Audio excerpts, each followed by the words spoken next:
it might go fairly far. So yeah, I have the car seat with me, the Cybex T and the Cybex T2. Might go straight to pick up the kids afterwards, but yeah, we charge the car to 100%. Oh, it doesn't show up. This thing pops up every time. Okay, but we have 100%. That should be 76 kilowatt hour. We're gonna also measure that again just to see that we get the same result. I will drive the Gjøvik route here and then go to Ringebu and then no, not Vinje here, and then Venebygdsfjellet and then Østerdalen on the way back. So that would be a how do you do this? That would be a 500 kilometer loop, and then probably have to do the rest later tonight. Okay, anyway, off we go.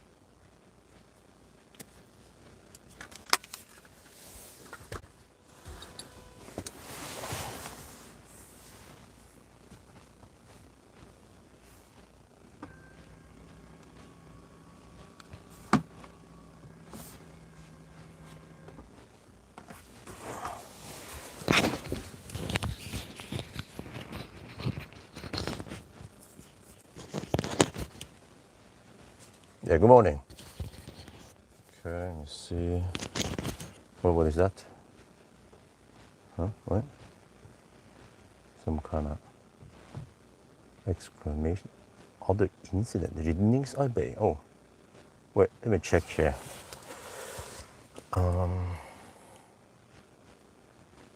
Shell Roa. Do we have any incidents on the way there? Okay, not that much. Alright, off we go. Disable some stuff. What? Hello? Seriously? Dude, when the swipe down shit is not working. What? For helvete. Come on, can you just do the swipe down shit? Come on. Just want to disable some stuff here.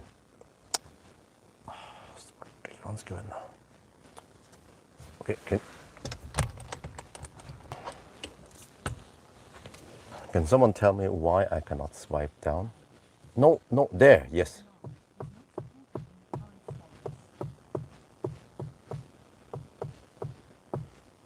Wow. Wait. Okay. I really hope they fix this software. I couldn't recommend this car, mainly because of the software.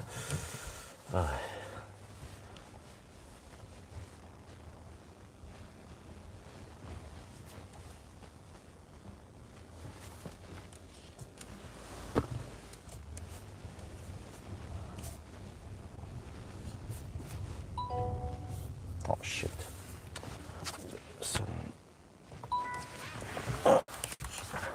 There, okay.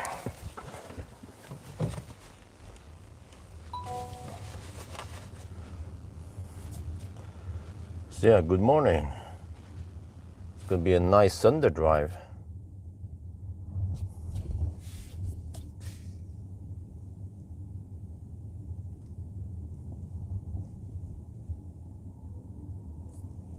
But maybe I want to plug in on this side instead. It's a bit too much cable running there. Okay, that's better.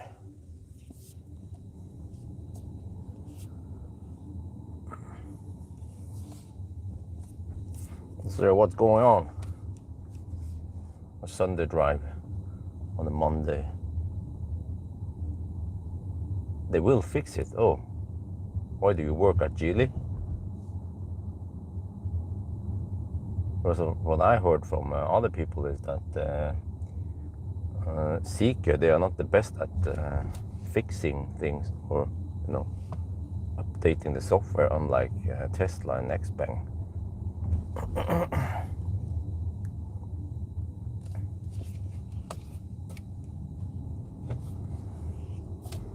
So that's why it's just plug and pray that they're gonna fix shit.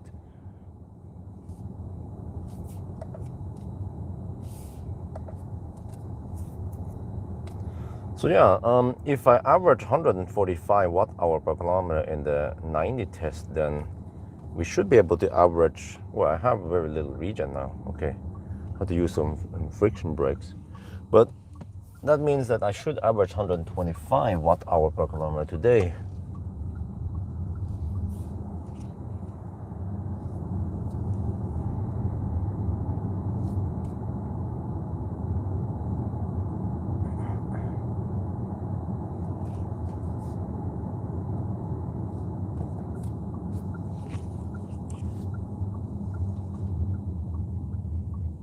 Hunsen sjåførskole.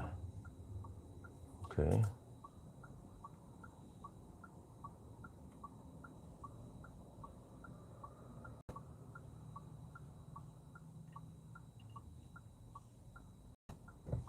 Pretty Stau over here.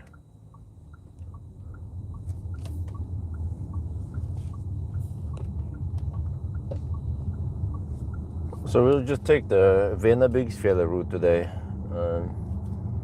I expect around 600 kilometers. So the Venabygdsfjellet loop is 500 kilometers, and then I have to do the remaining 100 kilometers in the evening. I guess ideally it would be great if wifey could pick up the kids, but asked her this morning. She wasn't very keen on doing that for some reason. I'm like, oh, okay, whatever. I guess I'll wait until the evening then, because that would have been very convenient if I could just continue my drive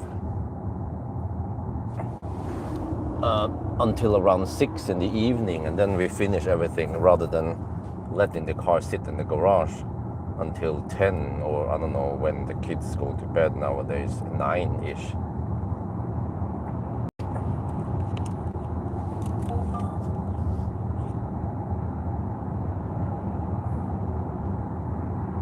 So that's why I brought the car seats with me. Oh, it's getting kind of hot-ish already. Well, try to pre-cool the car, but I'm not sure. It might have to run OnlyFans quite early.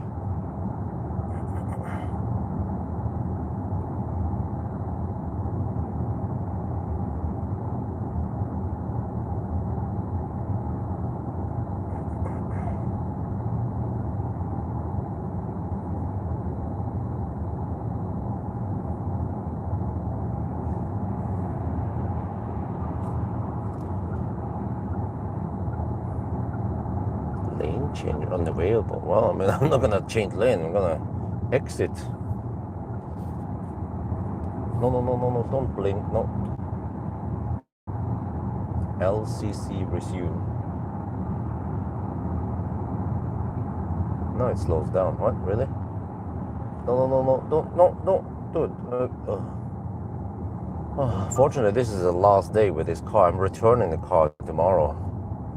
It's getting on my nerves. I'm just trying to drive. I'm trying to do my tests without getting too annoyed.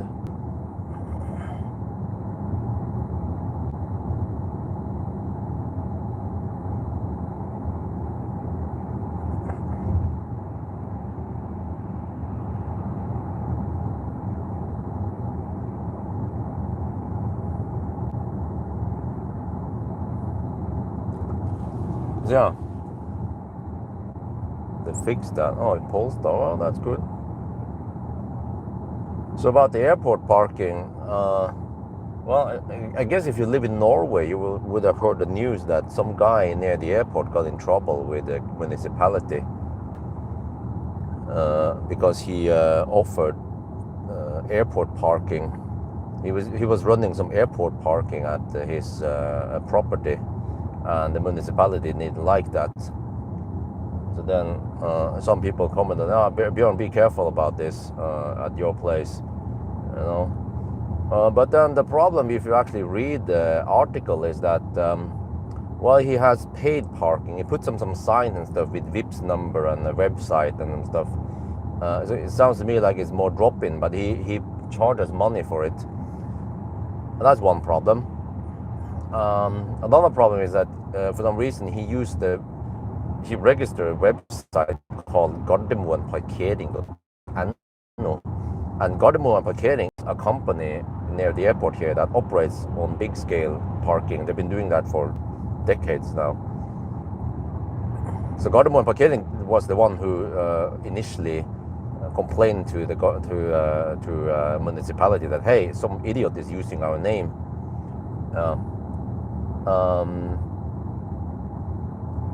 But then one thing is that, kommunen say that the property is not regulated or approved for parking. It's private home. So that one, yes, I agree with. My property is for home, not airport parking. but at least I offer it for free, and I don't confuse it with other companies' name. But when it comes to, some people said, yeah, but when it comes to like insurance, if there be a fire, for example, then you will be in trouble. But then I Google about this. Well, guess what? If you park at some public parking or like Gardermoen parkering, and you go on vacation, it is your, let me see, it is your insurance that applies, not they actually, the companies, the parking companies, they actually have like ansvarsfraskrivelse. They already write off responsibility for any damages, unless it's like severely or tight. Dude, this car slows down in this curve. Dude, it doesn't want to go in at 70 kilometers per hour. It's getting annoying, man. Dude, it's not even 70. It's only 67 kilometers per hour, and the car wants to drive like an old man. Okay, but yeah, like if there's like something that is really, I don't know, if the company ordered some work, the digging work there, and then they did something they're responsible for to cause a fire, right? Then okay, then it's different. But if, for example, one of the cars, like a like a Jaguar I-Pace, catches fire, then it's not their responsibility. Which means that anyone who's parking outside of my house, their insurance is the one that applies. So if they don't have any fire insurance, then it's not my problem, technically.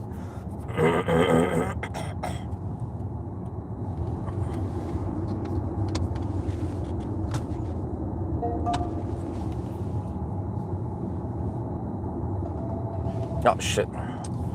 Oh, stupid car, because I'm just adjusting the camera slightly.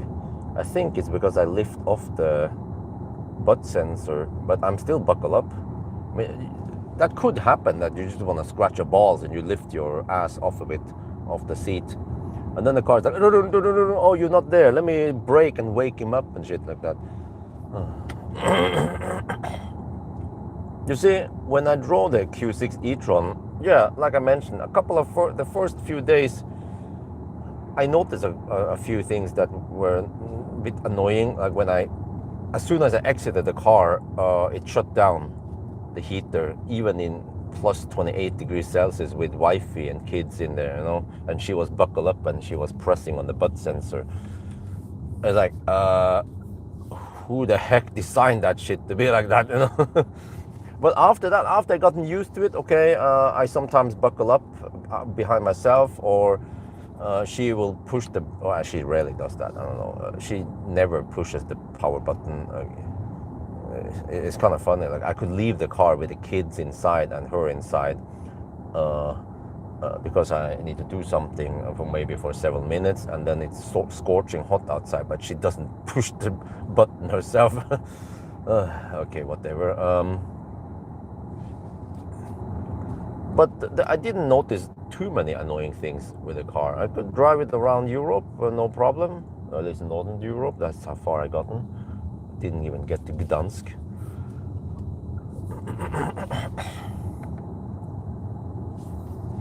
But here, it's like every day, man, there's something annoying going on. And okay, I know about the limitations, like you cannot auto lane change too quickly. You have to wait a little bit, so you get like bringing 500 meter clearance to the car in front. You just overtook, or the car behind you just overtook. But then if I just don't wait long enough, then it's like cannot overtake, cannot change lane. I have to press it again. But enough said. Okay, so it's not that hot in here. Seems like there is a bit of chill effect over the windows and so on. Let me see. Okay, here I can try to align the camera because it's fairly straight. see. Oh, I see. It's not properly aligned here. There. Okay. There. So yeah. How was your vacation, guys? Where do you live? Who is your daddy? What did you do? Where did you live and where did you go? We went for only 3,100 kilometers. It's nothing. I could easily do that in 2 days. But yeah, that's my vacation, right?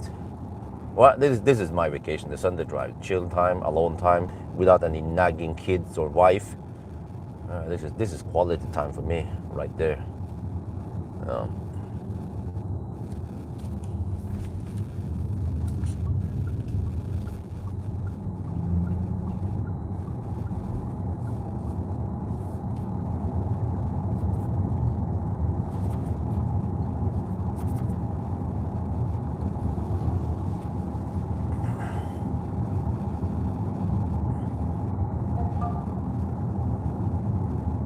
Well, we just take the regular. Wow, it seems like it's going to be quite blue sky. Yeah, there will be some clouds eventually past Lillehammer. So, but we'll get a quite nice day today. Route will be via Venabygdsfjellet. Kind of boring, but I mean it's a good route because we get sun in the back, so it doesn't like grill us in the face, and then we can run no fans pretty much all the way until maybe this afternoon. In like after around 60% of the route, we need to use only fans.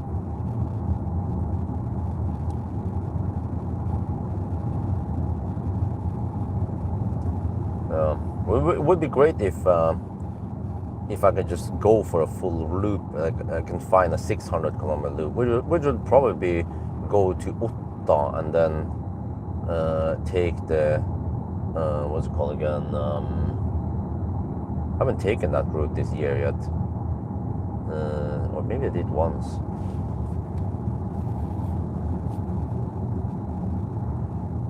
Valdresflya, yes, that route.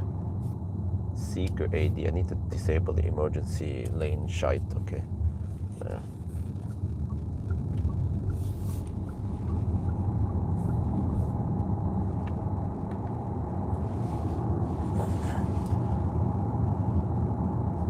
My Skoda slowed down turn before. Wow, really? You can't turn it off? What the heck? Got a puppy during vacation. Spend the time teaching. Oh, okay. Alright. Now you can relax at work. Yeah, that's how it is, right? Yes. Welcome to office life. BYD seal at the repair shop. Getting a deep battery. Oh, are you getting it on warranty? Wait. BYD? Really? Dude, what's wrong with those blade batteries? Dude. I'm going at 70 kilometers per hour in the 80 zone here. In Norway, there's always someone slower than you.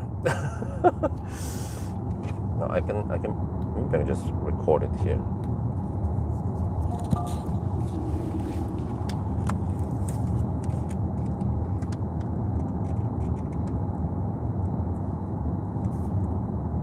Well, we're getting close to Maura, and you see why this is a realistic test.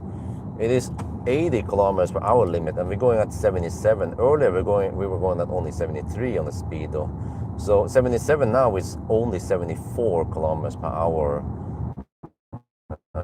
actual speed. So yeah, remember that in Norway there's always someone slower than you. So as usual in the Sunday drive, I'll be slow poking, driving like an old man. If I'm not driving like an old man, then the car is driving like an old man in the curves. It slows down a lot, even when I go at the speed limit. Yeah, and then as usual we have HVAC off, because remember that no fans is always better than only fans. So then we're just gonna relax, enjoy the nice view, and then we see how far we can go, right?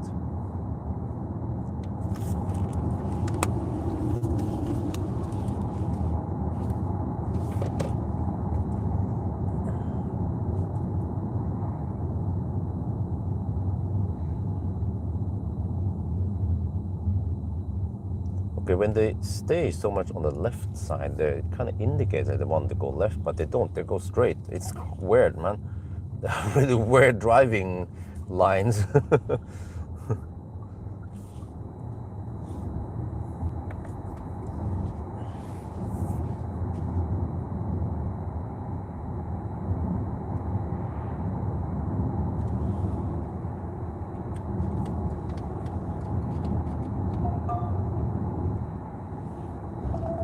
No, stop. Don't. No, the car's being annoying again. Shit, man. Something strange happened. Got a lot of warnings. Had 15% battery. Dropped to 0%. When the charger charged her. Okay, some weird shit going on. State of charge is around 65%. You mean state of health, right? SOH. Not SOC. Right, so what does it mean that the blade batteries they have bad quality and they tend to fail? Tesla had some failage, but that was the first Gen Model S battery, and it took many years, and then they started failing when they were around 10 years old, like in 2023-ish, right? That's three, or before that even, 8 years old-ish. But then Tesla, they throttle nerfed the batteries, and then it kind of went silent, and then I haven't heard of any major issues with batteries failing left and right. I need to overtake this Toyota because it's actually going too slow. Don't want to go too fast here because there could be someone lasering, but dude, if he goes that slow, some dude's slow poking under the speed limit, then no. And then the old man behind me seems to have speeded up slightly because now he's suddenly right behind me.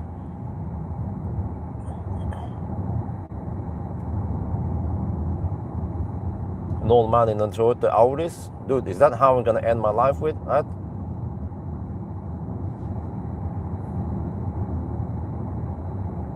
Well, then there's a mother trucker.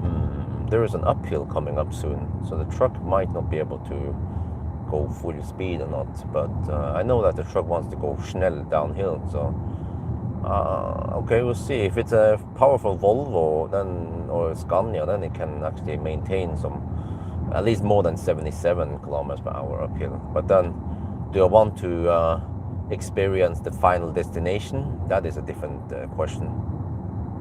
A month before the warranty ran out. Whoa, that was lucky for you then. Oh, saved by the bell. Yeah.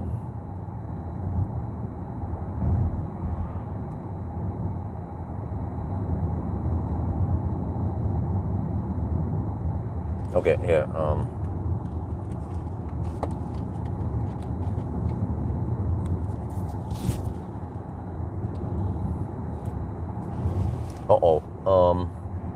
I'm behind this truck loaded with timber, and there's freaking lots of debris falling on me. But he's driving slow, but he's going slow uphill. But then once we have the downhill, then he wants to go faster, right? So maybe I just camp behind it. But then, do I really want to have my final destination here? No. Okay, we need to hammer it. We need to hammer it. Looks freaking scary, man. Okay. Where's it? I have to find a spot. Wait, it's still not, we don't have good enough vision.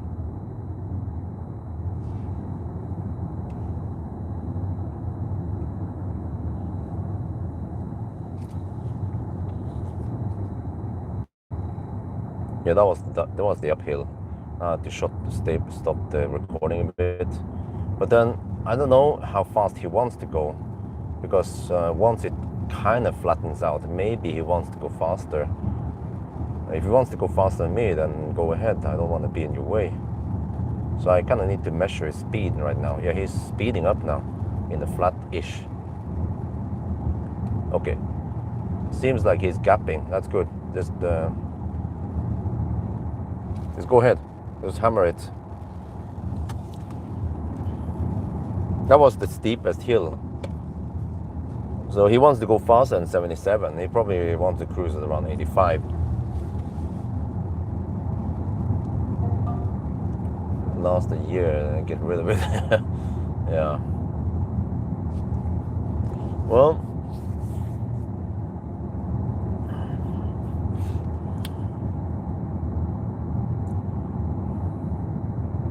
let's hope that it should last a while this time. Because 93k is not that much. Oh, how much was it again? Yeah, 93k. That's nothing for a modern EV battery, and especially if it's LFP battery. My friend Amadeus, he messaged me. Where was it again? Well, I think it was an email. Okay, but he had the Pawel many years ago, and it recently failed him out. Man,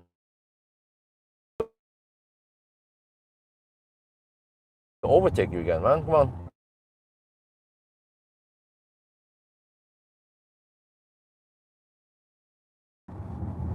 Don't want to see your bumper again.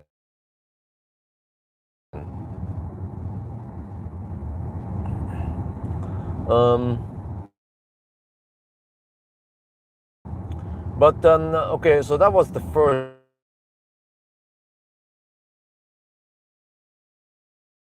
gen Pawel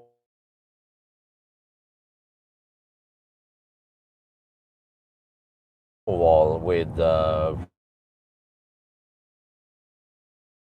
13.5 kilowatt stunden.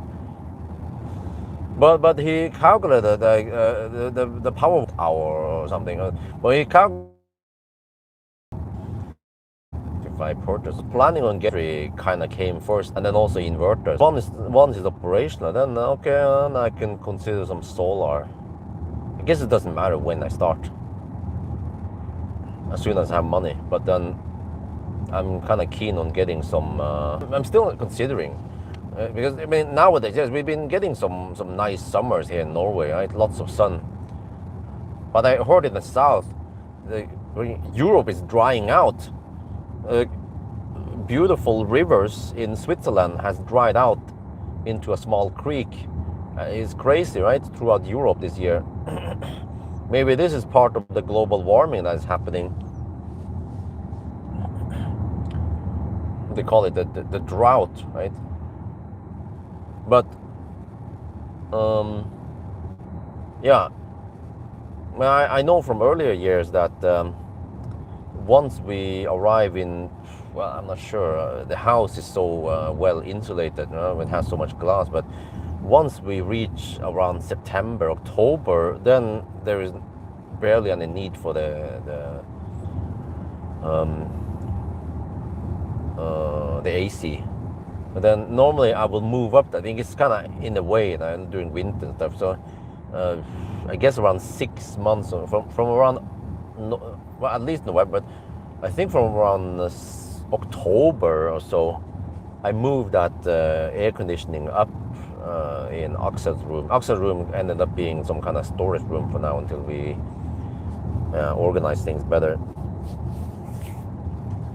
So at least 6 months of the year, or maybe, we don't use the air conditioning at all. And then, mainly because of the angle of the sun and the outside temperature. And then I can get away with only fans in the thing. I actually recorded a 40-minute house update yesterday. I'm not sure if I spoke too much and it became boring to watch, but okay, maybe I will post it.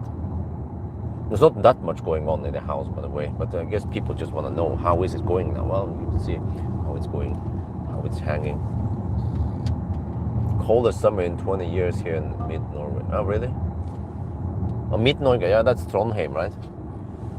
Yeah, but yeah, so it means that the AC that we are, okay, I mean, it's, we can survive, it's just a bit noisy. and a bit inefficient, yes. But it probably pulls only, well, it runs on a Shuko, so I never measured exactly how much it pulls, but I think it's around 1.5 to 2 kilowatt. So if it's more efficient, like a properly installed heat pump, then maybe it would pull only 1 kilowatt or less. But I mean, like how much are we saving per year and so on? We run it maybe, I don't know, 5 hours per day on the sunny hot days, so it could only be like 100 NOK savings per month. It's just a drop in the ocean, basically. But I mean, for the noise, yeah, and for not having to open the balcony door or the porch door all the time, that would be great. But then during winter, yes, since the NIBE heat pump is only working down to minus 20 degrees Celsius, then there will be a couple of days or maybe 1 week maximum, or usually an average, where we get below minus 20 degrees Celsius. And the problem is that then the PDC heater kicks in, and then instead of pulling only, but 3 to 4 kilowatts when it's minus 19, when it dips over, then suddenly it pulls 9 kilowatts. So then, yeah, and it kind of needs to pull that for maybe 10 hours of a day when it's cold throughout the day mostly. Well, except for midday, yeah. Because cold days, they are usually sunny days or clear sky, which means that there will be a bit of like at least a couple of hours of sunlight blasting in the windows, generating heat during winter. And I rearranged stuff a bit during winter so I can capture more sunlight, get some passive heating going on. But in the summer, I use some of the garden furniture to block some of the sun, to reduce, and also we use the parasol to block the sun. It helps big time. Oh no, why don't you slow down here? Shit, man. GT Core, but I can't. I'm happy with my Elrock. Yeah, Elrock is a good car. I mean, it's kind of dinosaur when it comes to software. This car was wonderful. Yesterday we went to Hurdalsjøen, and we were harvesting some bringebær, edbæren. And then I brought the cooler box with me, and as expected, I just plug it into the 12-volt outlet in the back, very convenient, and a parking comfort it's called. Main screen is then on. I don't know why. So then bringebær or the raspberries, they want to be stored at 1 to 4 degrees Celsius only. So that's quite cold. And then they last longer. But yeah, so of course, I don't think the Elrock has an option to keep the 12 volts or USB active. So if you have something like that, you know, a cooler box you want to keep active, you probably want to just invest in a power bank. But it's no big deal. Like my power bank cost only 1,000 NOK, less than 100 euros. And I tested it. It can at least last 5 hours on sunny days. When we did the 1,000 kilometer challenge at night, it could last 10 hours. And if that's the problem, if you stay longer away from the fridge, then you could just get a bigger battery, a bigger power bank. For around 2,000 NOK, you get an EcoFlow trail, and then you triple the capacity. So camp mode. Oh wow, cool! They did. Oh, well, that should solve the problem, because if you have camp mode, it should keep the USB stuff active. Yeah. However, there was one problem with the MEB platform, which is the last time I checked, the USB-C, they don't deliver 20 volts, but I haven't measured it. Maybe I can measure my neighbor's Elrock. Yeah, I don't know how many volts is needed for the cooler box. 12 volts. But there was another car I tested. Was it this car? No, it was the Kia EV5. Surprisingly, disappointingly, it delivered only 9 volt in the USB-C. All of them. There were no 12 or 20 volt USB-C.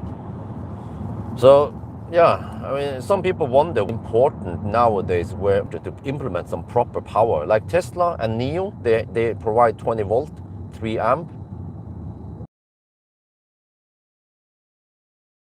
NIO, they can deliver around 70 watt, which is good. And at least if USB can deliver 20 volt, then it will cover most devices, like, I don't know, electric scooters, but they don't use 12 USB-C. But to my big surprise, it operates at 48 volts. Well, I mean, we have USB-C that 240 watt USB-C, you know. So, dude, what the heck, man? This old man, he drives at 62 kilometers per hour in the tunnel. Wow.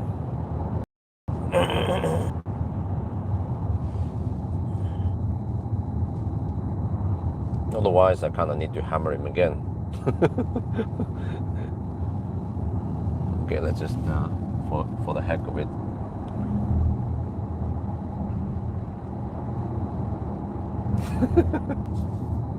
No, it's the same Toyota.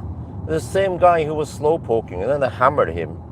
And then after dropped the speed in the, I'm like, oh, whatever. Go by the speed limit. I don't, but he's just purposely driving under the speed limit suddenly.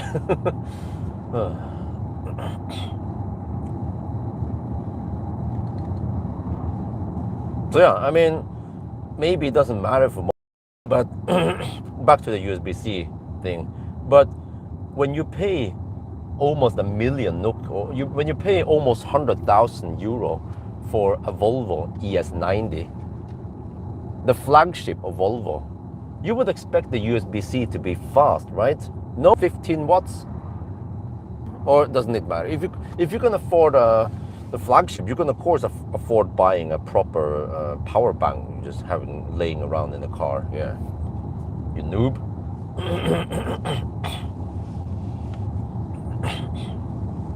But every modern Tesla provides 20 volts, and you can charge your laptop there, no problem. Very convenient that you don't have to bring extra adapters and shit. And then in case you plug in a tablet, which is somewhat common nowadays, you can also charge it quite fast.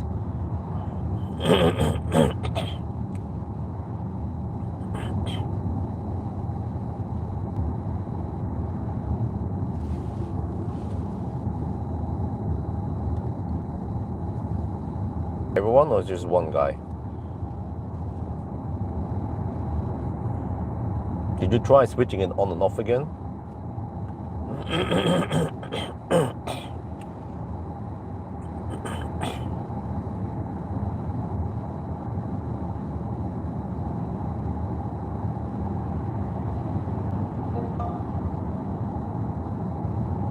There goes the Toyota again. I'll see you again at Roa.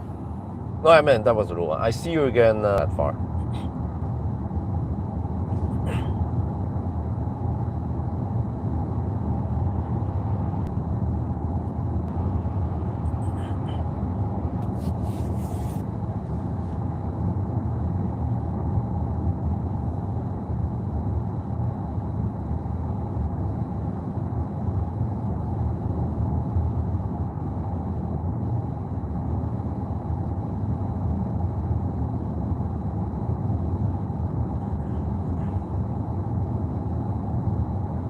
Hello before that, well, why practical reasons, price for both similar, okay.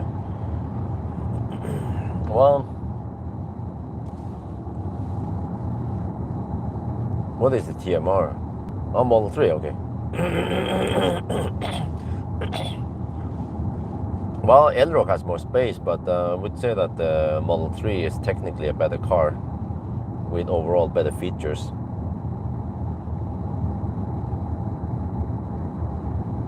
Just have to live with some of the Tesla. And I actually, you know, after testing so many cars, at least I prefer a gear stock on the steering. Very convenient to have it there versus going to the center console for some gear change is less ergonomic. I mean, you could get used to, I mean, even the gear fairly intuitive once you get used to it. An advantage by not having the interface in the center console instead. So, you know, usually that space where the blink, well, is not being used anyway. Well, it's being used by something, right? Don't remember how. It's usually wiper setting. Wiper is on that stock with some other stuff. Blinker stock is on the right stock. It's very confusing. Oh, they slapped down new asphalt on the other side now. Wow. Well, this asphalt is getting old, and the car is not running smooth. It has a little jolt in power. Yeah, okay, that's not ideal. Comfort a bit. And I don't know, but power output or cruise control, I keep finding them in many Chinese cars.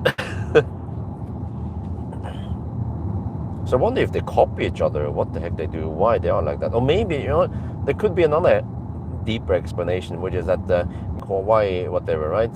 And they could be, those Hawaii things, they might come with a software, part of a software, and they just use that software. And that's why Chinese cars, they behave very similar in many annoying things, in many annoying ways.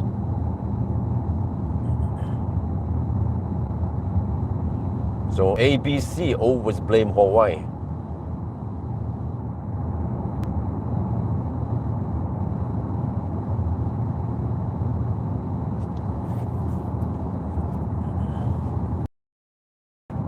Wow, 136 watt-hour per kilometer. That ain't too bad in it. Okay, in the range test it was 145. All right. So I'm planning on driving straight to Circle K. Let me reread it now. Circle K Ringebu. Circle K.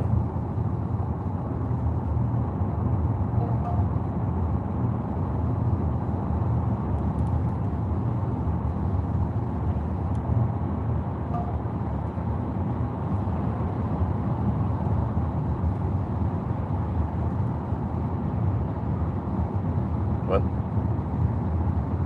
Bilvask. Look, can you just find Circle K Ringebu? What? Can you just search? Well, why is it so slow just to find Circle K Ringebu? What the heck? Bergkåk? What the heck, man? Not Bergkåk? Holy shit, man. I mean, I know from before that the Zeekr 7X and also 7GT, it cannot find stuff. There. Now it found it. No, so okay, Bilvask. Okay, good enough. Go. Like I would search for something, and it was like you'll find some destination in Germany or Poland or something. I'm like, what? No, in Norway.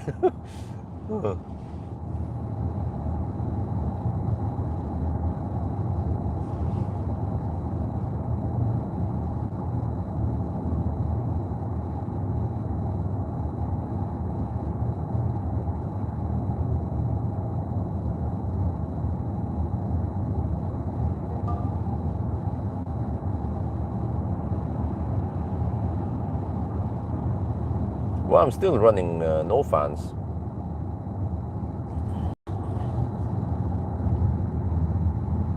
What is that a question?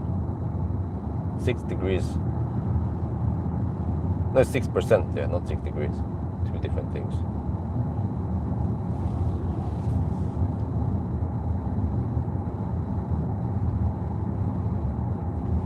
Well, it's quick enough. It doesn't feel slow, at least.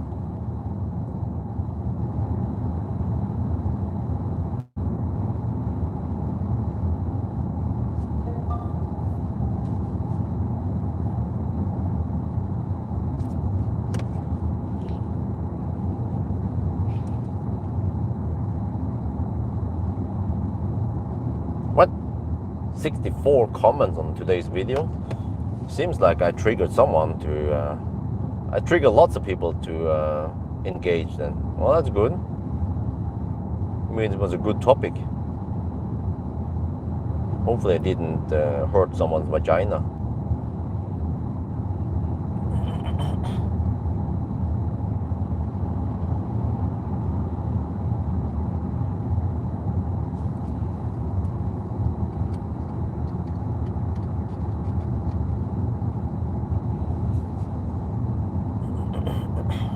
Well, it's 16 degrees outside. Okay.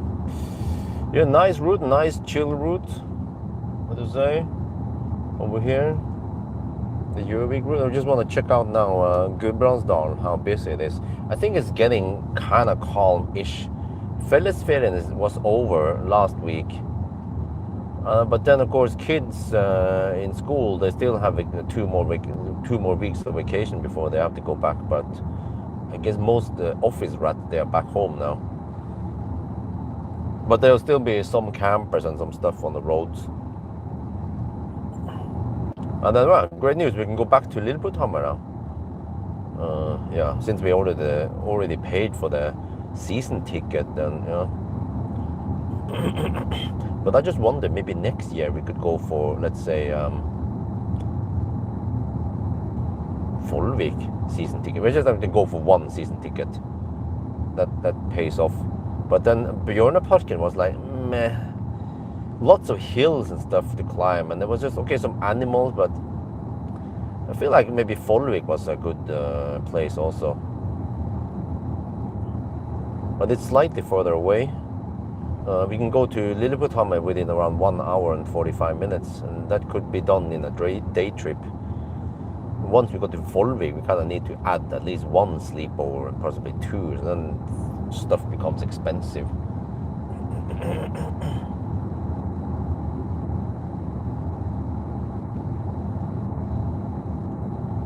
Or maybe Tusenfryd. Not sure if the kids can enjoy Tusenfryd.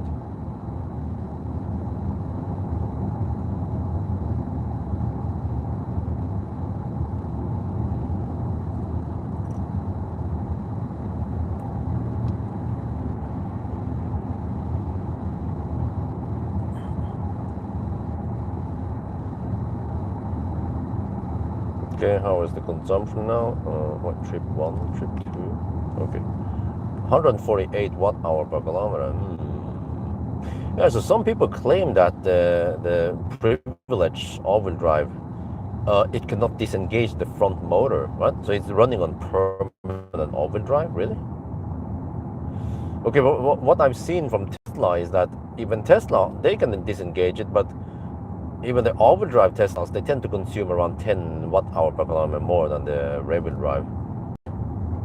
And then the Pirelli, what are we going to get? Sport, the Continental, no, what's it called again? Michelin Pilot Sport EV. They might be stickier and consume slightly more than the Primacy E, or E-Primacy is called, yeah. So that could explain why there is a 20 watt-hour per kilometer difference in consumption between these 2 cars. And then, okay, this is slightly lighter. That also counts a couple of watt-hour per kilometer. 140 kilograms less. That helps. But today I have the car seats with me, so they weigh around, let's say, 16 plus, yeah, almost 30 kilograms extra weight. But I mean, that's probably nothing compared to 140 extra.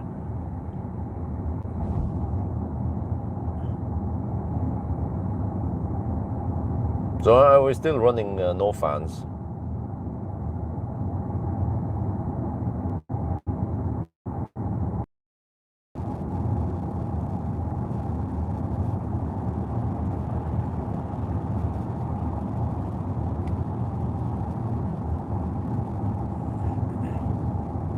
What? Okay, I need to call the police and report of a stolen BMW X5. It was using the blinkers. No real BMW drivers use the blinkers, so that is obviously stolen.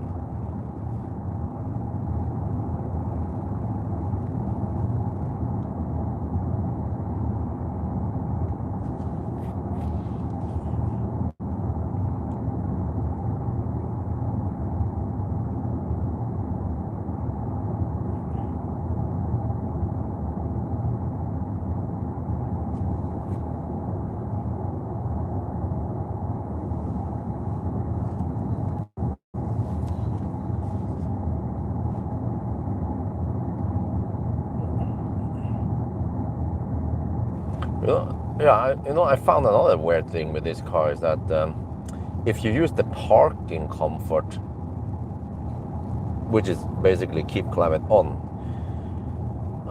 and you leave the car, lock it, then you check in the app. Okay, the app shows that the car is locked, correct state, but it shows that HVAC is off. I'm like, wait, it is on, right? Or is it on? Yeah, it is apparently on, but it reported as HVAC off. And then I tried to start HVAC from the app, and then it says, nope, you cannot do that because the car is in active state or some shit. I was like, what? Like, did the Zeekr engineer test this shit before they released the software to the public? I would immediately find that shit during the development state and throw it back to them and say, no, you can't have it like this. You need to fix this. It's very confusing for the users. Plus, that it's incorrect state. It should show again. In Tesla, of course, when you use camp mode or keep climate on, when you go in the app, it will show that it is running. Of course. And then I think you can turn it off, or you can of course switch off camp mode or whatever. Then it will warn you, okay, you need to, camp mode is off, and then once you turn it off, then, wait, I think nowadays you can even enable camp mode from the app, right? Well, the car slows down here. No, it's not a dangerous curve, just keep going. Shit, man. We already have 2 cars behind us. Well, they didn't overtake when they couldn't, so don't blame me.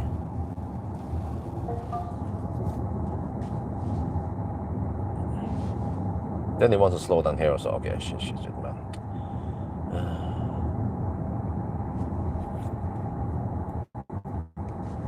I had to manually push the accelerator so it doesn't go too slow.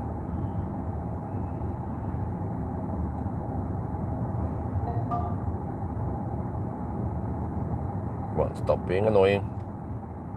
Drive like a proper car. Well, no, he wants to slow down here also. No, and then this car is like fighting against me because I'm pushing the accelerators gently, but then the car just wants to slow down. It's fighting against me. Oh, holy crap, that is annoying. Other cars, when I do this, they will at least allow me to drive at whatever throttle I demand. Holy crap, this is getting annoying. How much longer do you have to drive? Oh shit, we are only at 65 kilometers. We have to drive another 550. Okay. As long as I just drive on the motorway, then the car is not too annoying. Maybe we can do that. What about the core seat? Oh, well, I mean, it is nice and comfy. I remember when I went straight from the Audi Q6 e-tron, which cost more than twice as much, and I sat in here, and I was surprisingly, I was surprised how well it feels. Nice feel. Only thing missing is some seat ventilation, and of course massage would be great, but yeah. But they have good comfort, nice seats. It doesn't feel cheap or anything. It has a bit of side support also, but it's not a bucket seat, but that's fine. I mean, I don't think this was ever intended to be a sports car. It was just like a powerful rear-wheel drive, affordable. So then, overall, the car is nice. It has good space, good comfort, good length in the back also, which is nice to have. But the software is the minus here. So if you think you just fix the software, man, that would be great. I had 36 points in the software, but if I had more time, I could probably make it at least 50 or like 45 points total. Because I keep finding more annoying things. Like, I don't remember if I mentioned the whole uneven throttle, but I experience it now. Zeekr offering leasing? Well, I guess it depends which country it is, right? Is the navigation laggy when scrolling in the search menu? I don't remember. With en route search. Yeah, it is not that smooth when you scroll. Yeah. The history, you mean, right? Yes, it is a bit laggy. So for a modern car, no, shit, man, slow down again. Helvete. But yeah, for a modern car, I mean, you would expect that as price for CPUs and memory drops, well, maybe not memory, but at least CPU, you would expect that modern cars, they will have faster and faster CPU and better hardware. But I'm surprised that I test the brand spanking new cars nowadays, and they feel quite laggy. Oh no, they don't feel. They are laggy and slow. Like even the Q6 e-tron, when you first time you click on navigation and you click on the search, you usually have to wait on almost 2 seconds before the keyboard shows up, the virtual keyboard. I'm like, what? But then once it shows up first time, then it's loaded into memory. Then it's a lot faster. But why didn't it preload that thing in the memory, right? Because once you open up the navigation, there's a pretty high chance you want to use the keyboard. So okay, you can just start bringing up the UI, but then while that is happening, once it's up, then just start preloading the keyboard so that the user doesn't have to click and then wonder if it did actually click on it or not. And then yeah, that's what I kept doing. I kept clicking and then click again, and then oh, I did click the first time. It was just slow.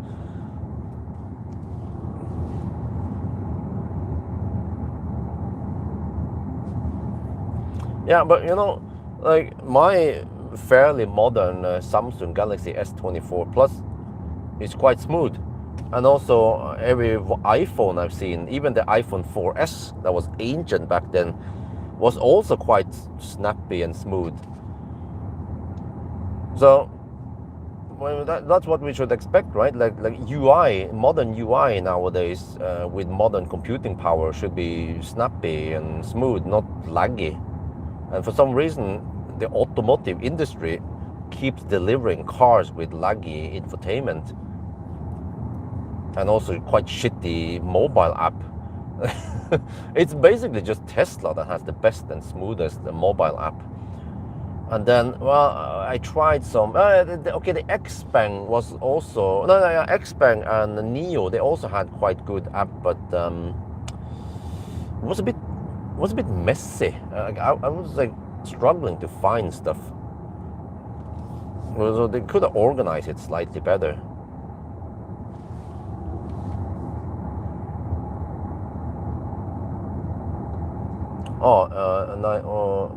Different consumption. Well, okay, like I always mentioned before, what I experience is that the all-wheel drives, they tend to consume slightly more. It's usually around 10 to 15 watt-hour per kilometer, and then wheel size also matters. So some thirsty AMG, even the Taycan, yes, skinny tires consume a lot less than the fat tires. So that's my answer. So yeah, for you, yes, it means that the tires, 19-inch, whatever, it will matter, but maybe not that much. Maybe 5 to 10 to 15 watt-hour per kilometer, depending on what kind of dimensions we're talking about. Seems like I have some headwind now. Wait, really? Okay.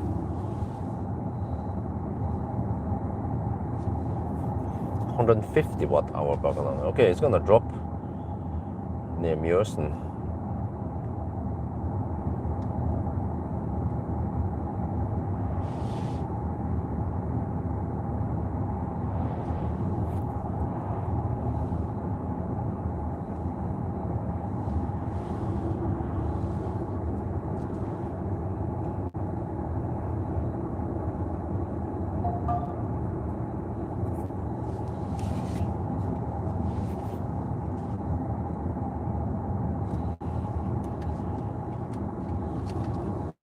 Which version of Zeekr GT you would recommend people buying? You might not even recommend it because, well, that's the thing. As of the state of the software today, I would not recommend it, mainly because of the software. Same in the old days with the Xpeng. I mean, they made nice cars in general, but and the price was also good, but the software was very annoying. But they fixed that. There's still a couple of things that I would like them to fix, like the horrible throttle lag in the Xpeng. But yeah. But okay, back to the whole thing. I want to go for the privilege or something. Well, I don't know, a little bit more equipment like a head-up display. Okay, I tested many cars nowadays, and after testing so many cars with head-up display, I find it very useful to have it. Okay, well, maybe I said that, but you know, Tesla, you can just look down on the instrument cluster, or I mean, on the main screen, it's still good enough. Well, head-up displays is better because you have it projected on the head-up. I mean, on the windscreen.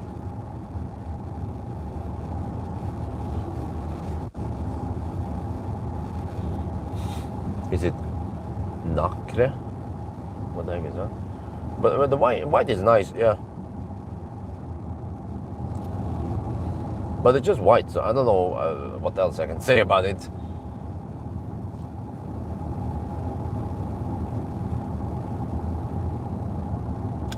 So it was interesting. Oh, okay, we have tailwind. I see it now. My friend used to own an Xpeng G9, and he was fed up because he had some problems with the heat pump. And then it was supposedly a hassle to get it fixed, and a long wait time for parts and stuff. He had to deal with Belia, so he got fed up after some years, and then he ordered a Zeekr 7X instead. So yeah, that's the thing I don't cover in my videos, because I like, how the heck am I supposed to test that, right? Like, how well does the dealership deal with issues? How long do you have to wait for parts? Do you get a loaner? You know, or like, I had some experience with Tesla back in the days when I owned one and I drove around with it. And at least I can say that in the beginning, we were treated like kings. We would always get a Tesla Model S loaner, and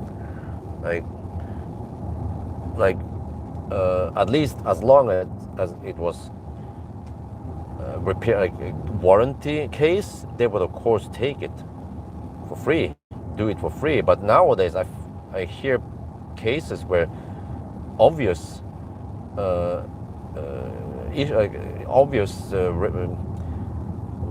warranty cases are dismissed by Tesla, and owners, they need to fight Tesla to just get it done on the warranty like they're supposed to do it. And then as for other brands, I don't have any first-hand experience with them because I don't own them. And then as for Neo, well, I mean, I kind of own a Neo for 6 months, and we didn't have any problems with it, fortunately. No breakdowns and nothing like that. Only thing was there was a tire change before winter. That went smooth, but that was kind of outside of Tesla. It was another tire shop they had deal with. So yeah.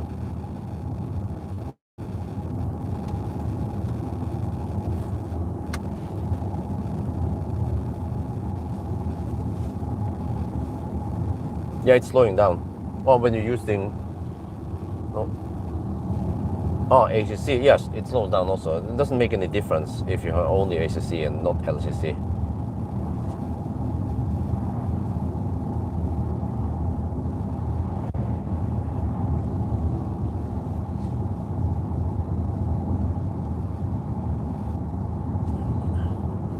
Well, 150 watt-hour per kilometer now. Well, that's nice.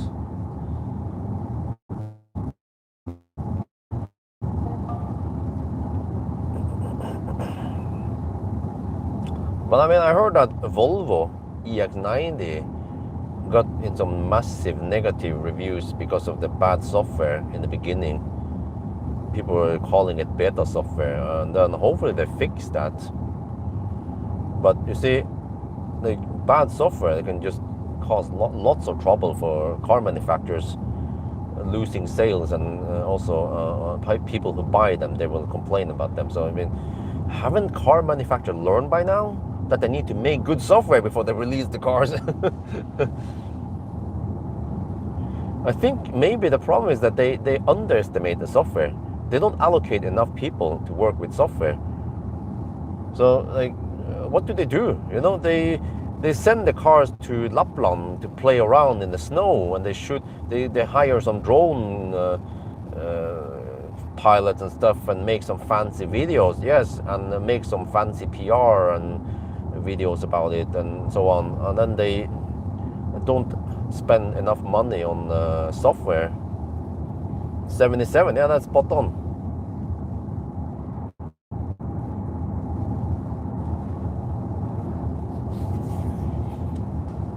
But it seems like Tesla did spend enough money on software to make it good, and also keep improving it.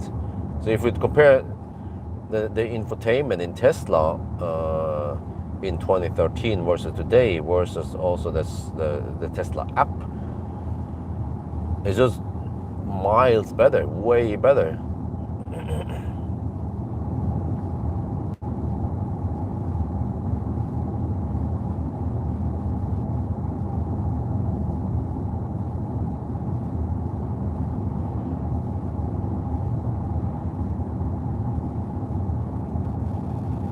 No, it's funny.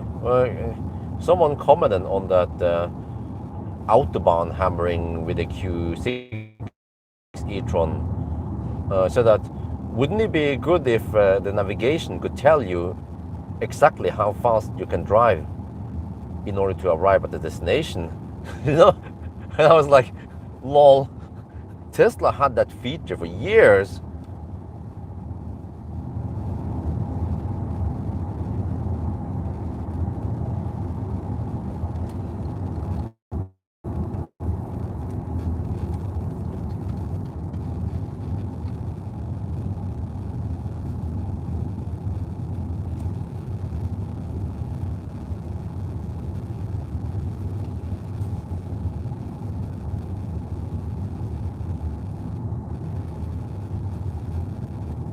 Manuell dirigering, oh no. More Baustelle.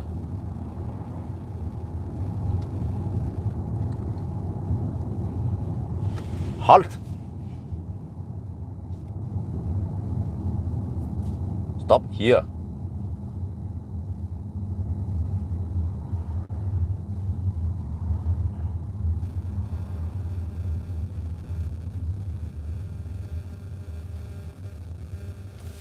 Okay, I'll just wait here, I guess.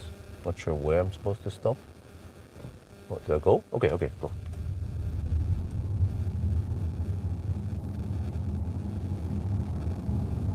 I was just wondering, the other guy who was walking there, did he want to talk to me? No, he didn't.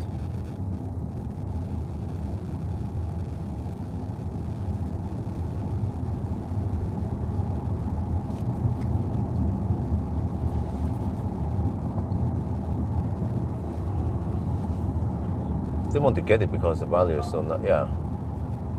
Drive it now. Yeah, well, you can drive manual, then you're not annoyed by all the annoying things with this car. Oh shit, man, the slow down. Yeah. I mean, it's still a nice car, a nice comfort, and good space. I mean, the software and the design of the screen, big screen and so on, I mean, it has potential to be good, just like Xpeng and Tesla. If they can just nail the software, you know, it would be perfect. Then it'll be game over. And then, but this battery charger is really fast. So there's no question about it. It is the fastest charge, and the highest C rate I've ever seen in any car, even faster than Xpeng. So you don't have to worry about that part, you know.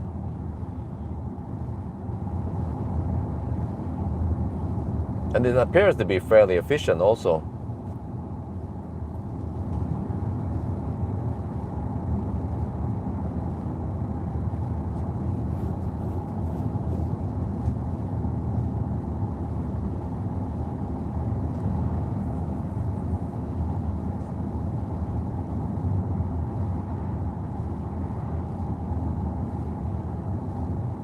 More Baustelle.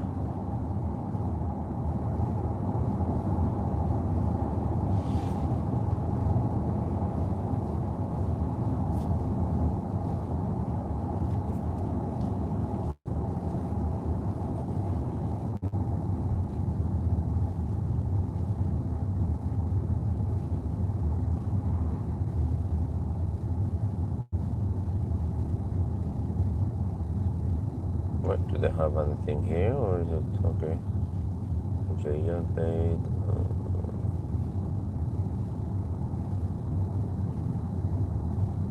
Okay, they're asphalting over there, but no, it seems like this is okay. Okay, no stop.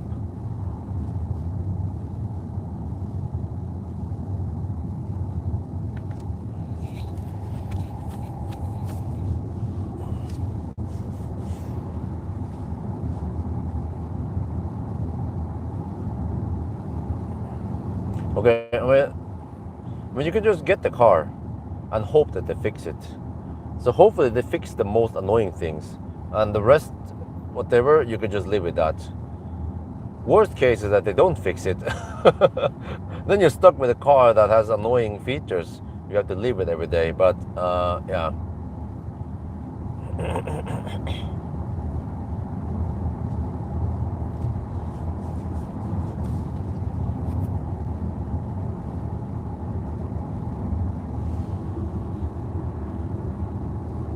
I wonder how it is now, E6 to a year. They are still working on that stretch. Oh no, they took summer vacation. I forgot. Yeah. So everything has been standing still there until I don't know.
No, don't slow down here. Shit, man, come on, it's fine. I'm not even driving that fast.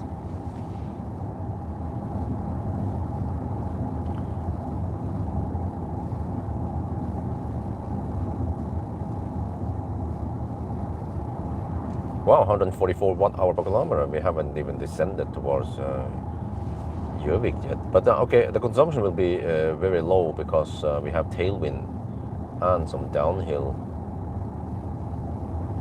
So it'll be maybe higher in the second half. But dude, the car keeps doing these acceleration jolts. Okay, it's not super hard, but you can feel it. It's like doom, doom. It's like pushing around, I don't know, 20, 30 kilowatt to try to keep the speed in the ACC. So, oh man, okay. Now it brakes. I could even hear the friction brake kicking in. It's like, no, we have to slow down here. No. You know, as long as the user is pushing the accelerator, don't push any brakes, for fuck's sake, man. It's very annoying, you know. Even a Tesla, when you push the accelerator gently, it was like, okay, then we were not going to intervene until you release the throttle. Yeah.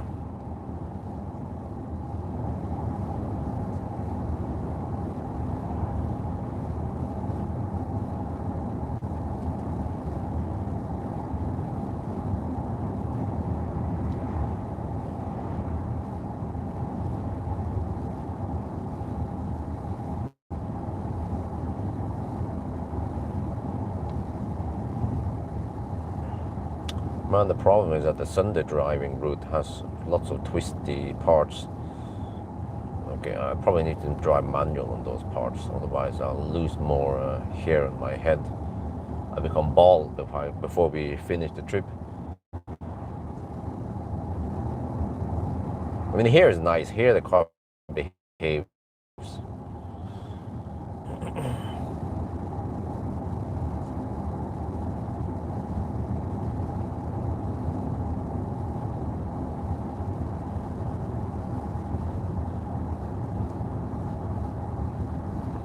Maybe I should cash out some of the Circle K rewards I have. Yeah, if they have that, they probably have that. I have some sandwich and stuff. No, I think it's baguette, dry baguette. I can cash out. Well, that sounds hard, dry and hard baguette. They are so hard. Those baguettes you buy from gas stations. That when you chew them, you have to be careful, because if you're not, you will then damage. You get wounds in your mouth because of those hard edges.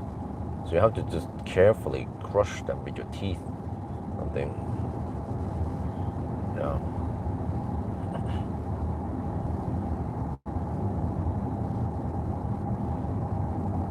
It was a Danish audio and then a bunch of other cars behind. Dane is probably driving way too slow. Yeah. They're not used to all these mountains over here.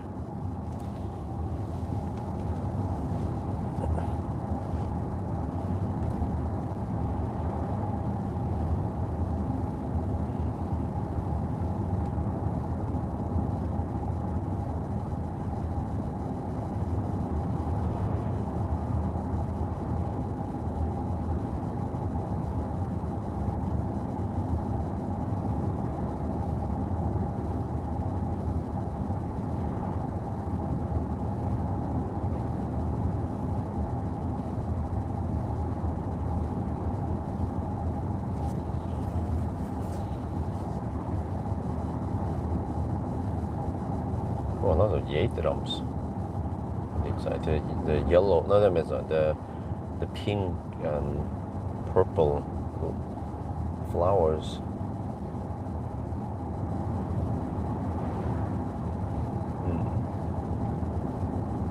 Oh, that's the one that kind of blooms now. It has this.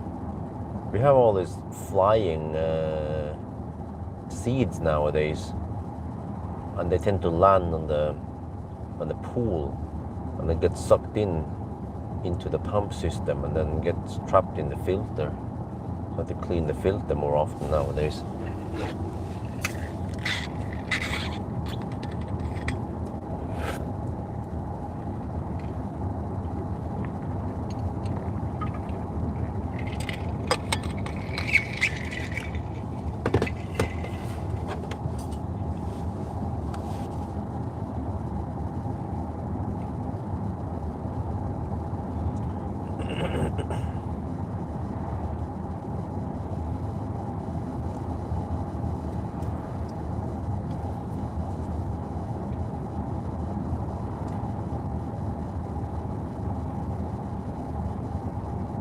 Okay, how far away are we? 109 kilometers, 1.5 hours to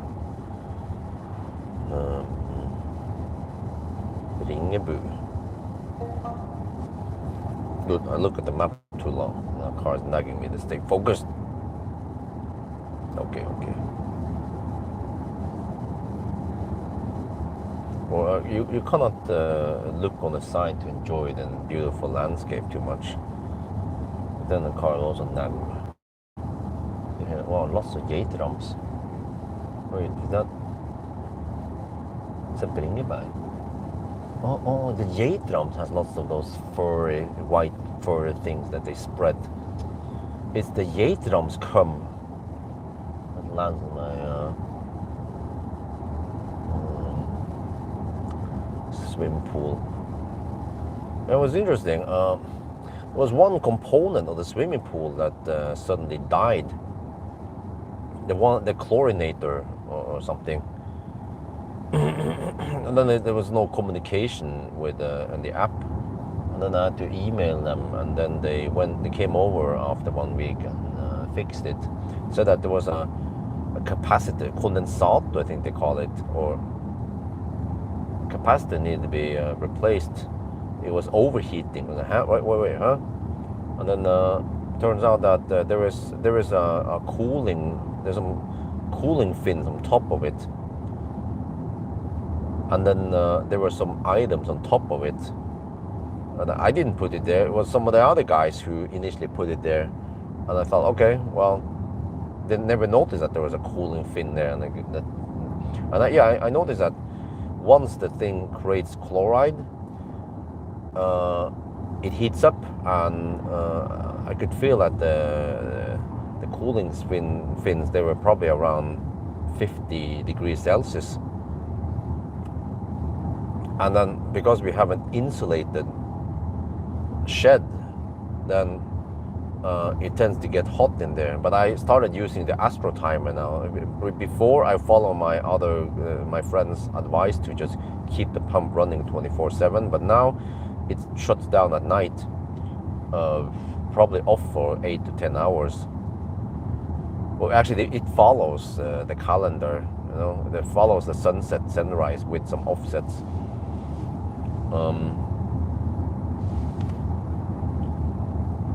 But it gets very hot in there, possibly way over 30 degrees in the shed. And then if it needs to make chloride, then the stuff kind of overheats, and over time it dies. So now I have purchased a fan I'm gonna put on top of the cooling fins, and then maybe I should drill an extra hole. I had to make some extra drainage, ventilation hole. There's one ventilation only, but I mean, I know enough physics to understand that only one vent hole at the top is not enough. The garage has 2 vent holes, one at the bottom on one side, and then one higher up on the other side. And then you can, you will get some air passing through. So okay, there will be a little bit of heat escaping, but I don't know. I think maybe we should drill another hole, and then maybe put a fan on it. But then, I can manually just switch it on and off. But during winter, all the stuff will be off anyway. But that means extra money I have to spend. So for now, I just manually open the door in the morning when it's kind of cold. Let it stay open for about an hour or 2. Then it helps to cool down the shed.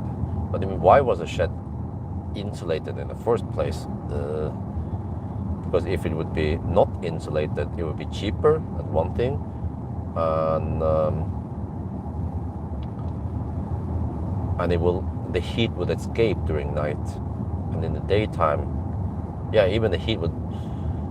So actually, it seems like insulating the shed was a bad idea.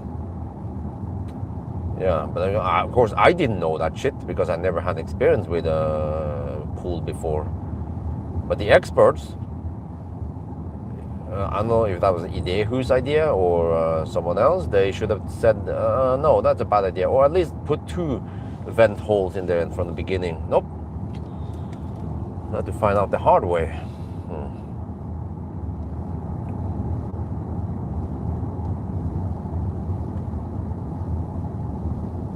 Okay, maybe it's not that expensive to drill a hole there. Put up a vent or something, and a fan. But then, should I have the push or pull method? That's the problem. Should I pull in at the bottom, or should I push at the top? Well, I guess it doesn't matter. No, I think maybe pulling in at the bottom would be good enough. I will just pull in cold air at the bottom, and then heat rises, and then it will be pushed. As long as stuff is tight, then it will force the air out on top. Anyway, hot air rises and then pushes out there. And that would be good enough. Get some airflow going, and then lower the temperature. well, I will lower it to ambient temperature, and that's still way better than what there is trapped in there. And especially if I can run it at night, then it will cool down nicely to 10 degrees or so.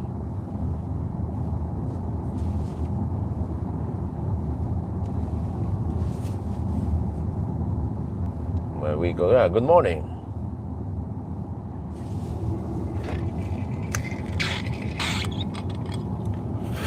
Let's have a nice Sunday drive, huh?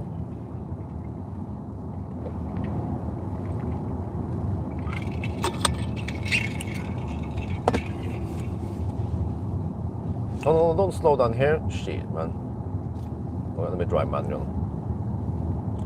Oh, 130 watt-hour per kilometer. Well, I suspect that, or I expect it to be 125. We've seen it over and over again, that the Sunday drive tends to be 20 watt-hour per kilometer lower than the 90 test. So for now it's, yeah, well now it's 15 watt-hour per kilometer lower. Because the 90 test it was 145. And then this car tends to measure distance very correctly. Only 0.25% error, or I mean that is so low that there's a significant measurement error then.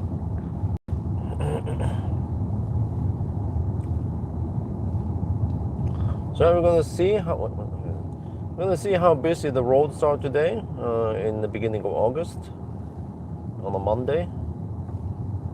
I think the traffic should have calmed down by now. Because it was crazy busy in July, man. Holy crap. Like, we probably travel one of the worst times, right? Well, maybe not the worst time. The worst time would be the very beginning of July when everyone wants to go. But we travel on the 14th, but it's still plenty of activity, like vacation activity, 14th of July. But I felt like when we traveled back home, 26th, 27th of July, then there was slightly less traffic.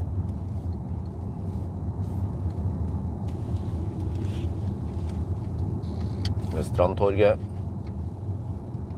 Gjøvik, nice place. They have Alpitronic there now, chargers. Not sure if that is 300 or 400 kilowatt.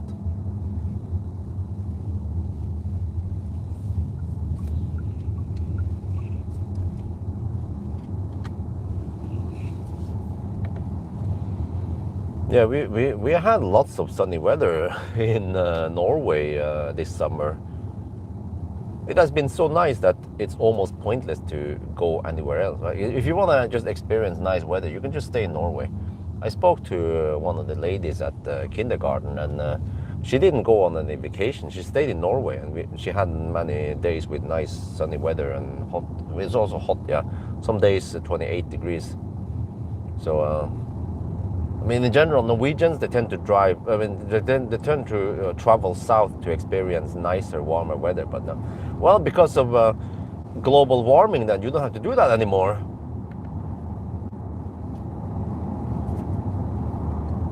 Okay, as usual, I have to shoot a video here.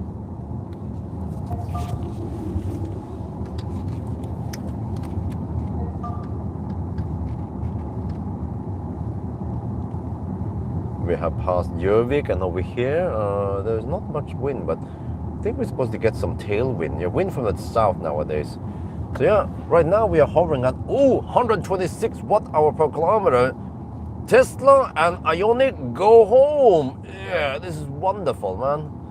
So yeah, so far so good, right? The car, maybe it's because you can't see my face. Yeah, the car nags me about paying attention to the road. So yeah, we are down to 82%. Seems that we can go 600 kilometers, right? So we'll just keep driving now. I haven't stopped yet. First stop will be Circle K Ringebu. I couldn't find it, so it found Circle K Bilvask instead. Okay, close enough. Yeah, and I have to say again, no, I don't want to bitch too much about this, but the car has been slowing down in the curve a lot. But hopefully, Göteborg, they're gonna fix this, right? Right? Yeah, so, and also the whole nagging here about the paying attention to the road. But what is kind of annoying is that when it slows down, I would then accelerate gently to counter the slowdown, right? And with most other cars, okay, that'll be fine. Then it will keep the speed I demand, right? They detect that, yeah, like Xpeng, for example. But you can turn off the annoying slowdown in the curve. But for example, Xpeng, or I think it was also Neo, it will say that, oh, in the screen that, oh, you're pushing the accelerator, we will not slow down, or you know, or something. But here, in the slowdown, in the curves, even when you try to go to the exit there, shit. In this car, even when I push the accelerator, the car will then brake and slow, and it will fight against me. You know, that is not good when the software is fighting against the user input, right? But okay, they're gonna fix this, right? Right?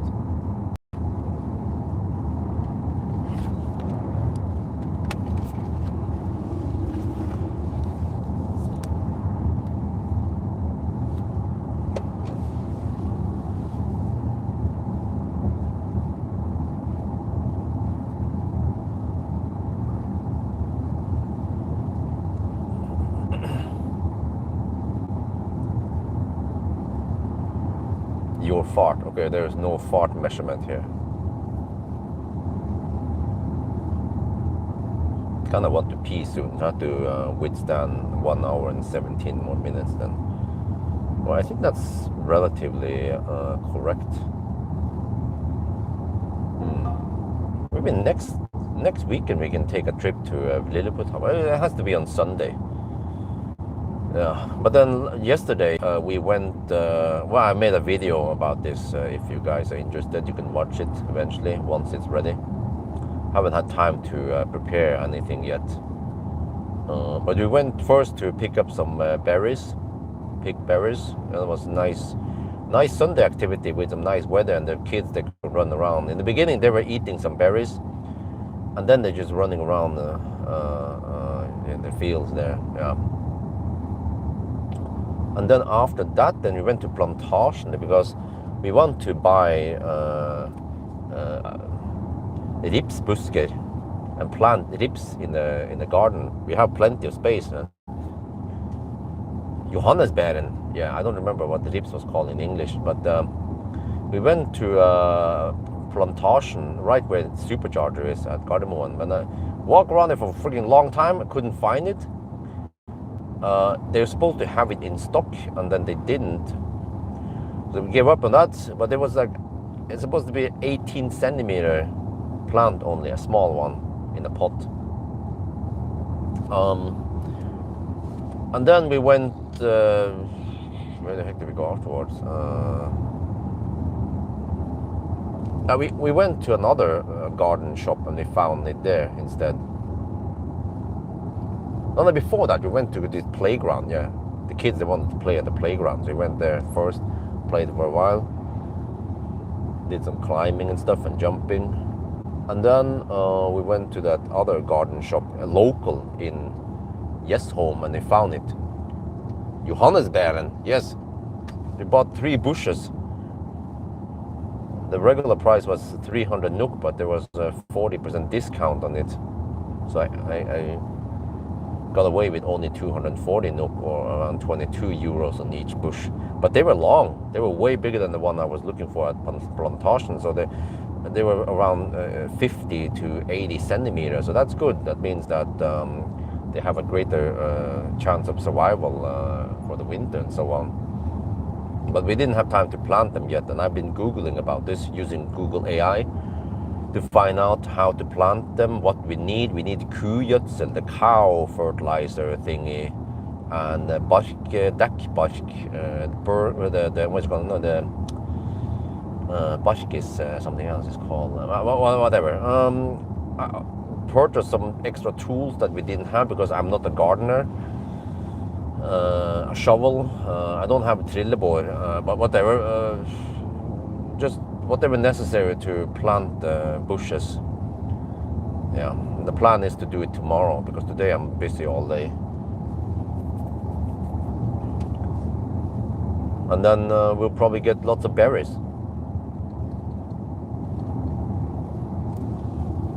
maybe we can start getting some berries next year, but then the production will be more and more better after in 2028 and so on and so forth. And then the ripsbuske, they can survive for 20, 30 years or maybe even longer, as long as you take good care of them and cut them so they grow new branches. So yeah, that's what I'm dealing with nowadays. And then I feel like I need to start with a whole painting soon.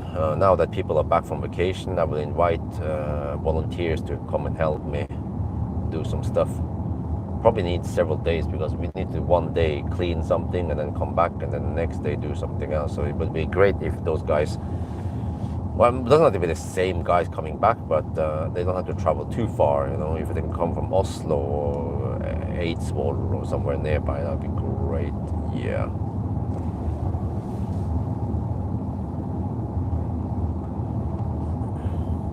But yeah, so maybe next weekend we can go on a trip. Well, which car is it in? Oh, it's gonna be the GLC. Okay. Well, we can take the GLC to Lilleputthammer then. That would be one of the most hyped cars in this year, right? Along with the iX3. So hopefully the GLC will gain lots of views, and if the weather is okay, I can do the 1,000 kilometer challenge on Friday night. And then Saturday I'll be fucked up and I try to recover, and then Sunday I can go on a little trip.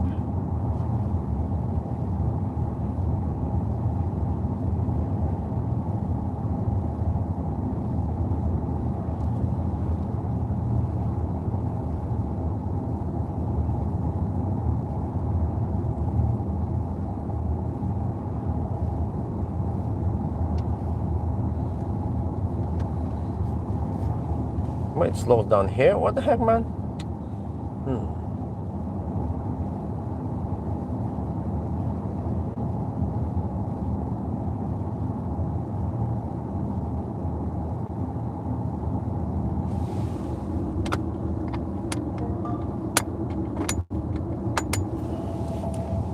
Oh man, the car does this annoying emergency.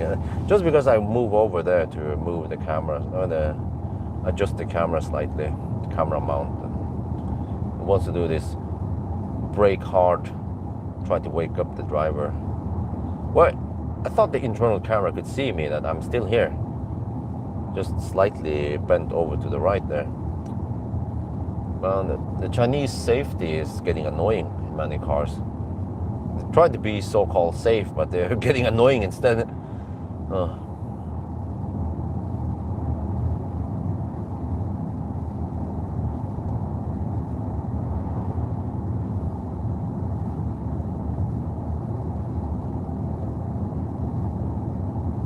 We caught up with someone who's driving under the speed limit also. 74 kilometers per hour in the 80 zone. 73. 72 in the 80 zone. How about that? 71. Because there's a dangerous curve ahead. Yeah.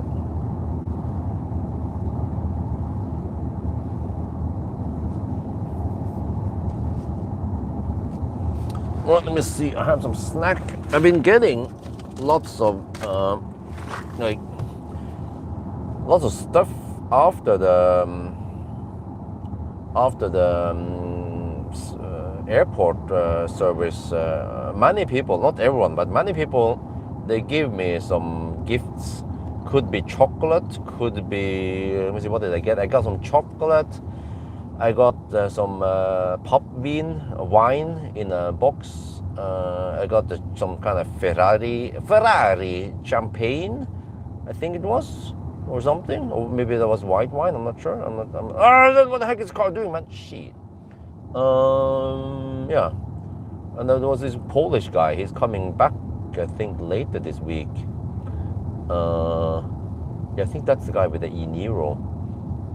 He asked me what I want. And I said, well, he said, you want something for Poland and alcohol or stuff? And I'm like, okay, I don't drink alcohol. Just chocolate then, yeah. So he will buy some chocolate then, okay. I probably, I don't know,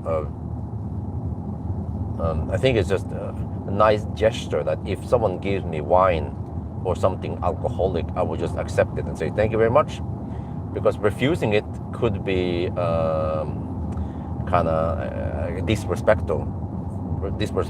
So I always accept any gifts, whether it's wine or whatever, right? But then I'll probably just give it away to Valdemar's buddies. There will probably be someone who enjoys some wine or some alcoholic drinks at the repair shop. Yeah.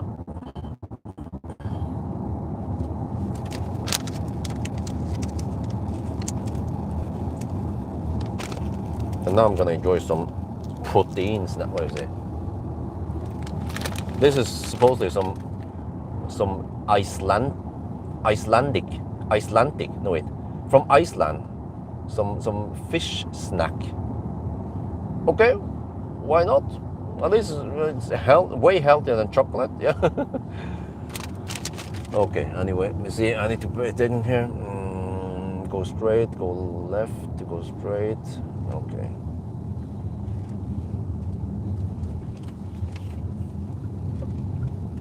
Mjøsen, here we come.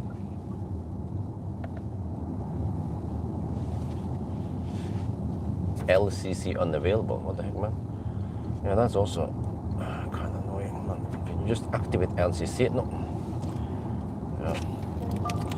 Oh, it's like I know it's gonna be 80 zone ahead, and the car is struggling to activate LCC. It's saying LCC unavailable. So I try a couple of times, and then it activates the LCC. Great. But I already set ACC to be 80 kilometers per hour, so I don't have to adjust that. But when I activate LCC, it will not go at 80 kilometers per hour. It takes the current speed, which is 60 kilometers per hour. Then I have to adjust it up. So it's like, the extra hassle, man, the extra annoyance with this car. Why can't you just behave correctly? Well, it seems like I have wind from the north. I was wrong.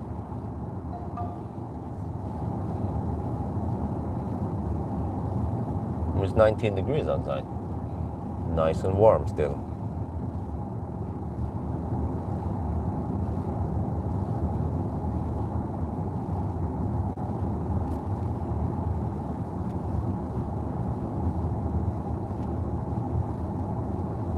Still no fans. I mean, yeah, still no fans. We don't need OnlyFans yet.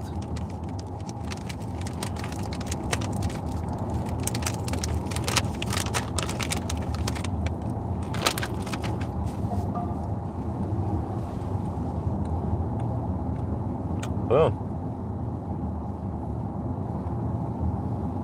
Many people, they were wondering that, wow, Björn,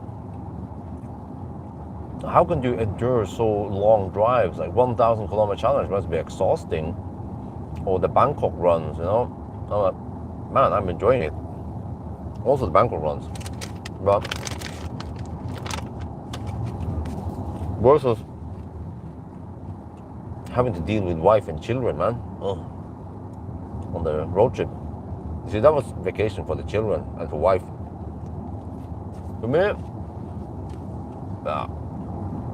well, okay, I did enjoy going to other places. Except for that, the joy was quickly demolished by the freaking high price I have to pay for everything. Like Legoland, and in general, just food in Scandinavia is just expensive compared to, well, Germany and beyond. But even Germany, yeah. Right? Yesterday we tried the spare ribs at Egon, but I mean Egon is kind of expensive, but that's 400 NOK for spare ribs, or almost 40 euros for spare ribs. It doesn't say even how big, but at least we counted 10 bones, so I think that's roughly 300 grams of spare ribs. And in Deutschland, near Lübeck, the first day, we had some spare ribs. No, it was a third day or something, yeah. Second or third night there. we ordered some spare rib from this place, restaurant, the American Diner or something restaurant, and it was like 1 kilogram, 1,000 grams of spare ribs, and then you had the option to add another kilogram, so it becomes 2 kilograms for only don't remember how much it was, like 10-15 euro or something. I was like, okay. I think 1 kilogram is enough. It was enough for the dinner, and we even had leftover the next day. But the best spare ribs I've tried so far was from Bones. Bones at Lalandia, Billund. They have Bones all over Denmark, supposedly. So I could try some at Copenhagen next time, maybe. But then wifey claims that the best spare rib she had was in Australia many years ago. So, okay.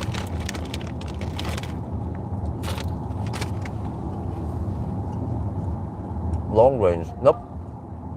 It's either all-wheel drive over here or no.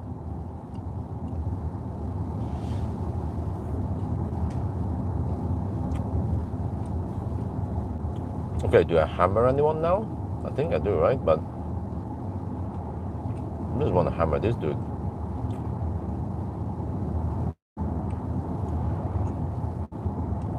Because now the traffic is flowing at only 65 kilometers per hour. 60 kilometers per hour in the 80 zone.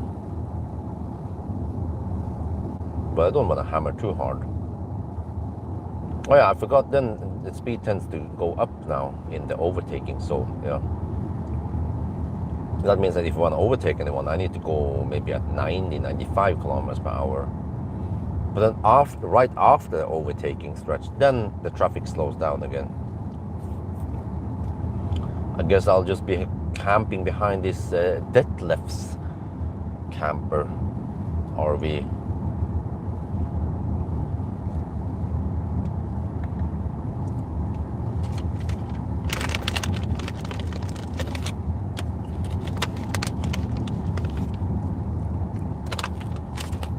Now this fish is good, man. Because for some reason Norwegians they just want all-wheel drive. But it makes me wonder, I mean, do they actually need it? It depends where they live, or maybe where they have their cabins. Dude, what the heck, man? 80 comments on today's video.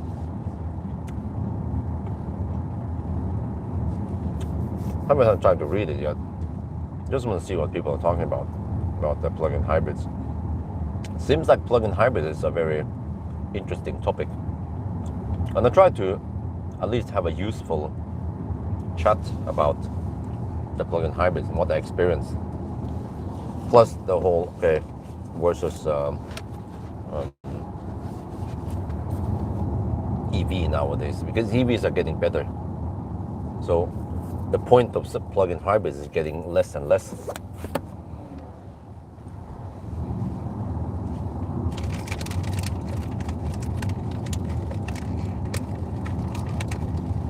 And you can also get fairly cheap second-hand EVs.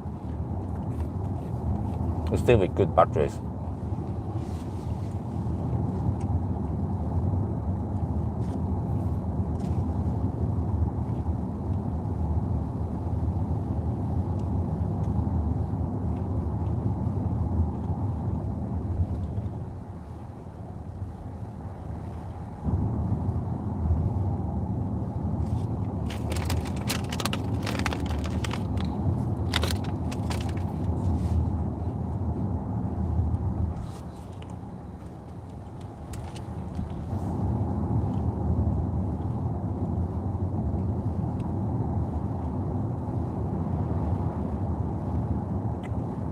Maybe in the future I can hammer over to Lilleputthammer within 1 hour and 15 minutes. Okay, no, that's not going to happen. It takes 55 minutes to reach Mjøsbrua. Then I'm already going at more or less max speed. Yeah, I can see that we have some strong headwind. It means we should get the tailwind on the way back.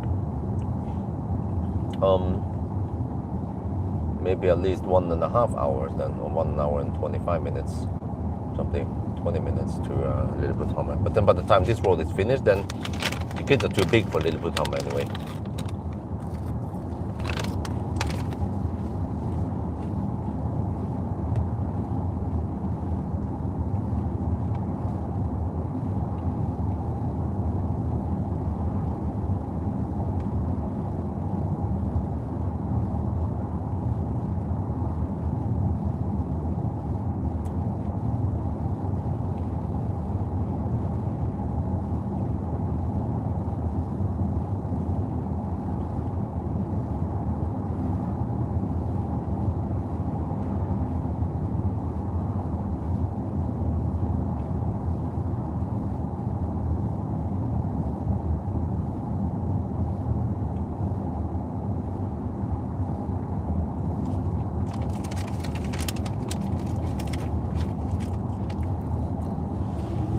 Yeah. I asked a while ago, but I didn't get any answer. Where do you guys live? Who is it, Daddy? What does he do? No, but where do you live and where did you go on vacation? I'm just curious to hear. Was it by car or airplane or something? You know, lots of people flew to the destinations this summer, right? For me, I saw the airport parking, traffic.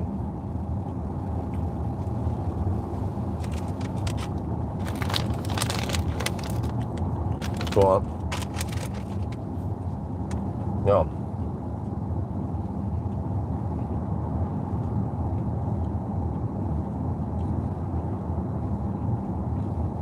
Well, I have to say, electric mobility has improved. When I traveled this year, there were plenty of available charging sites. I mean, plenty of charging sites and lots of chargers and also high power chargers.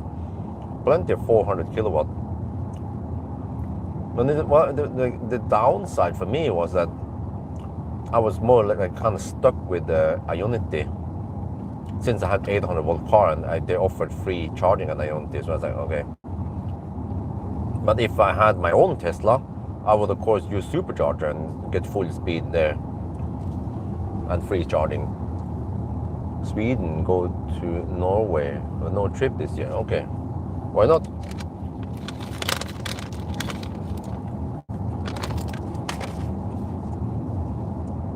There were lots of traffic along the Swedish coast, or no, the 1,000 kilometer route. Man, that was crowded. Man, there was lots of traffic.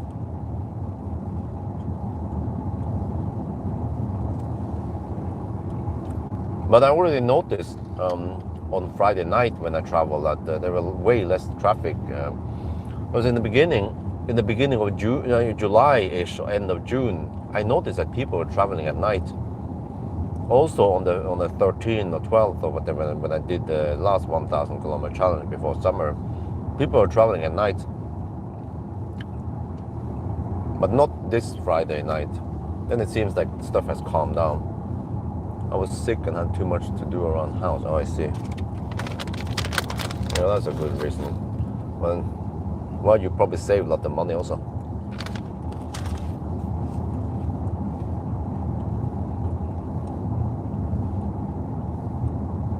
No, because I remember in the old days, didn't have that much money, but I was able to save lots of. Oh, what the heck? LCC just stopped working. What the fuck, man? Dude, trying to kill me? Come on. There it works again. Okay. Well, I'll be back to Norway to meet next year. Oh, okay. Sweden, very dangerous to some places. Malmö. Yeah, I heard that Malmö is scary, and also Bakkabol. Bakka, you know, well, north of. No, LCC deactivated. What the fuck is this shit, man? Okay. North of Göteborg, between Hising, Bakka, and well, in that area, south of Kungälv. Heard that's so scary.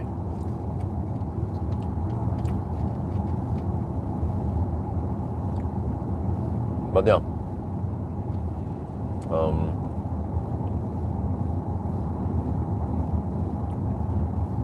Fox News. I heard it from other people also, from local Swedes, that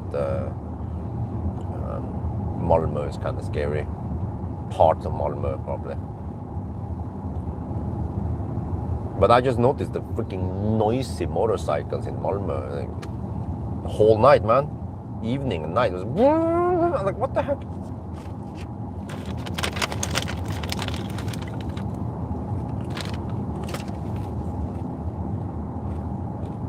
So I'm definitely not sleeping over in Malmö again with the family. For me, if I was traveling alone, that's fine. I don't care. But I mean, I remember in the old days, we would save money by sleeping in the car. But we will have like maximum one night in the car, and then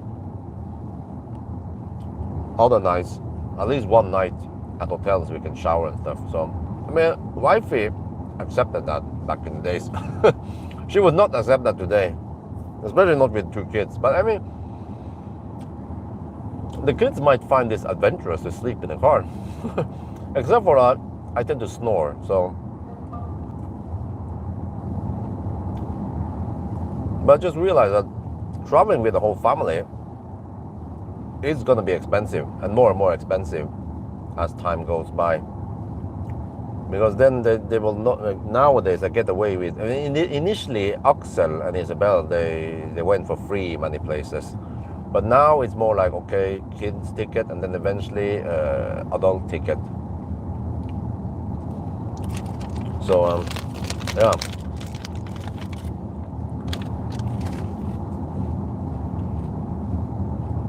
And I don't know if the family will accept sleeping in a tent or not. But I mean, that would be another experience, right, for me, and doing video about.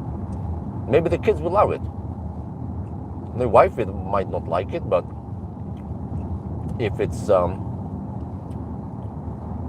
votes for ticket, for 3 votes for tent and 1 vote against it, then yeah.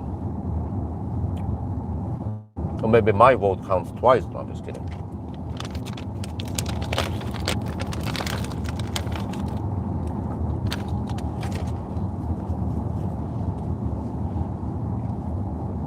Because I saw on Facebook some Norwegians, they slept in tents when they were on vacation. How practical is that? You have to dismantle a tent before you go somewhere, and then you come back to the tent place or the camping place.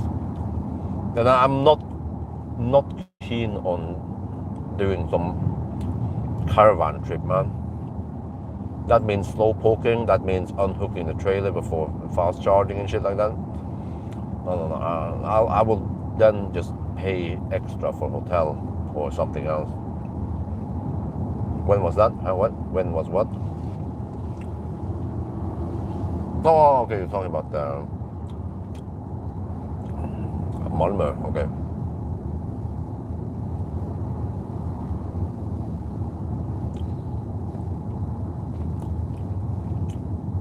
Well, I haven't followed everything, but I heard that there's been some conflicts going on in the streets of Malmö in the past.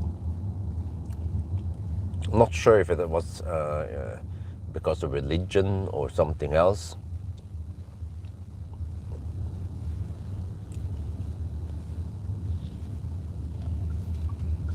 Because, initially I was not aware about this. I remember I went to Malmö to charge the e-Niro back then on my trip to the crew or wherever I went. And then I charged in Malmö. And then I remember some people that commented, oh, you went to Malmö, oh, be careful. I'm like, huh, what why? Well, that's why, supposedly.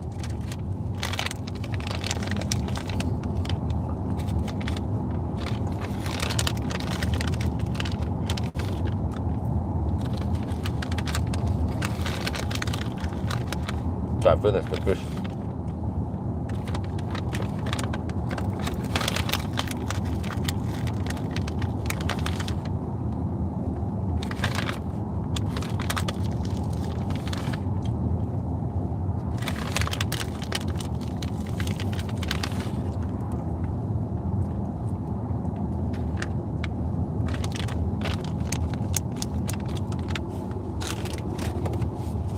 29th of September 2023. Oh.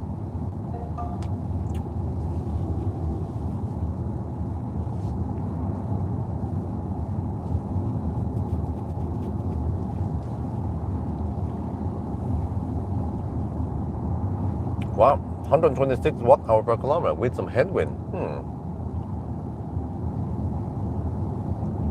Well, we might end up with 126 or around there in that ballpark.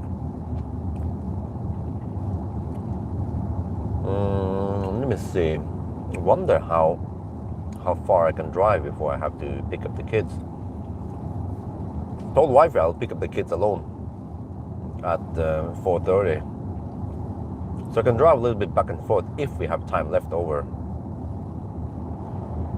And then what? What if we're down to 15% or we've done 550 kilometers? And then I might just drive with the kids trying to finish it so I don't have to drive tonight. But I'm pretty much done with everything now with this car. I haven't done an interior view, but I did an interior review of the Privilege. So it's just, okay, stripped down equipment here and there, no head-up displays, so slightly cheaper seats and all that.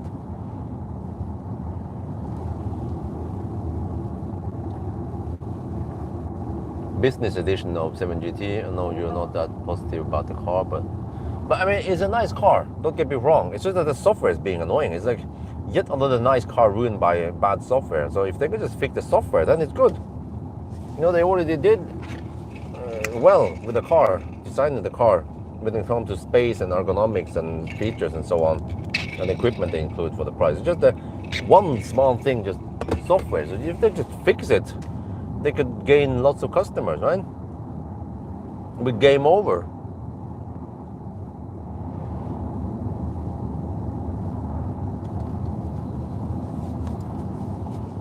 Well, I still haven't fired up the HVAC here. Still on no fans.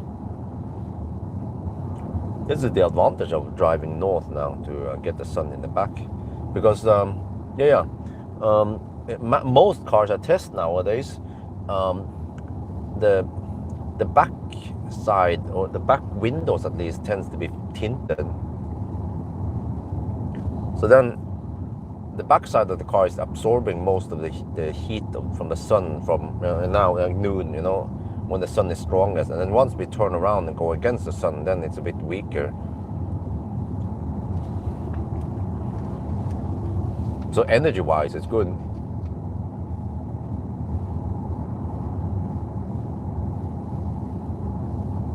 Well, I mean, not only Tesla. Tesla is still lacking some features that, for example, Neo and Xpeng has.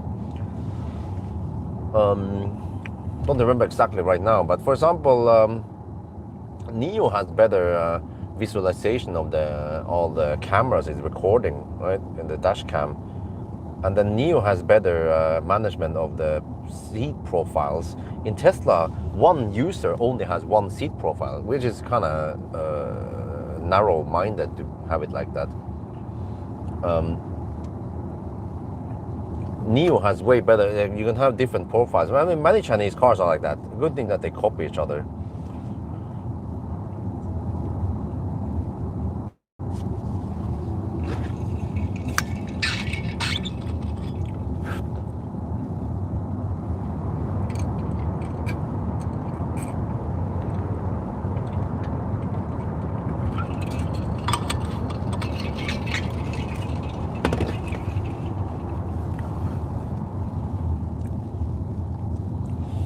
Well, unfortunately, Tesla made some weird choices by removing the stalks and removing radar.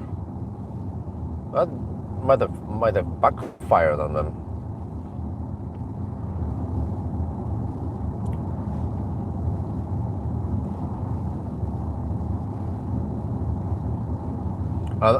You know, I think that a head-up display in a Tesla would be great. You don't need the instrument cluster, you have a big screen for that already. Because I have experienced it myself that when I borrow those press cars, I would then look in the head-up display all the time, obviously because that's where the road is. And then usually look in the main screen. But like I don't look in the instrument cluster for speed or whatever that is already in the head-up display. So then it like typically ends up that I look in the instrument cluster for trip meter or maybe outside temperature. So like this car, for example, shows outside temperature only in the instrument cluster, but it could have shown that in the main screen, right? So on. So Tesla with head-up display and the one big screen, main screen, would have been plenty enough. Very good ergonomics, and of course the physical stocks. So they could have made it perfect. I would say almost perfect the way they have designed it. They cut the cost, but it's like okay, they cut the cost, so they get better margin for each car they sell. Yes, but it also means that they scared away some people who want some of those stocks or they want head-up display, for example. That's, I guess Tesla doesn't care because they sell enough cars, so they, as long as they sell millions of cars worldwide, then that's good enough for them. But it actually means that the Tesla cars, they are not 100% perfect. They might be 95% perfect when it comes to hardware and software. But what makes Tesla really good, like I mentioned before many times, is enhance and sexy buttons, because they work a lot on the software and they improve things that Tesla don't care about improving. So then you can customize it, and then you can have whatever you like. You want buttons, you want stock, you want knob, up to you. You can customize it just the way you like it.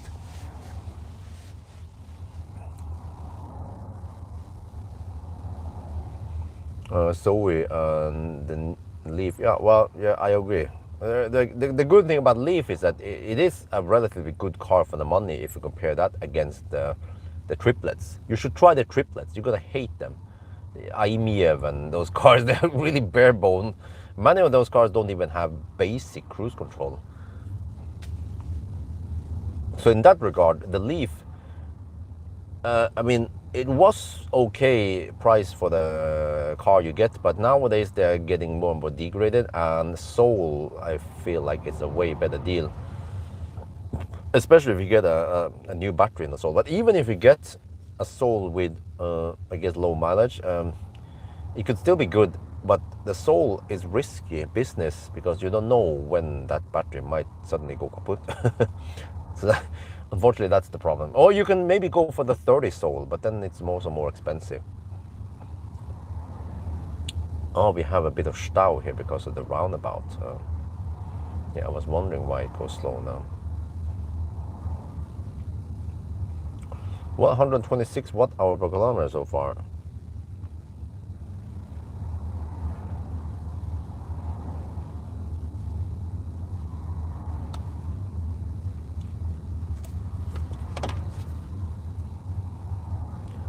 Okay, well, if I go to Circle K, I want to at least buy something there, plus cash out a price. I have to check what kind of price. I have four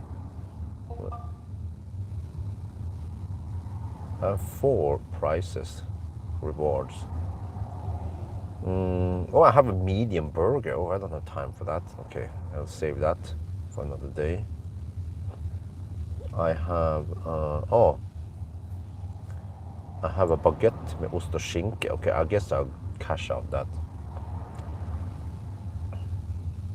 And then I have a panini, and that will also work.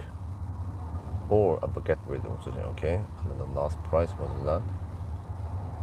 Another medium burger. I have two medium burgers to cash out.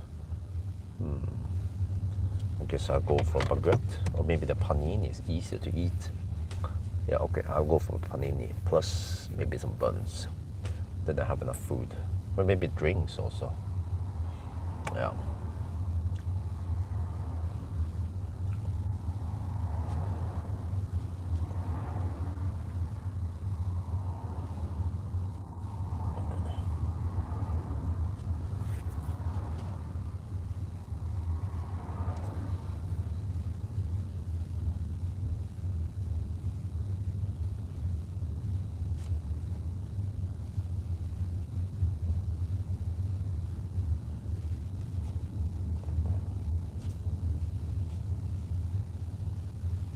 Yeah, I never did a Sunday drive on that car.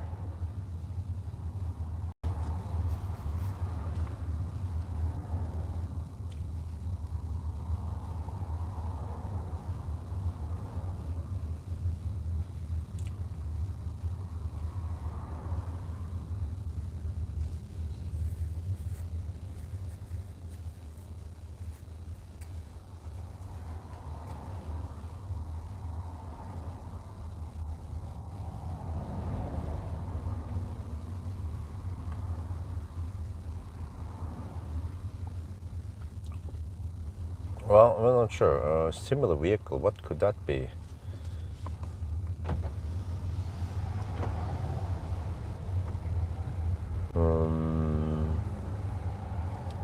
ID7 maybe? How long is this Zeekr anyway? I think it's relatively big. I think it's bigger than the Model 3, right?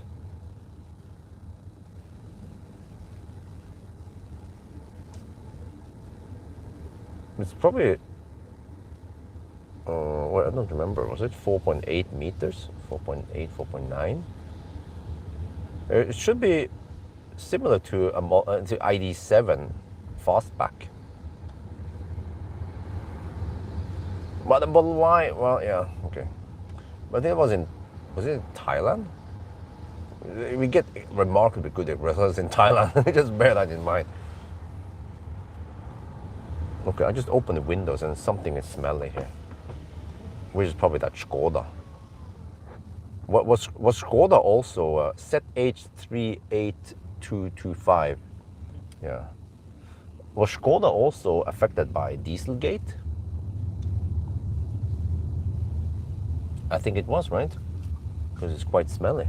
You can smell Dieselgate.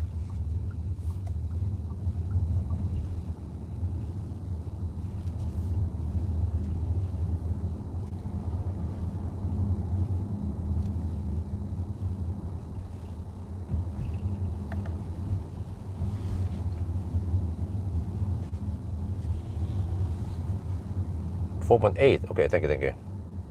4.8 meters. Yeah, so it's bigger. It's longer than the Model 3.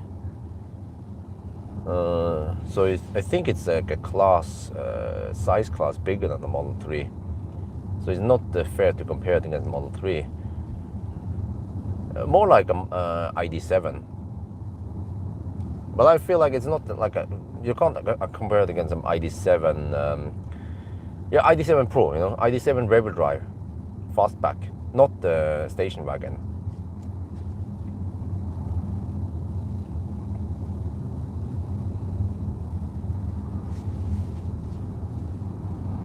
ID7 averaged only 117 watt-hour per kilometer in the sun, but it was 25 degrees.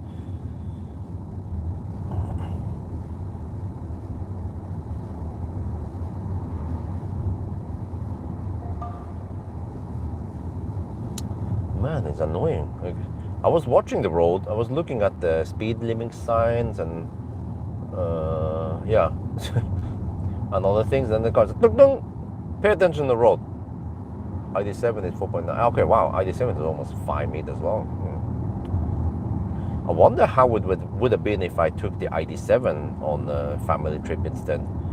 It could be this 91 kilowatt hour station wagon, It's more efficient than the Q6, but how about the space? Actually, the length space is remarkably good, but no frunk, but okay sized trunk, right?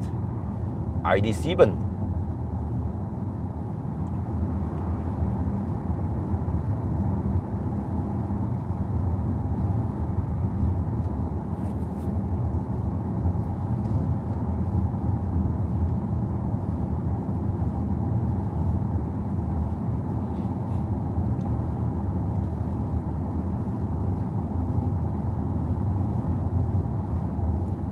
On the detriment effect of electric cars on road surface. Oh, okay. UK.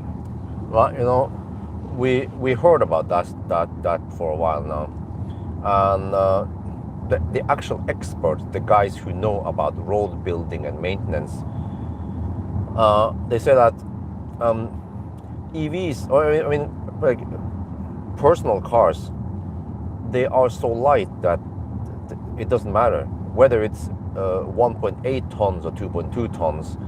It doesn't matter at all when it comes to road wear. It boils down to the trucks. The trucks that weighs 30 to 50 tons, they are the one that can make a significant impact on the wear and tear, not the personal cars. So this is just like another empty claim from EV, anti-EV. They just want to make up excuses why EVs are bad.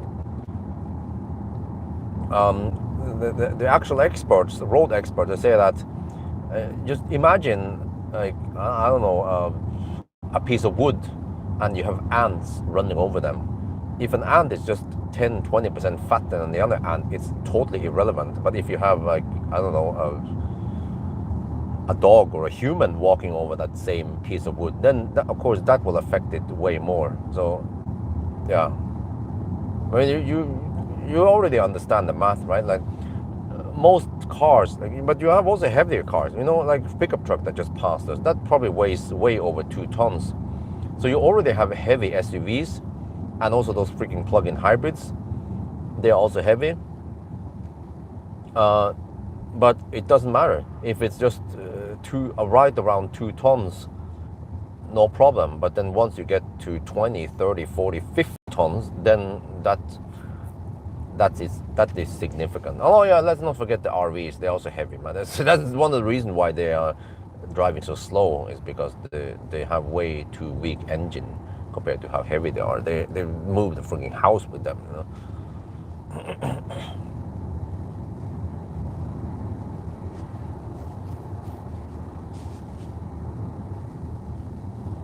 That would have been an interesting topic for a podcast, 4K podcast.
Inefficient delivery. What?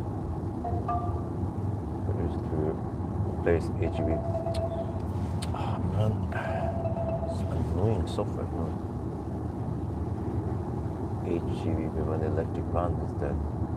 Oh, okay. I don't know what HGV means, but yeah. Well, yeah, maybe you can do it the Ukrainian way, the way they transport cars. They transport 2-3 cars on each unit. They use smaller trucks rather than, I don't know if it's counted a van or a small truck instead of a big truck. But the advantage, of course, with having a big truck is that then you only need one human to operate it rather than several people in smaller units. Heavy good vehicle. Ah, okay. It's LKW then in Deutsch. Lastkraftwagen. Banana boat, yes, it's available in my channel. I didn't bother doing it on this car because it has just slightly bigger front, but it's still too small to fit a banana box in there.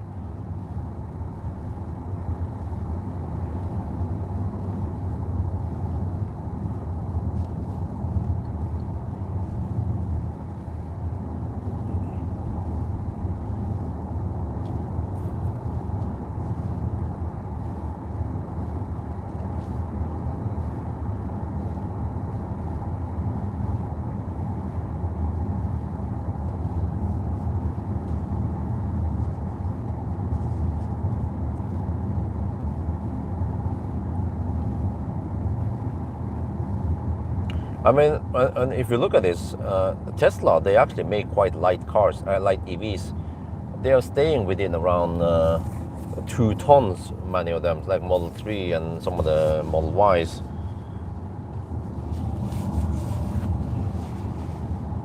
But then, of course, you have BMW i4. That is, well, I'm not sure you can call it a 5-seater. It's almost like a 4-seater. That weighs 2.4 tons. Yes, why not?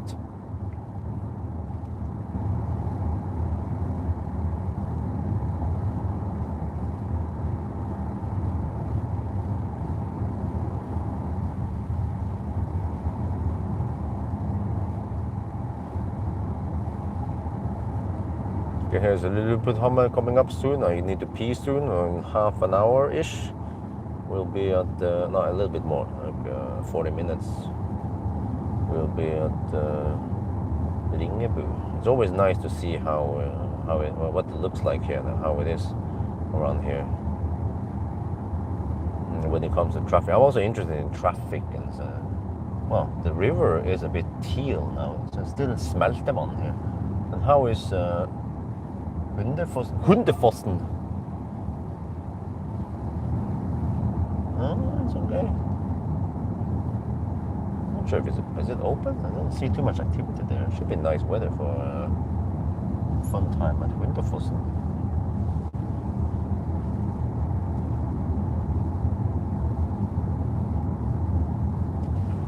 How many kilometers? Okay, 167 kilometers and 73%, but still the charge scale is non-linear. Let me see about Lilliputhammer. It seems like there's people there. Some activities maybe. Well, maybe you can try the driving, the car again, electric car stuff here. Yeah, I see there was activity here. 18 degrees Celsius. Lilliputhammer. Well, we did sleep over here in some of the days before, but I mean, that was expensive, man. Ugh. Glad I don't have to do that again.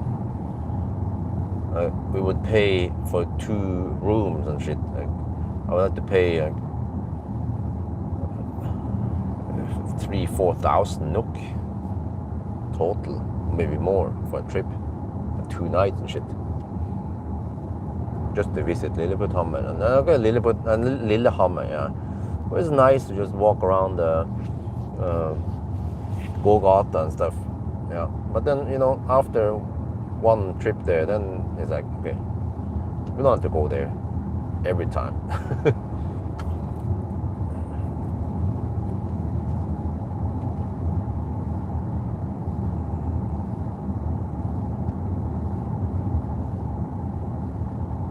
Gudbrandsdalen, still beautiful as usual. The Godfire Valley.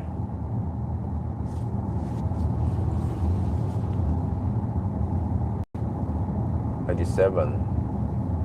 Yeah. So Q6 has more space than '97.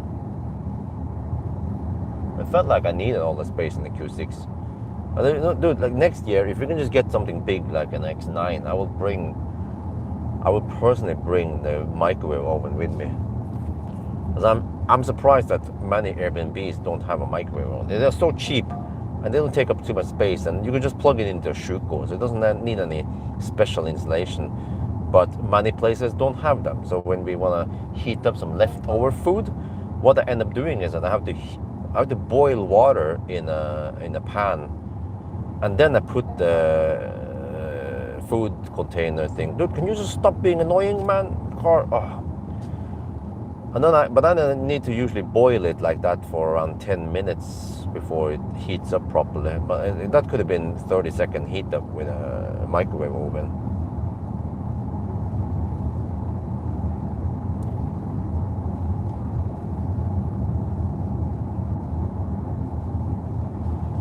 Yeah. So, but it was interesting. We went on many different Airbnbs and experienced the good and the bad. Some places were really tight, like in Copenhagen, understandable, because you want to live kind of in the city, right? Other places were really spacious, like that farm place near Legoland, and it was really quiet, dead quiet. Even in Gjesholm, even at night when you go outside, you can hear that little constant background from cars mainly, except for maybe when you go at night, like 3 at night, then it is very quiet at Gjesholm, because then there's almost no traffic on the motorway.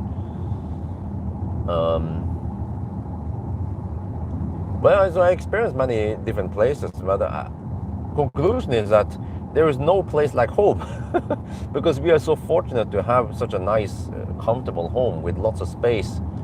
And the kids, they can run around in the house. Like the house is so big that Isabel can start using that bike. There is like a child bike without pedals, but just a bike where she can just ride it and learn balancing on the bike, and she can do that indoor. She just rides it between the entrance and the living room and the kitchen, and then she loops around and goes back the other way. And so I was like, wow, yeah, this is the reason why I built such a big house for the future family, so they can play and have lots of space, and eventually when the kids grow bigger, they will have their private space and their gaming area, whatever they want, and their own rooms, of course, and their own bathroom also. So we had to queue up on the bathrooms. I was also experienced that when Amory's parents came over, and also Maya came over in 2017. We were suddenly 5 adults gang banging. Well, okay, maybe that's a wrong word, wrong choice of words, but we have 5 adults sharing one bathroom, one toilet, and one shower. How much decibel? Why? Okay. Well, it was normally in Yes Home, I think in front of the house, could be something like 30, 40 decibel in daytime. And behind the house, then it might only be around 25, 30 decibel. But at night, it could drop to only 10, 15 decibel. I haven't actually measured it. Maybe I should do that one day. I did measure it a long time before the house was built. But then, for example, up in that mountain I went at Gol, I bet it could be almost 0 decibel. It was so quiet up there.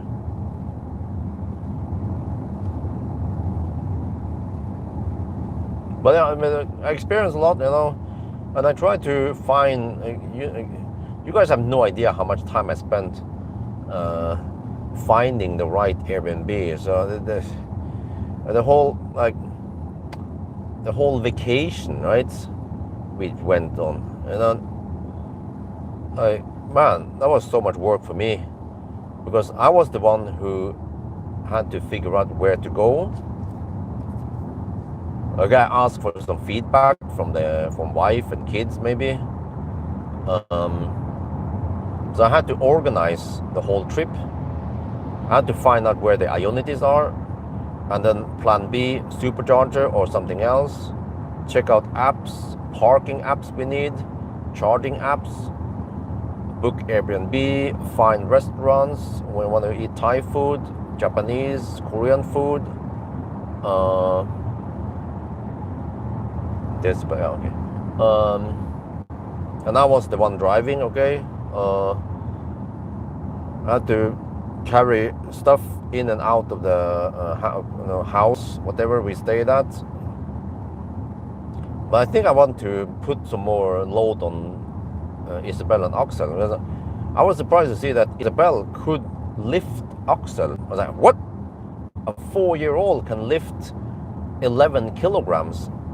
Okay, maybe not for too long distance, but it means that she can carry 5 kilograms on her back then, and help me a bit, or at least hold a bag, or a Rema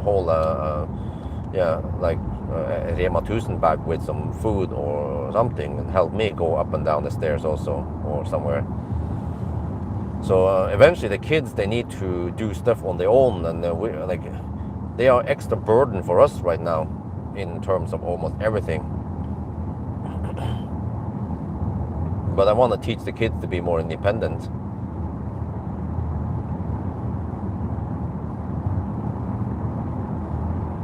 So I was like, after the trip was over, then I was like, I'm tired, boss. Yeah. Basically, I had to do almost everything on that trip.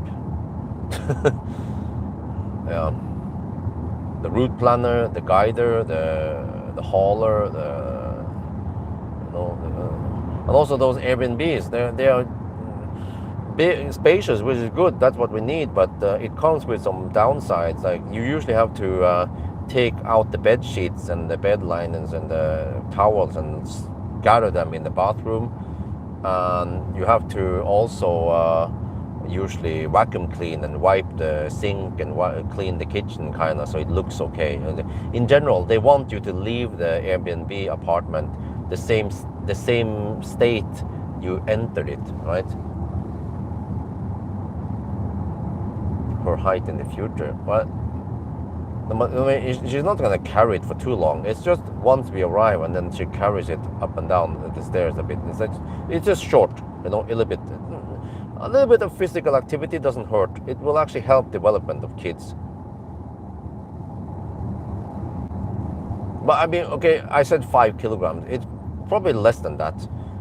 Usually a bag of snacks or some clothes or some diapers doesn't weigh more than maybe 2-3 kilograms. And that's nothing for a 4-year-old who weighs 13-14 kilograms now.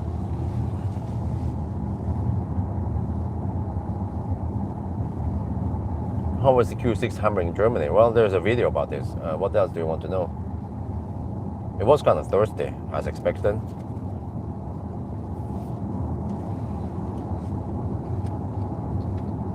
Did that woman flash at me? I think she did. Might be Polizei lasering up ahead.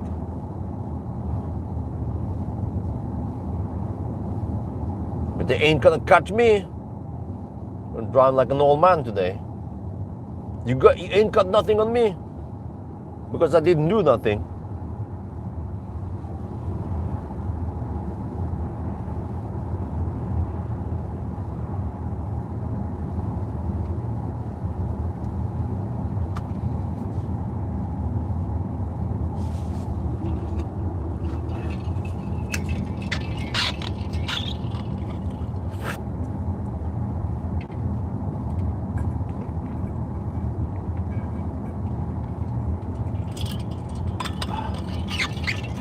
Wow, I'm surprised that I'm still on no fans.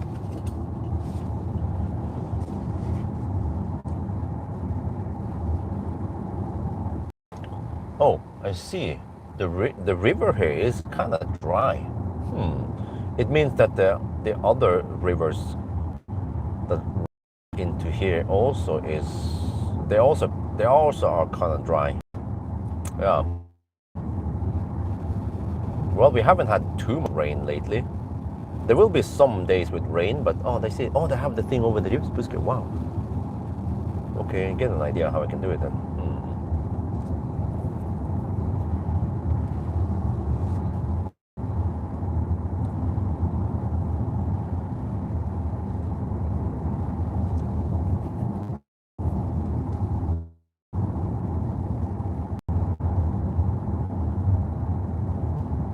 We're alive again. I don't know what happened. I mean, we're trying to fix the shake here. I don't know what the heck happened. There, maybe that's better. It's more stable. Okay. I have to push the live stream phone slightly against the phone mount to create some tension so that it doesn't shake. Yeah, this is Gudbrandsdalslågen, right? Supra Raval. I mean, what's up with that car? What's so special about it? It's around 4 meters long. Well, is it heavy? But it's not like Cupra Born, because Born is almost an identical copy to the ID3, right? But then the Raval must be different, or the Rav. I don't know how you pronounce that thing. Okay, it's beautiful here. With the valley and the lake, not like the river. It's a very slow-moving river, wide river. Yeah, it could appear to be a lake almost, but it's actually a river. Consumption is 126. Almost no wind over here. That's good. Here's amazing. Only place in UK can get here is the Highland. Okay.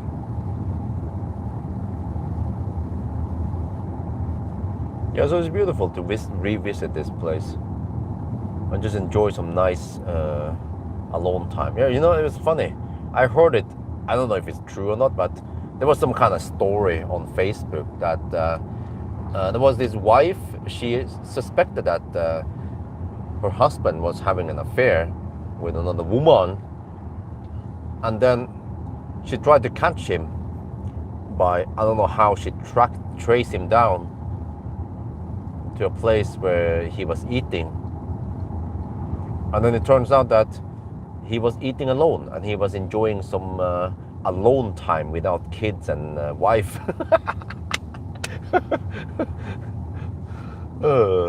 Yeah. Well, I mean, needless to say, wifey, my wife, dude, what the fuck are you doing? Shit, man.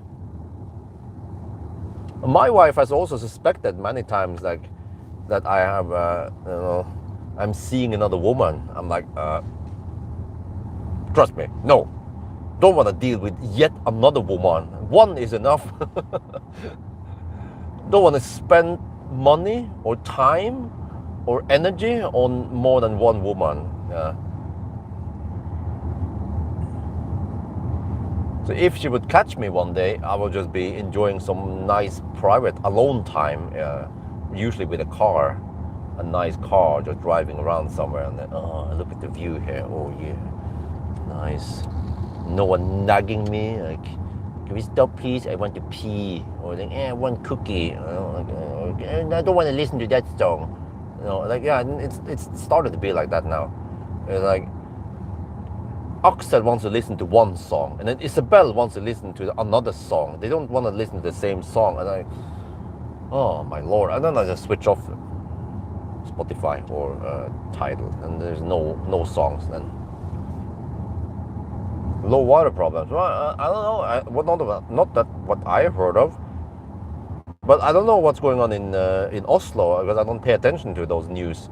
But I remember many years ago there was some water crisis in Oslo, and people were a municipality asked people to try to conserve water, but that's because Maridalsvannet, which supplies the whole Oslo area, is tiny. But we live in Ullensaker now, and we have Hurdalsvannet, way bigger lake that supplies our area. So for us, it's like, no problemo. We do, but it's a car, not a woman. Okay.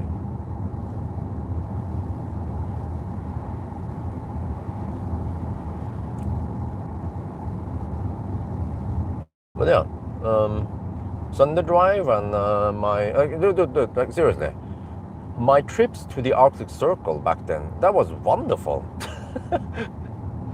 Wonderful, huh? Just me and the car and the live stream people. Okay, sometimes the live stream people were kind of nagging me about stuff, but okay, I can always turn off the live stream then. I don't remember if I always live stream, but you know, as long as the live stream doesn't turn to be like my kids, then I will still live stream. But if they're nagging too much, then I might turn them off.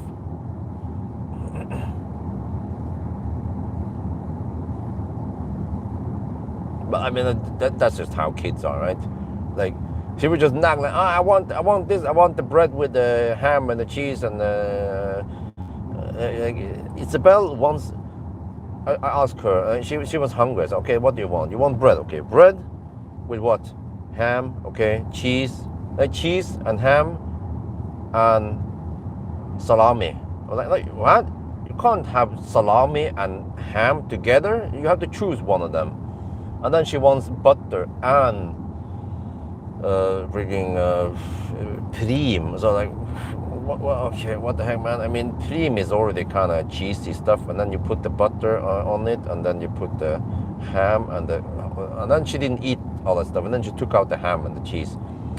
And then that was Axel. Yeah, okay, whatever. So that's how kids are. They want it, and then once they get it, then they don't want it after all. But to me, I just have to stay calm and not get too annoyed by the kids. Wifey tends to be really annoyed at times. I'm like, okay, calm down, you know. Especially when we're in the public, I'm like, okay, hey, just, you know, don't show in public that the kids are annoying. I mean, you are annoyed by the kids, okay? Maybe they're called barnevernet on us.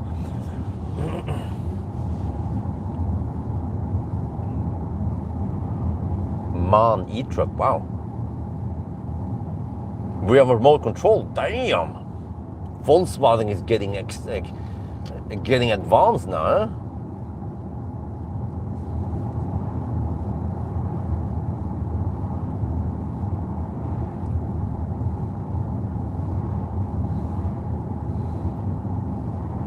Well, to say the traffic isn't that crazy today. It seems like some people are still traveling home. But I'd say that the majority of the traffic, they are already back at the office. Yeah, office rats are back where they belong.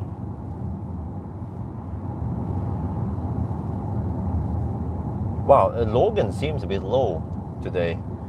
Could be 1 meter lower than normal. Yeah, okay, sorry. When I say Logan, I mean the river here. Gudbrandsdal Logan. Oh, we're getting close to Ringebu now. The ring shed. Yeah, 15 kilometers left. I'm getting hungry. Time for lunch. But we're just gonna keep moving. We just grab lunch and then we drive as we eat. Save time. Keep the average speed up.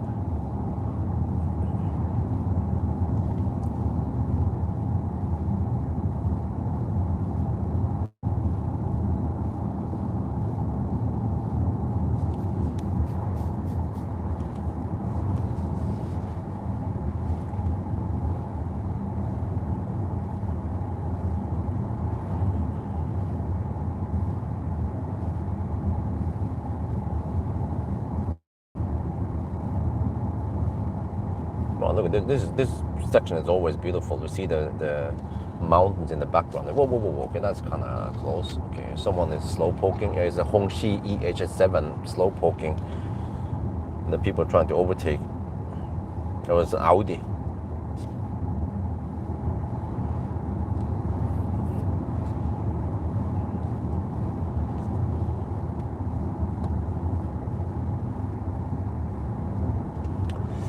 Yeah, so tomorrow, I've been using the electric scooter, but tomorrow I had to travel 24 kilometers from where I delivered this car, Fornebu, all the way over to Bertlåsten, Lørenskog. So that's gonna be kind of far with the electric scooter, because electric scooters are limited to only 20 kilometers per hour in Norway. Whereas electric bike, they are limited to 25 kilometers per hour, and they also go faster uphill. So I could borrow wifey's electric bike, but I haven't folded that thing in ages. If I feel like pedaling, or I could just pay. Well, it's within zone 1, so I can pay around 35-40 NOK for a ticket. Then it works on subway and bus and I think even train, but I'm not taking train. So I will have to take a bus and then change bus and then go maybe to a metro and then bus last part or something. Yeah, just follow Google's instructions and then I get it there. But it will take me about an hour. Yeah. But then that's the thing.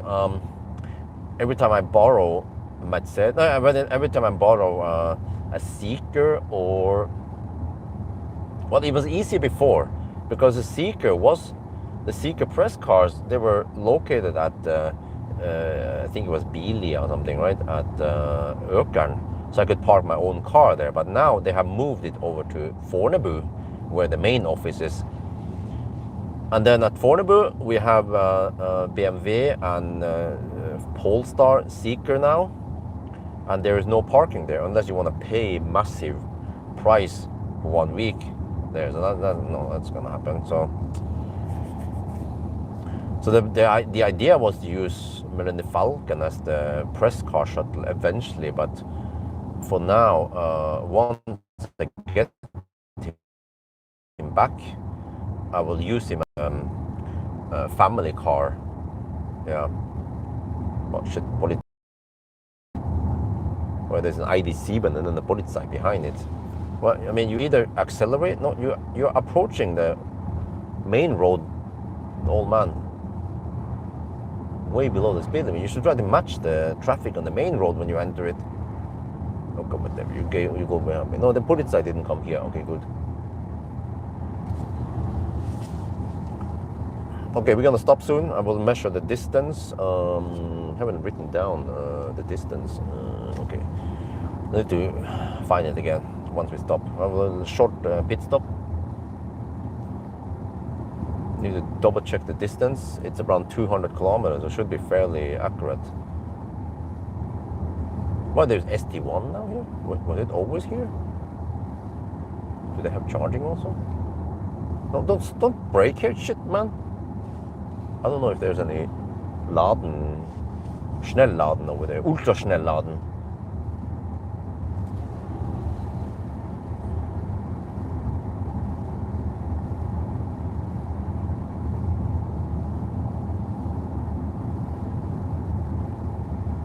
You know, I start seeing some Xpeng P7 Plus now on the roads. It's a nice car. I'm gonna test it a couple of weeks and see how good it is.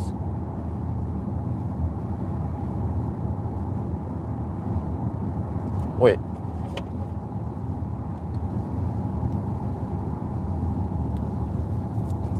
Really?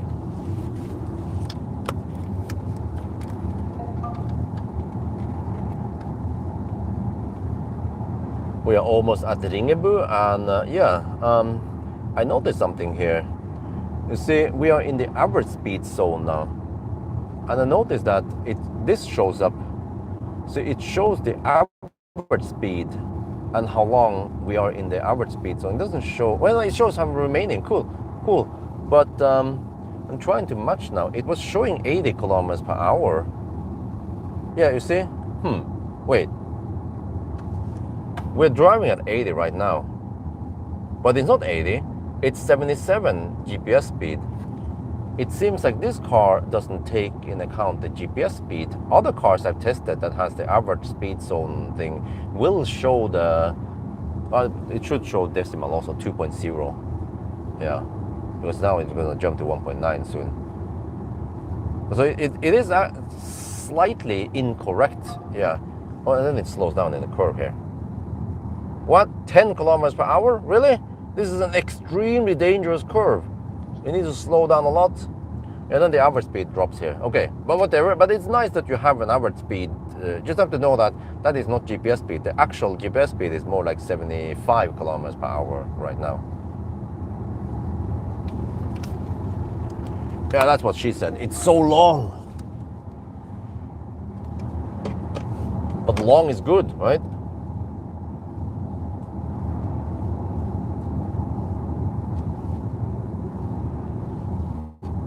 Now it's slowed down again. Okay, don't do that shit. Holy shit balls, man. It slows down so much. It slows down by 10 kilometers per hour here. How is it going to be in Venabygdsfjellet, man?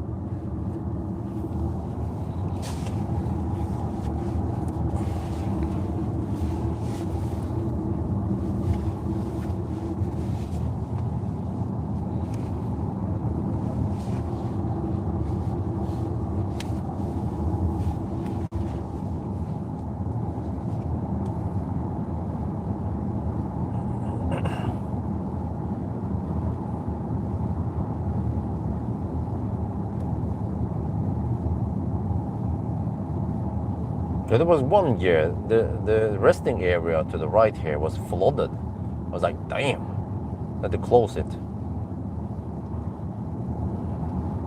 Okay, we're almost there now. In 4 kilometers, I will take a little break and measure some distance.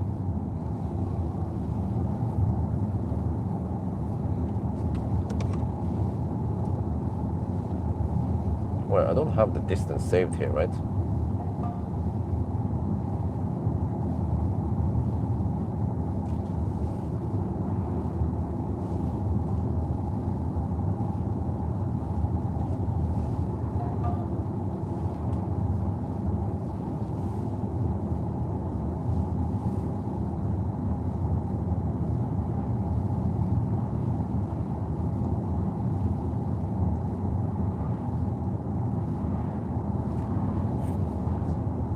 No, I don't. Okay. Maybe I should save the distance. I have to recalculate every time.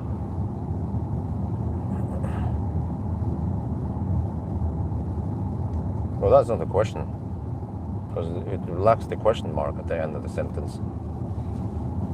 But no, I haven't tested that much. But it is quick.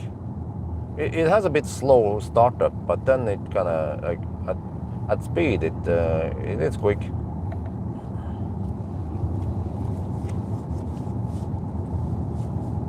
Well, obviously I haven't tested 100 to 200 kilometers per hour because I value my life and my driver's license. Well, at least you got a lot correct. Many people tend to type a lot in one word. Yeah, you're welcome.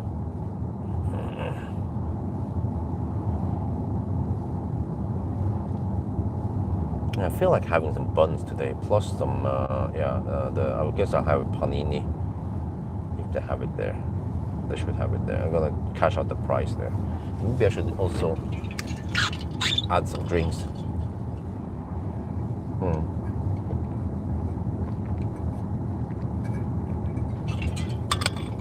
Yeah, gonna restock.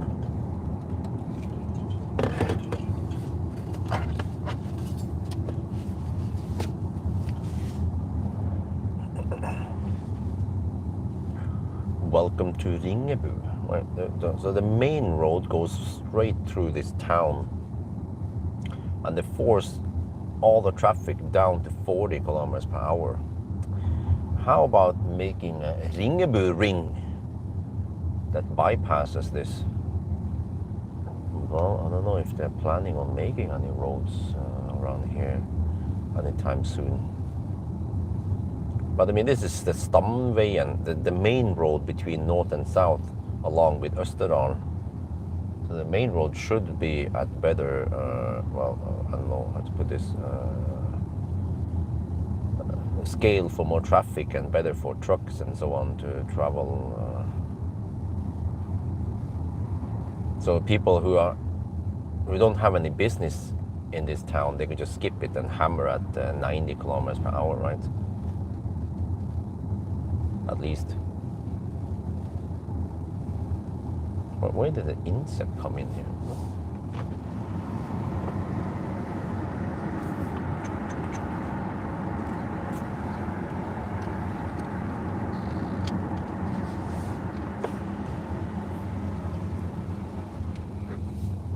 Ja, Ringebu. Verdens navle. Okay, I'm gonna stop here. Wait, do we have a spot for me to pull over at? Okay, if all the spots are taken, then I will just poke it into. Oh, there's one spot here. Okay, but I should go away from the sun so I don't get blasted. Okay.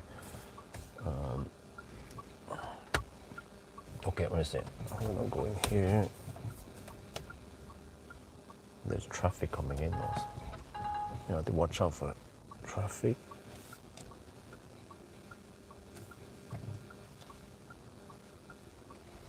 Here, okay. Then it's not going to be too hot. But I need to quickly calculate something. Okay, open the windows for now. Try to get some heat in here. 207.4 kilometers. Okay. What is the actual distance here from home to, let's see here.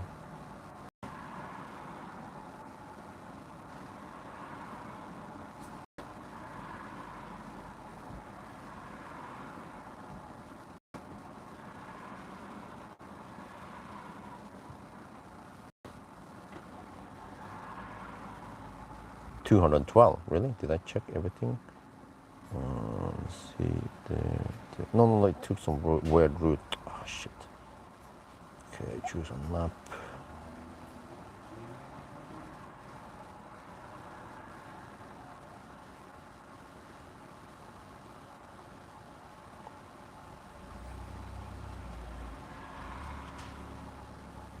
Here. Oh, can you just... No, what happened there? Jesus Christ, man. Google Maps is being annoying, man. Just need to pin. You see, this is why I want to do this on a computer instead. There, edit stops. Okay, from home to here, and then here. And then home. 207 kilometers. Yes, it's 207. Yes. Okay. We write it down here.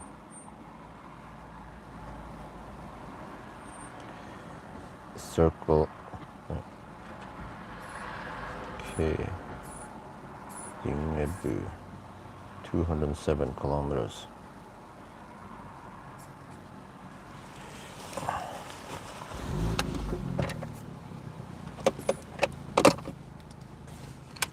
Oh, no.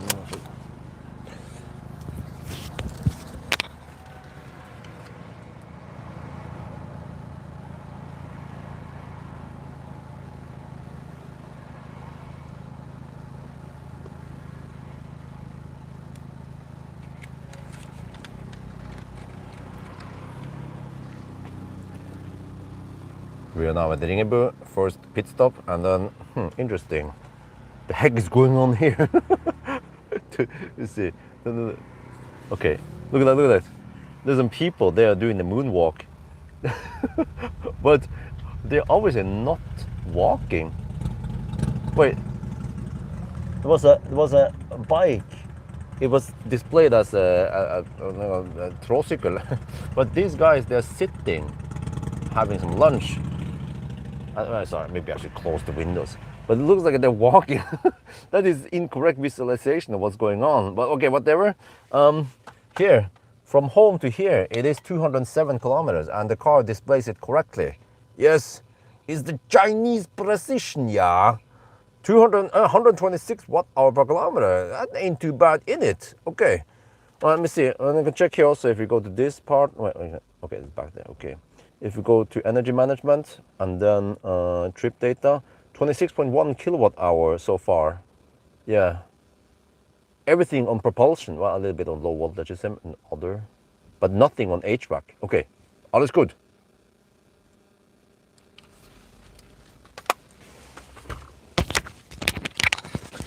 Let me go grab some food and I'll be back.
heat up too much, which is probably good because to not freeze too much up in the mountain. It could be cold up there. So let's see, do I need to restock anything now? How is my grains going?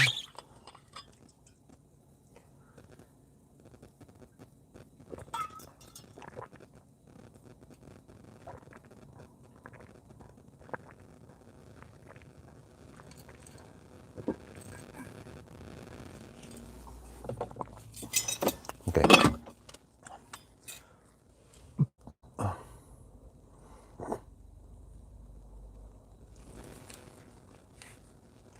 Is this worth of a test model 3 variable drive?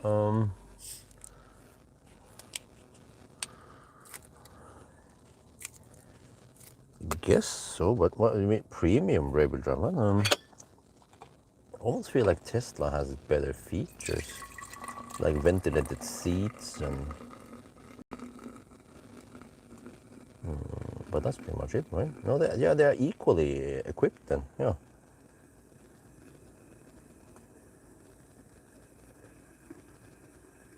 But then the software in Tesla is a safer bet because here you don't really know if they're gonna fix it or not.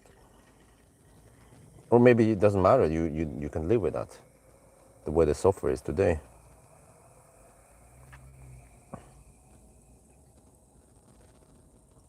Oh wait, I need to.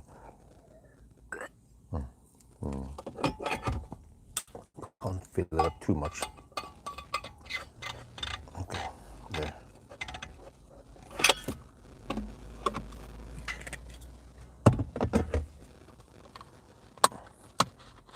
Because I have plenty of food now for my remaining trip, so. Okay, well, let's go.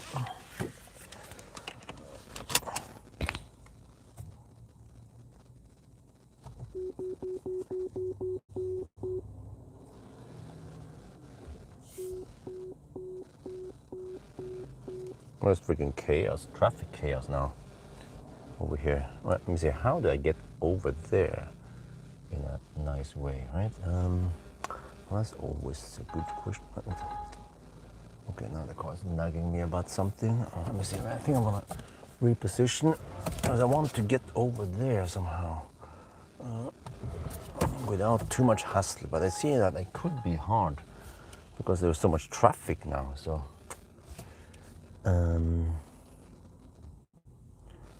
yeah, I don't know when I can get out of this traffic. It's just a constant stream of cars, and it's going to be a quite hard turn. So I think for today I might want to go the other way.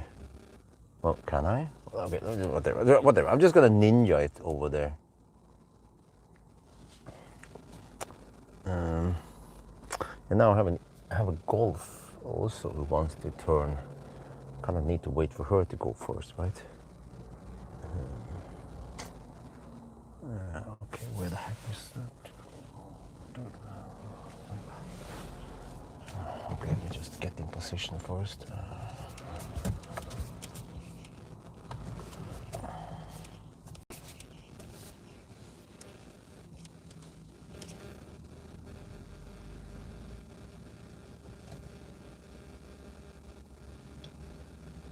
Now it's kind of clear. Here's that Golf behind me. Could just go. That'd be great. Yeah, no, dude, there's freaking traffic. There's freaking Stau at the Circle K Ringebu here now. I don't know, you guys can't see it, but there are lots of cars some cars wants to enter, some car is trying to leave, like me and two other cars. And then there's a new stream of traffic coming from E6 now. Okay, finally that woman went out of the way. And if that guy can go, then I can clearly go, okay, after the traffic. You know,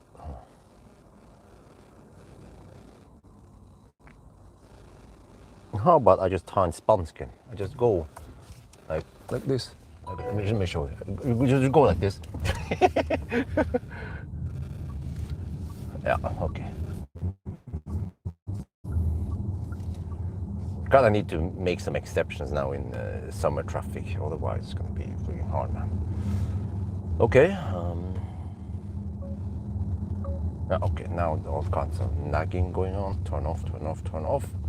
And then also very important to turn off that annoying Zeekr AD emergency lane assist off. That is the most annoying things with this car. Because if you drive on small roads like here, that lane assist shite is gonna pull on the steering wheel all the time. It's like, oh, you're too close to the edge of the road. You're 1 meter away. And I'm like, dude, the road is narrow. Kind of need to drive like that unless you want to drive the middle of the road.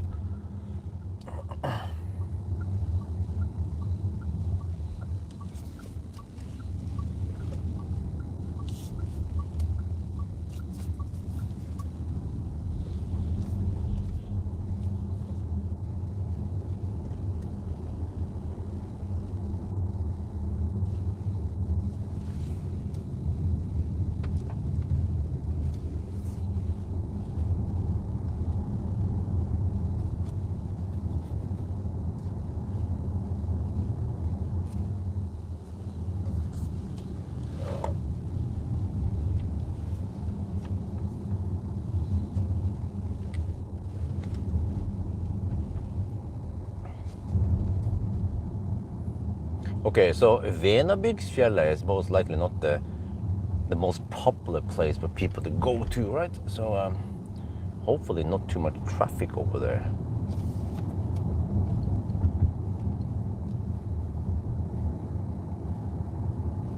I guess we'll see. Oh, shit. Track in the middle of the road.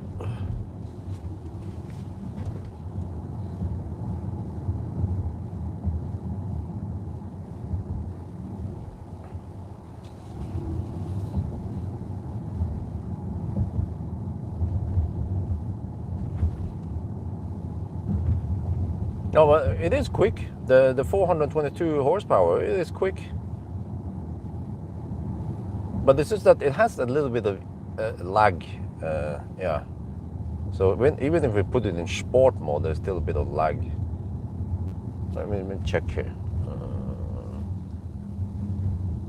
Driving, no, quick settings, sport.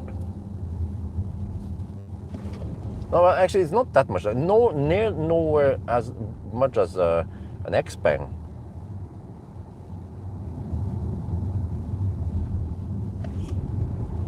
I mean, it's not neck snapping instant, but it's still quite quick to react.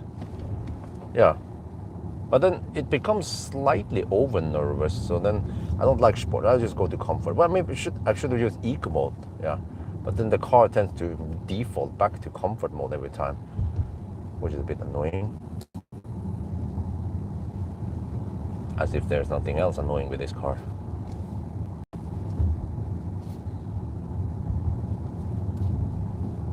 Well, now it slows down in the curve. What? Shit.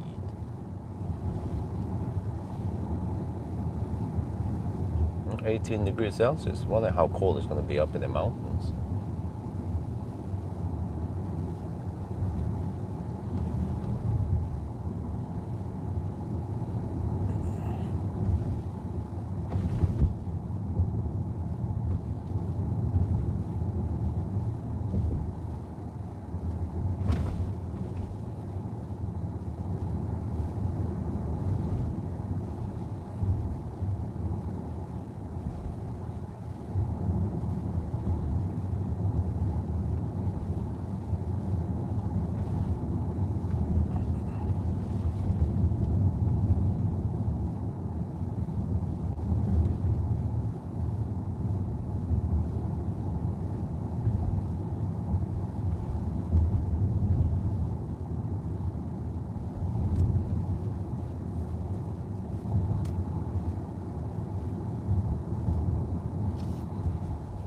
Wait, let's see. Let me go to the Zeekr AD again. Did it turn on? No, it didn't. Felt like the emergency lane assist was on, but it's just uneven adaptive cruise control right now. They're doing some slowdown and acceleration all the time for no reason. So yeah. Well, hopefully they're gonna fix this, right?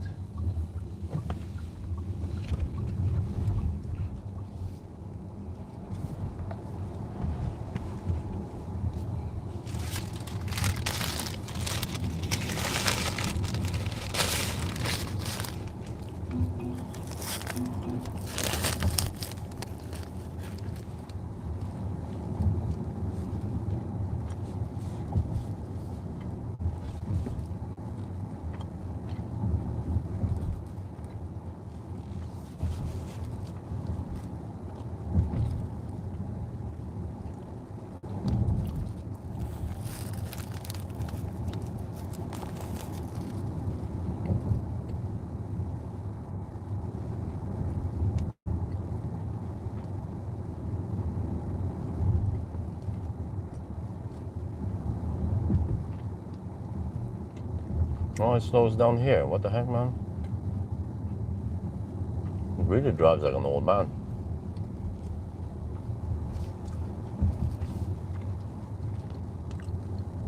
Not very 80, so let's see how slow it drives.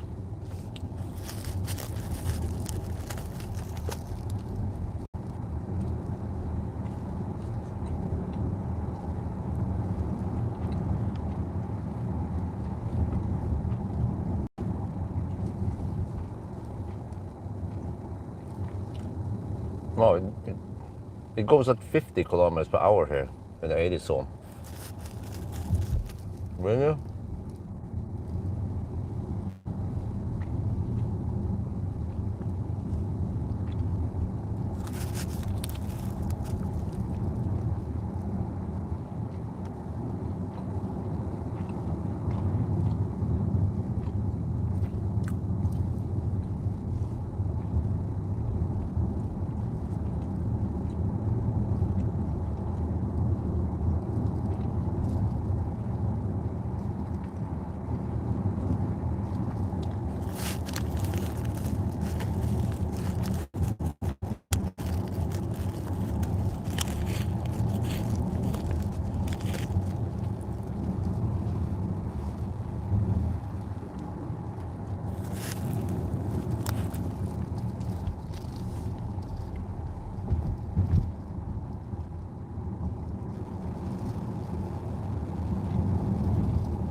Wow, it just slows down a lot, man.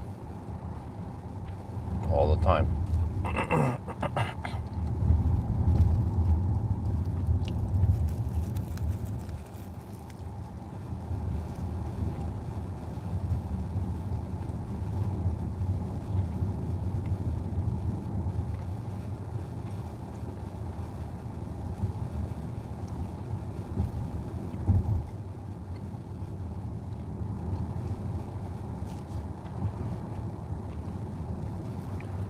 Well, I feel like I need to fight the steering wheel for some reason.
Oh, they finished this already. Oh, nice.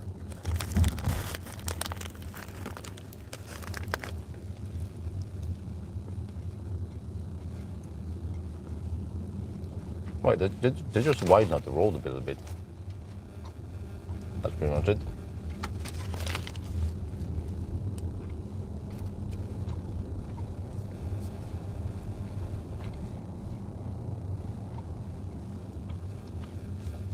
Okay.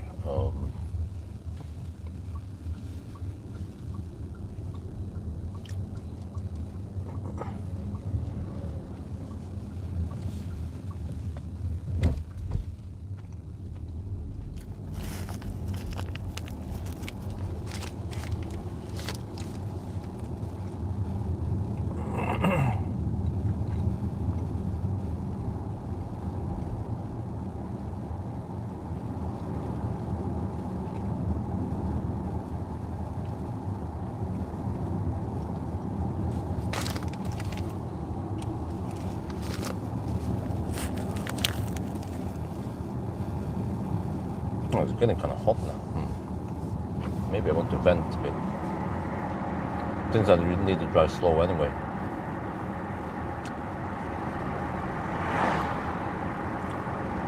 BMW i5, huh? What? But I haven't tested the i5 yet. Wait, the i5. Oh. Well, I tested the i5. I'd rather get the A6.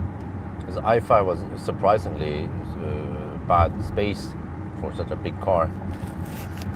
But the BMW has always been like that. Also with the 5 Series fossil. Remember, E61 wasn't very spacious inside.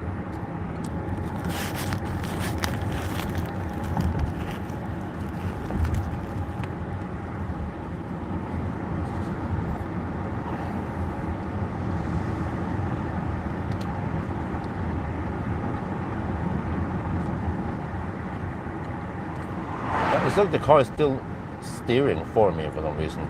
Even though I turn off the emergency steering. Something else is steering also here. I need to turn off everything because this is getting annoying. We have the lane departure warning. We have the warning in invention timing.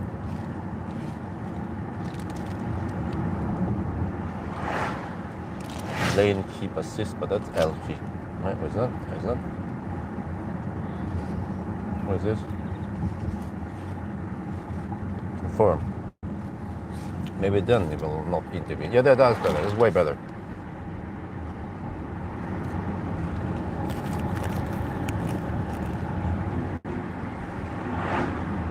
Don't bug me, man. Shit. This car is nagging me because I'm too close to the edge, but this is Norway. Narrow roads.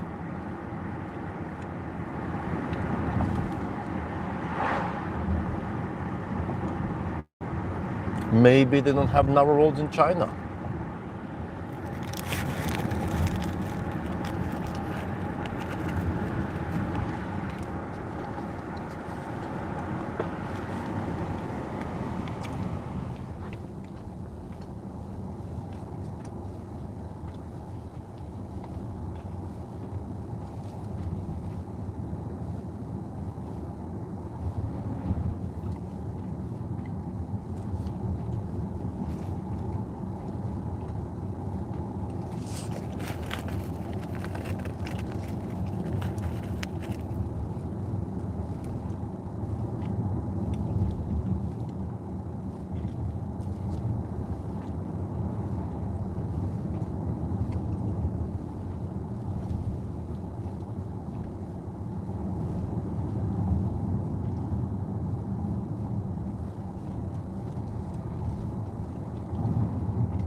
Okay, it's supposed to be kind of cloudy here. According to the weather forecast.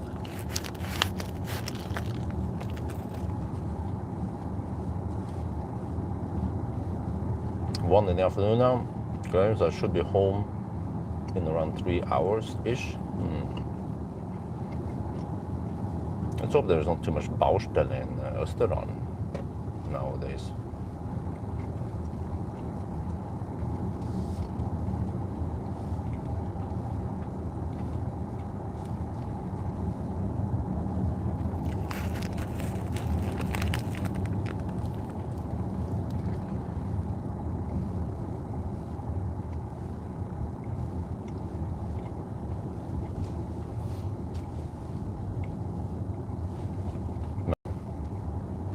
Van is driving in the middle of the road.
had a more base. Oh. I think it's a good choice. I mean, overall, compared to the base model, then this is better equipped. But and it can't match the Tesla in efficiency, but it charges way faster than Tesla. It's like it is basically the fastest charging car I ever tested. This golden battery. It could finish to 100% within 21 minutes, and even reaching 80% in just 11 minutes.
Okay, I think we're gonna get some tailwind now, eventually.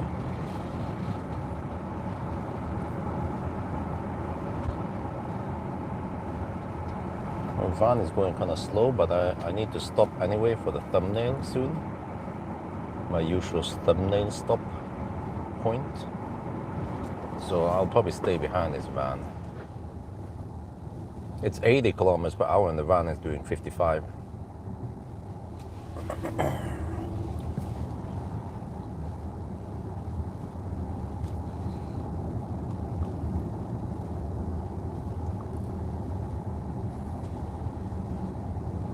But in around 2 minutes I need to stop anyway, so I'm okay, whatever. I can just slow poke behind this slow poke.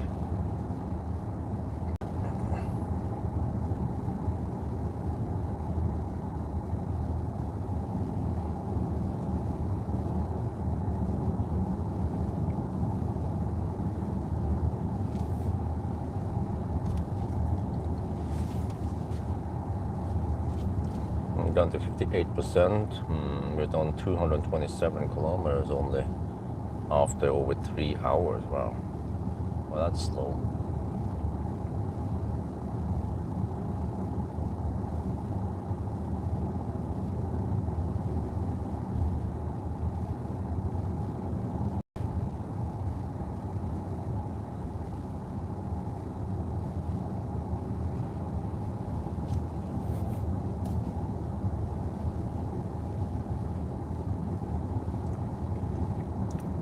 I could just hammer it, okay, whatever. Let me just hammer the van. It's going really slow, man. Okay, we're gonna. Oh, okay, let's go. Pay attention, I'm overtaking you now. No, I think the driver didn't see that I was overtaking because it didn't give me extra space.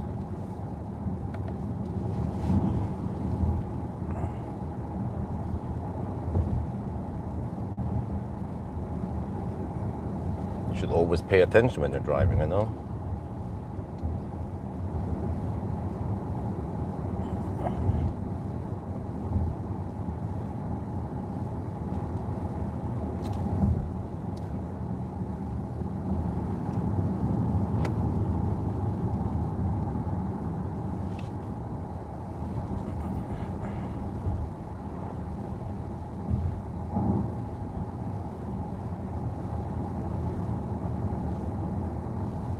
I could probably just overtake the van, stop, take a picture, start driving, and then overtake the van again. Because how slow he's going, so. And I feel like I'm going slow over here, man.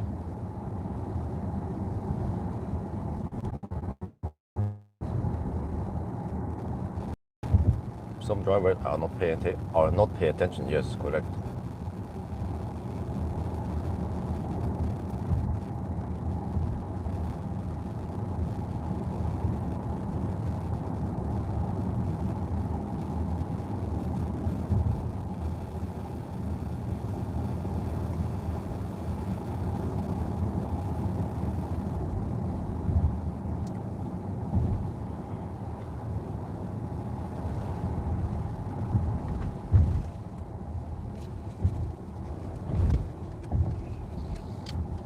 Oh, it is quite bumpy over here.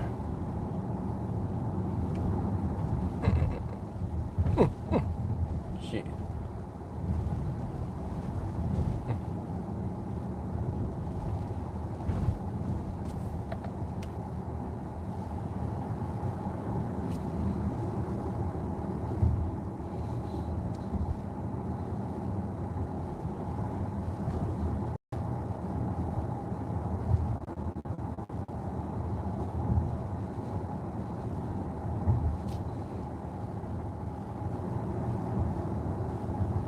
Okay, we're almost at the thumbnail spot now, where I always stop and take off the mic. Do a quick stop, take a photo, and then off we go again.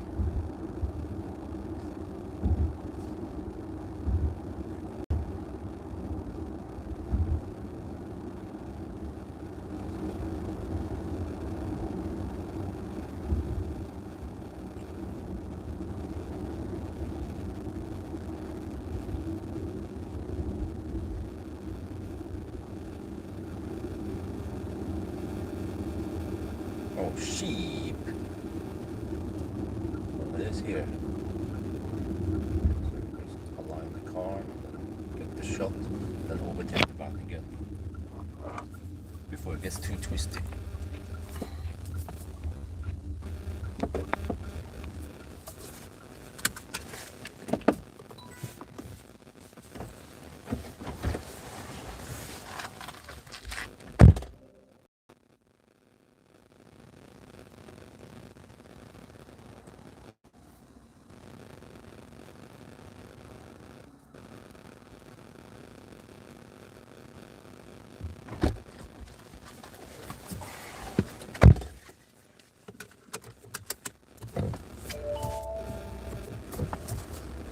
Well, guess what?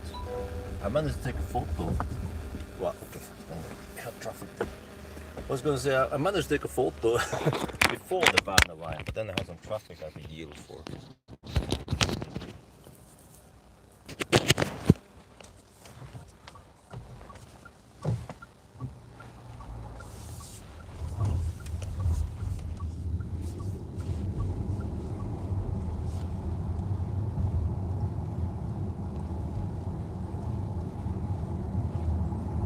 Go to the Zeekr AD again and disable all this shit. Okay, good. And then we hammer the van again. Because I noticed that that one was extremely slow.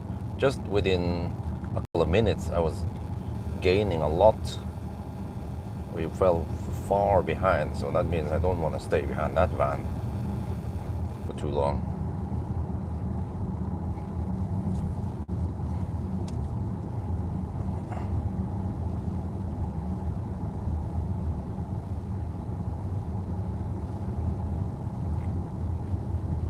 could have overtaken here also, realized.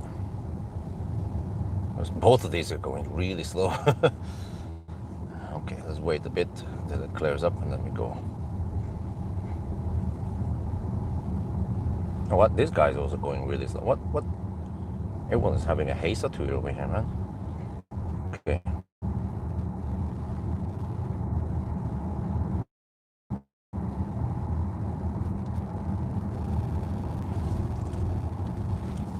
And then it speed up. When I have the chance to overtake, then it speed up. I won't go too fast. Okay, that is also annoying driving. But and then there's the guy with a trailer.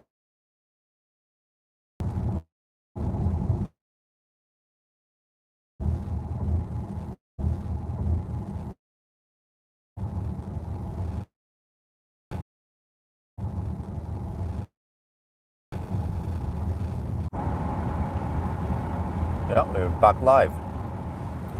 So yeah.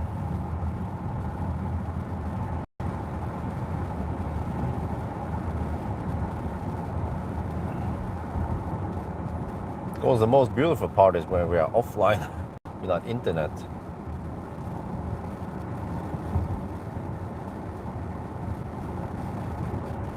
No, there's Baustelle here. I have to vent out a bit. It's 15 degrees Celsius here, so it's a good time to cool down the car.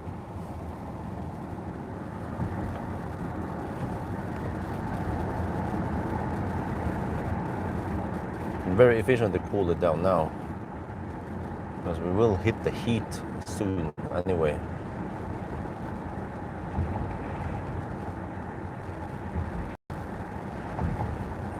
Low gear. Well, I only have one gear. What do I do?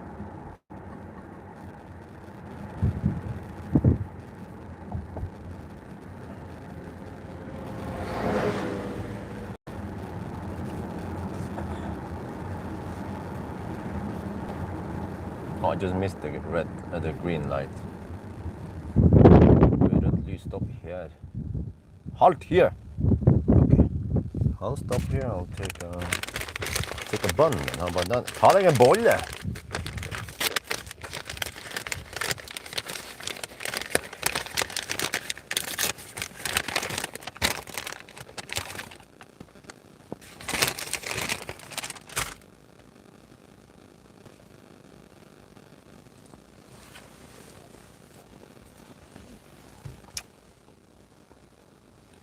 Okay. Interesting. It shows the red light in display and some cones. 145 watt-hour per kilometer. Uppe I tynnlufta. I don't remember the elevation here, but it could be around 800 meters over sea level. Oh, it gets kind of cold with the wind chill, but that's fine. Soon it's gonna be scorching hot here. Fossil.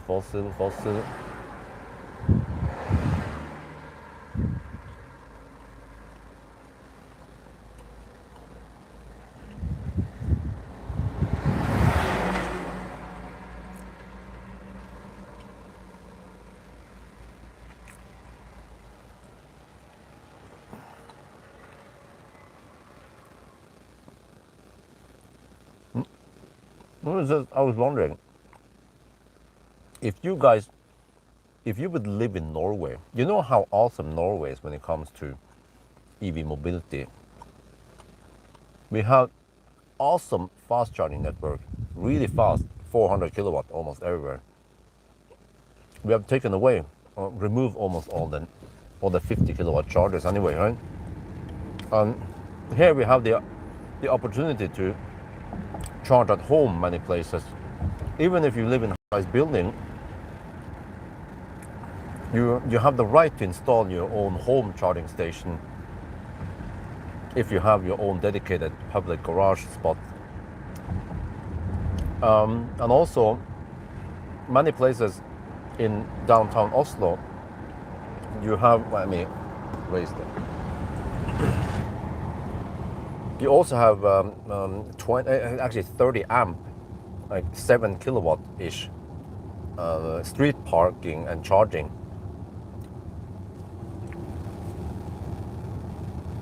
So Norway is probably the best country for EV drivers, and still there are you saw fossil drivers out there, but okay, new car sales, they are 97-98% EVs.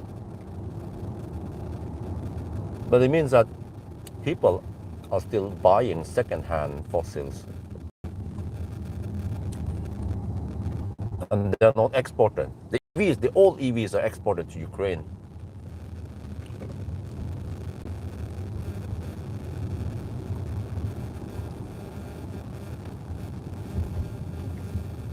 But I mean, would you buy a fossil car if you live in Norway?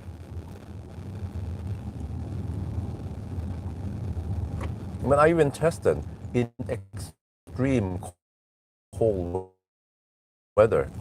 Like, well, it rarely gets minus 30, but even in minus 10, minus 20 degrees Celsius, modern EVs, they can do it just fine. Even Millennium Falcon will be able to do it just fine. Just because you have a little bit lower range. Your modern EVs, they can preheat, so they don't cold gate like what happened 10 years ago.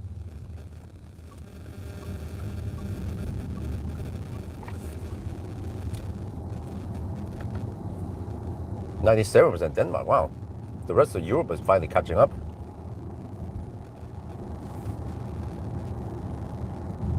And also, not only that, but Norway has some of the lowest electricity prices. And another thing is that in Norway, as you guys know, we don't have Autobahn.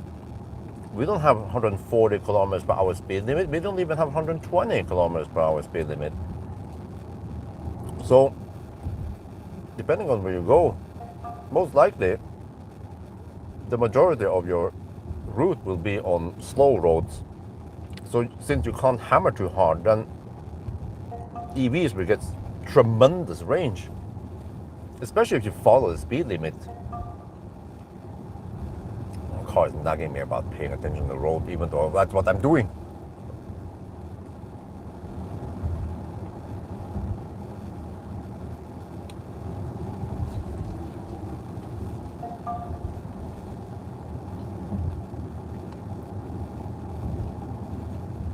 What? Really? EX90? Well, I guess in Sweden, people are brand loyal for Volvo. They will buy it no matter how shitty it is. Just like, I guess in France, people will buy Stellantis cars over there because they're brand loyal for their country. The domestic brand.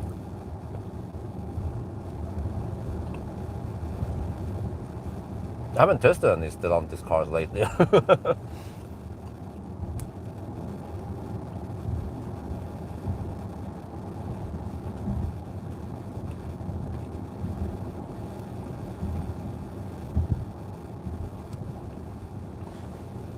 Oh shit, man, it slows down so much here. Come on. Stop being so lame. Well,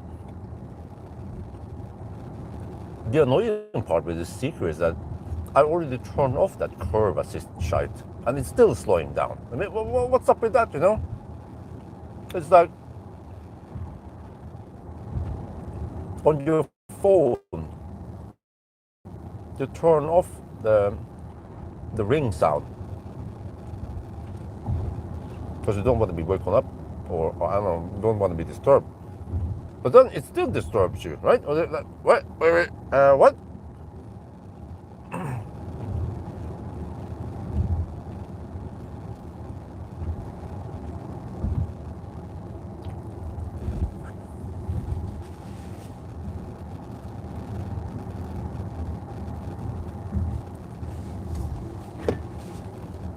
Okay, 141 watt hour per kilometer. Okay, we're gonna see the classic.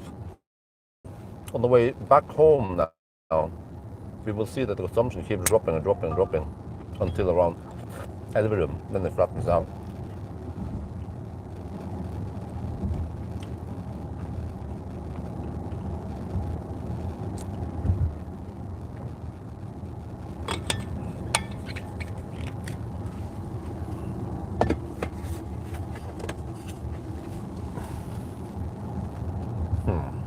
okay, there's some cloud. That's good. So I don't get grilled in the house, in the car here. Eventually, I probably have to run OnlyFans.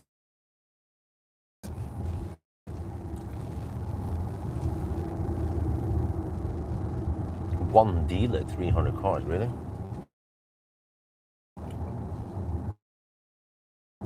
Your personal opinion if you had to drive a lot, Zeekr 7 GT, expect P7 Plus or the Volkswagen ID7. I would choose the P7 Plus. I've tested it, not that deep, but what I've tested impresses me, and also the charging speed. And it has a little edge over this car over the consumption, I believe. I haven't tested it thoroughly, but what I've seen, plus the software in the P7 in Xpeng is already better and less annoying than this car, so it's like guaranteed there. What I don't know, of course, is how the dealership would deal with any issues you get with the car.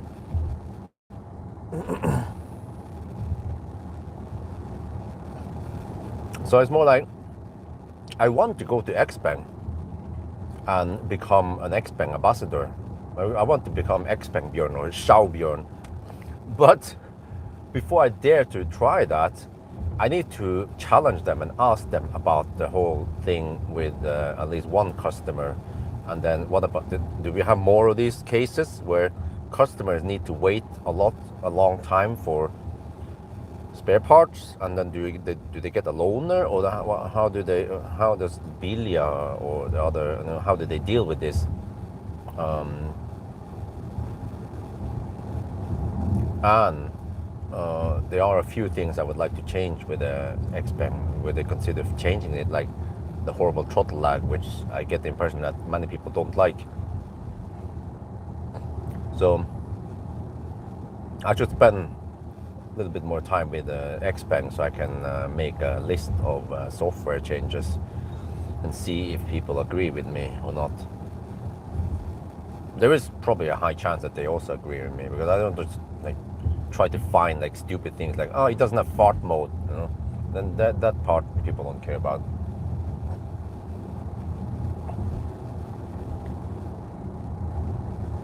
But I mean, I would assume that most people would agree with me with the whole, you know, like that 0.5 second lag when you just floor it, nothing happens. You're in a roundabout or in an intersection, you see that it's clear, and you just floor it, and then nothing happens. Like go. You know, there is a gap you can utilize, but then you forgot about the lag. So like, yeah. And then people, and some people might argue, say, but it's to prevent any damage or excessive wear on the drivetrain. I'd be like, okay, fine, but how about just outputting 50 kilowatts so you can just get rolling at least? That's all we need. I don't want 100% power instantly unless you're in sport mode and you ask for it. But when you press more than 50% of the throttle, you should get instant torque so you can do your daily driving in town smoother.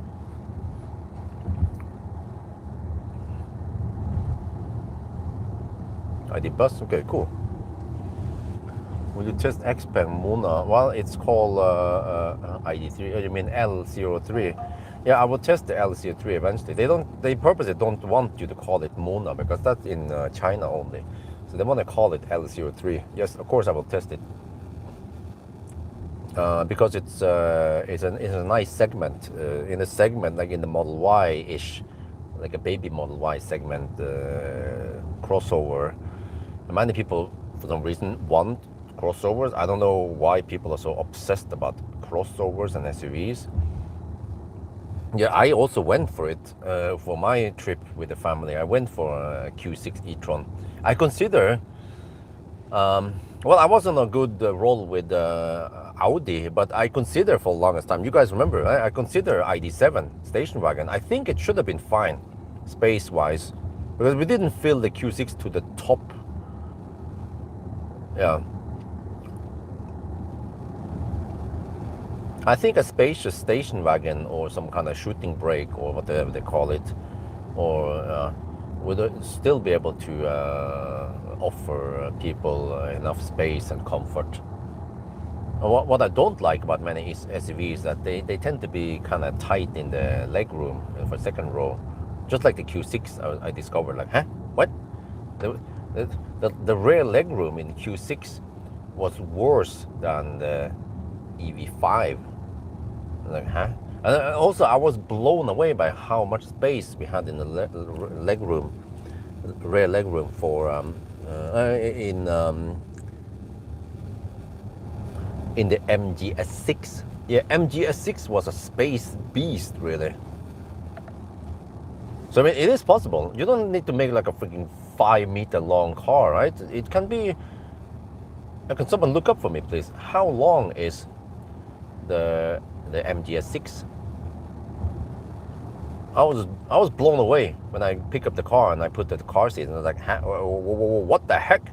So much space in the rear.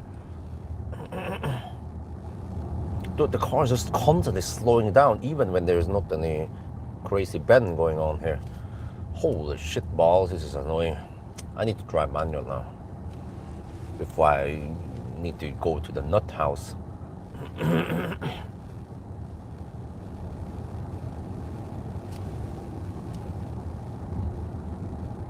But I feel like the G9 is a bit outdated. It lacks the newer features that you get in, for example, the P7 Plus and the G6. So, and also the G9 doesn't even have head-up display. Even the P7 Plus has the nice head-up display with the projected blind spot in there. So, like, yeah. So they better update the G9. But you know, there is a spy video. There's a camouflaged Xpeng. People say that is possibly the G9X. I don't know. Is that the bigger G9? Well, maybe they're gonna ditch the G9 and then only sell the G9X for a pretty good price in Norway. First, I thought that was Xlantic's ET, but when I look closer, there are other people put the pictures about it. I saw that. Oh, okay, that was Xpeng. Yes, it's not the Xlantic. It's kind of similar to Xlantic, but it's Xpeng.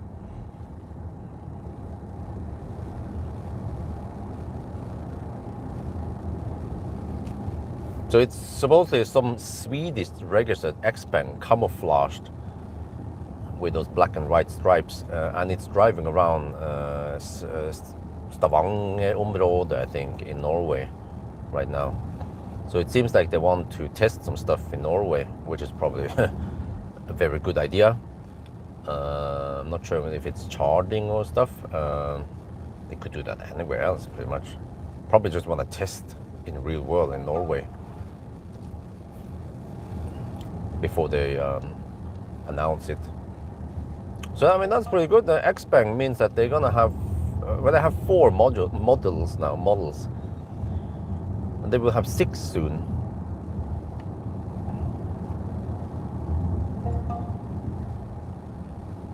Jesus Christ, man! I'm looking at the road.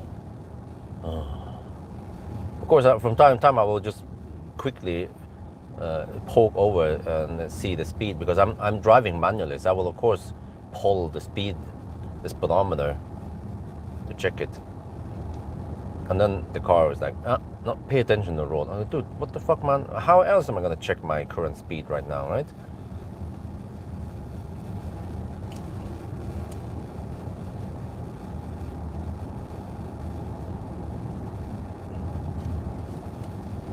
Okay, let me try cruise control now. What the? I wonder if all the comments on today's video, which is now, how much is it? Today's video about the plug-in hybrid, 127 comments. I wonder if all those comments are about plug-in hybrid, or 40 or 50 of those are about the annoying software. Zeekr, because I was bitching big time. After a while, I was getting fed up because I was looking at the road. What else would I be looking at anyway? And the car was still nagging me to pay attention. So I was like, Jesus, that is not good. No, don't slow down here. What the heck, man? It's not even a sharp curve. Oh, Lord. I'll just finish this test and return the car tomorrow. Okay, so tomorrow, I guess I'll take the public transportation. That's probably one of the fastest. It would take an hour, but okay. I don't want to pay for Bolt taxi. That's way too expensive. It's usually 300, 400 at least, or more. If you can get away with 40 NOK-ish and about an hour, and that's good enough for me.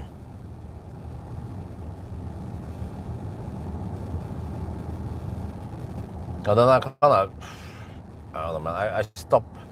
I mean, I'm kind of fed up bugging Nasir about Millennium Falcon, because Millennium Falcon is finished.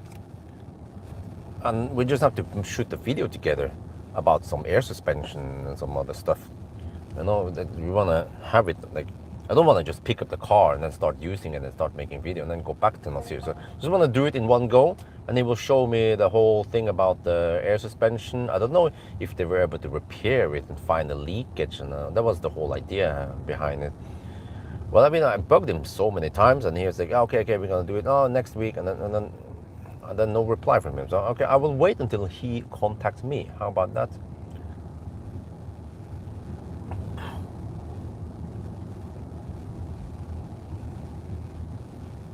Eventually, that other guy, Ajet, who owns the workshop that Millennium Falcon was repaired at, he has already paid for the parts for Millennium Falcon up front, and he wants his money for those parts, right? So he's gonna bug Nasir eventually. For me, I mean, I paid Millennium Falcon, I purchased Millennium Falcon, I paid 70k for him plus another registration fee, whatever, so I already paid that shit up front, and Millennium Falcon is not paying for himself yet.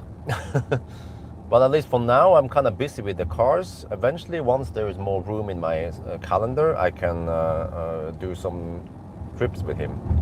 Just one day here, one day there at a time. But unfortunately, I can't just take him on a Arctic Circle trip. That would be awesome. Could probably get lots of views and lots of people watching the live stream also, but I simply cannot do that trip with the small kids I have, unfortunately.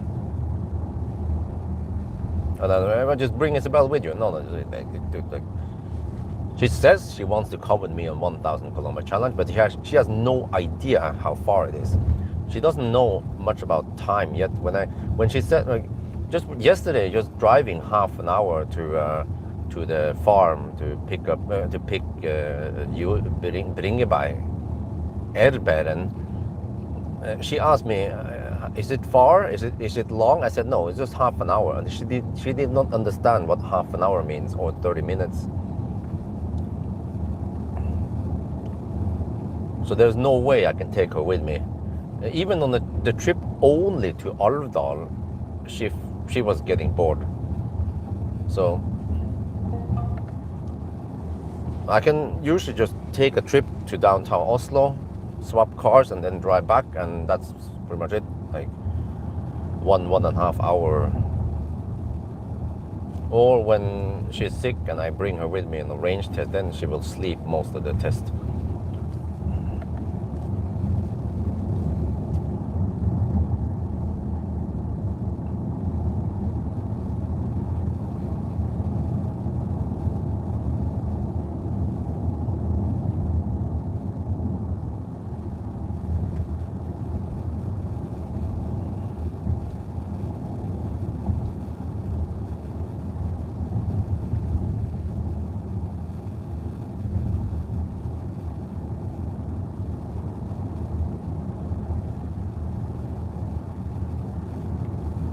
Wow, the car just constantly wants to slow down here on these curves, huh?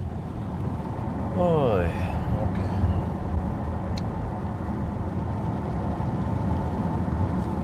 Maybe I should shoot a little video. Yeah, let's do that. With a head strap. How about that?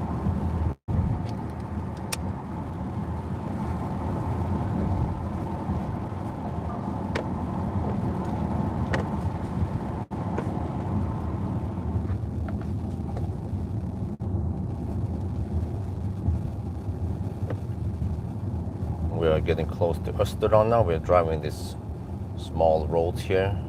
Well, I went past that point. Okay, no, maybe this. Stop.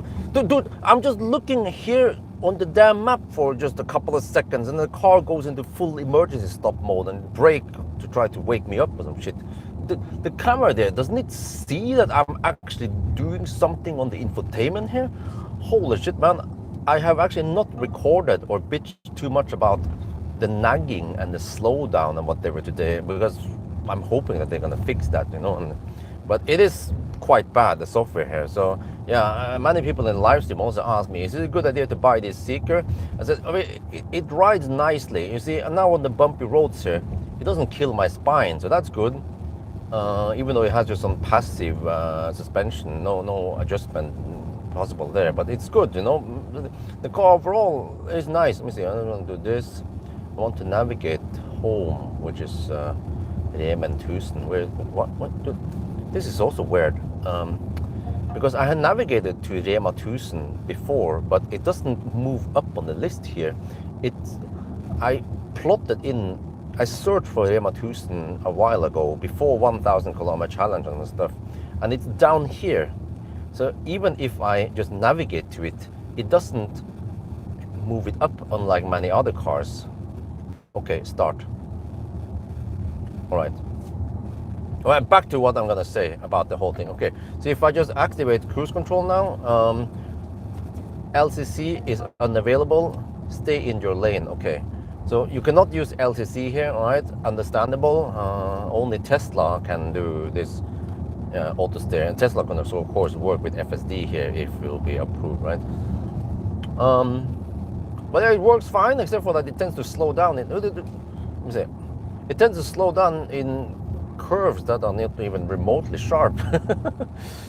But no, too high there.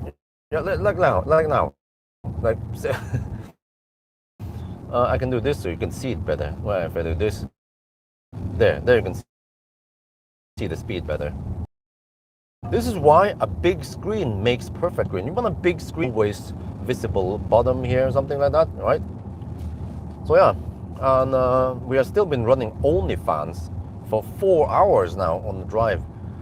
That's good. Eventually, we probably need, no, not OnlyFans, no fans, my bad. We've been running no fans, yes. And then eventually we might have to go to OnlyFans, but it's 16 degrees outside, so no fans will be, OnlyFans. Yeah, it is kind of bump. So I feel like in a couple of years I need to slap them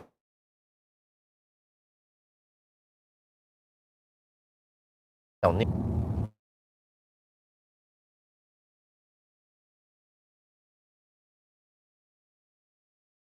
As long as they you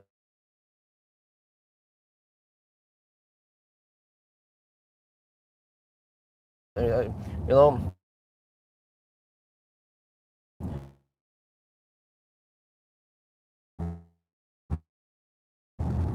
oh, this is perfect. It's getting cloud. Oh, this is perfect. It's getting cloud right before we head south. And instead of getting, we will reach main road in 8 kilometers. The car says not enough battery. Man, okay, the estimation is bad because of course we can make it there. It's only 220 kilometers there. We are at 54%. We have driven 274 kilometers. So it's most likely we will be able to drive 600 kilometers, which means that I can do the math here.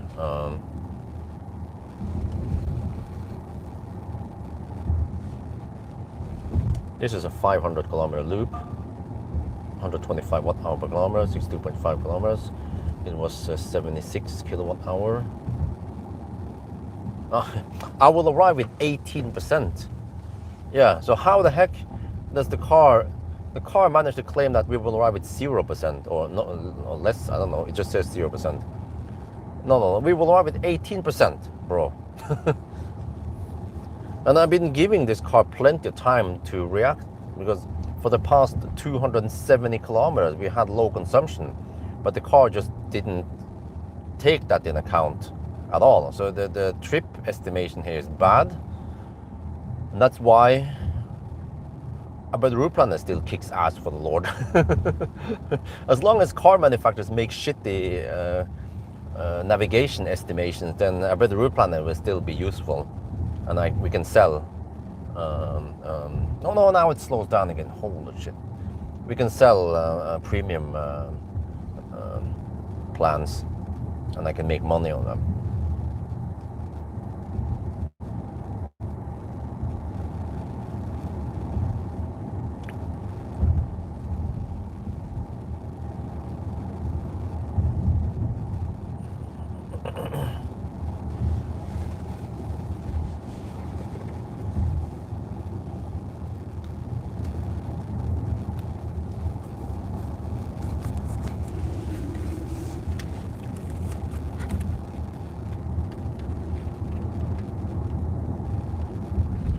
Wait, what?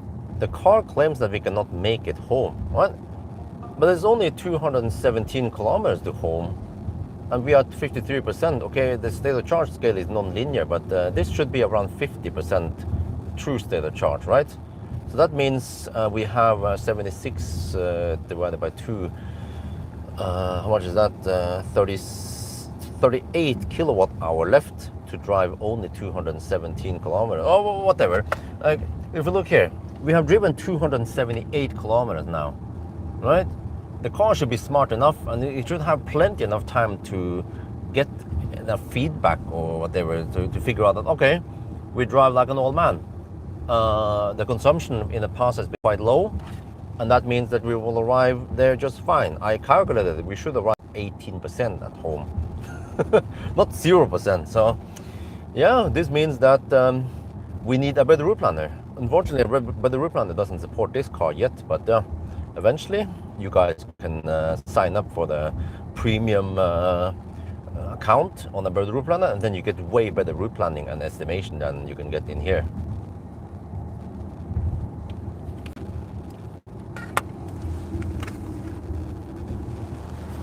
Okay, almost at the main road now.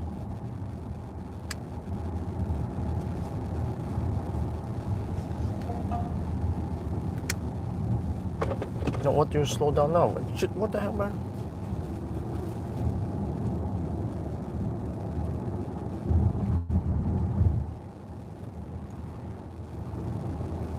Okay, at least at the main road, it shouldn't slow down too much, right? Right? Okay, so it is cloudy over here. Interesting. No, stop slowing down, you stupid car. Oh, man. Okay, it should be better once we get over to Highway 3.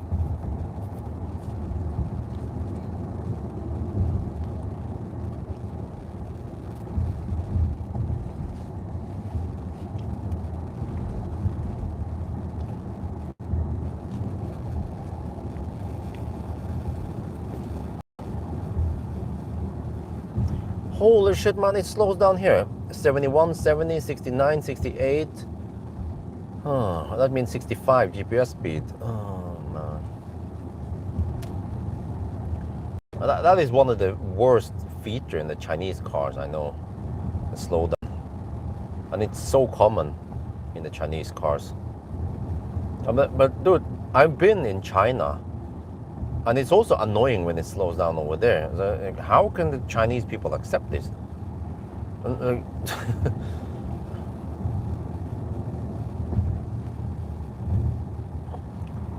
mean, how did they make up this stupid feature in the first place, right?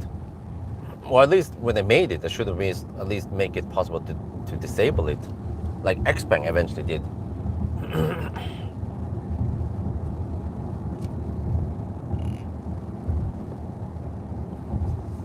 Okay, 1.5 kilometers left.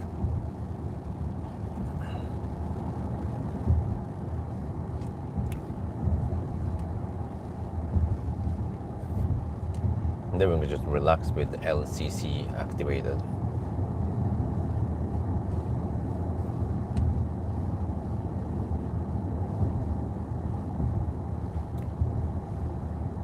but I do see a lot more traffic here than normal.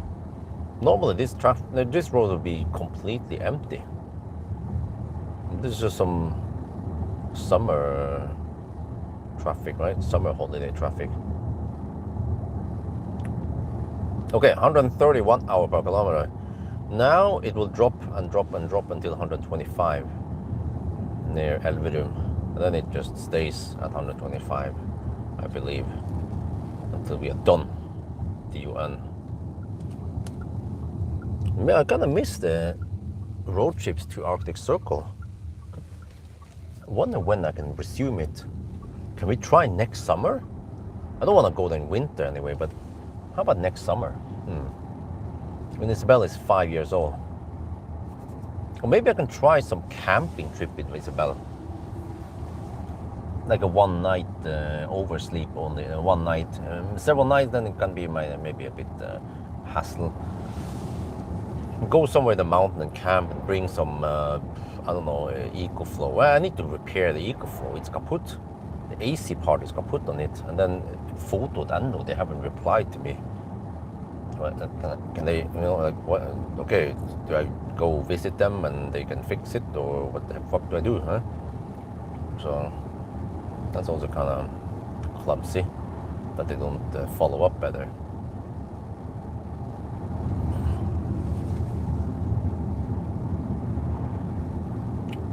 Yeah, exactly. In a way, they did a sloppy job adapting to Europe. They just took the software, translated it in a very bad, clumsy, like poor way. Lots of spelling errors or bad incorrect language, or kind of like charging gun. Nobody uses charging gun over here. They should at least done some research and like warm tip and like really weird language being used in the car. They could just ask any European Norwegian about this, can you guys just do a quick spell check? And I could find 50, 100 points in this software that should be changed. Language, I mean, Plus, if it was me, I'm a freaking Nazi, I would say 9. No, you need space. Here we have it correctly. There should be space between the number and the unit. And lowercase, you use the correct SI units. So kilometer, that's small k, lowercase km. They have it correct here. Kilowatt hour is correctly done here, so that's good. But then suddenly one place it displays 220 kilometer without space. So it's also inconsistent, which is not good. But neighbors think it's not that bad. What is not that bad? Arctic Isabel. Yeah, Isabel is actually spelled with only one L. Many people keep misspelling Isabel. But yeah,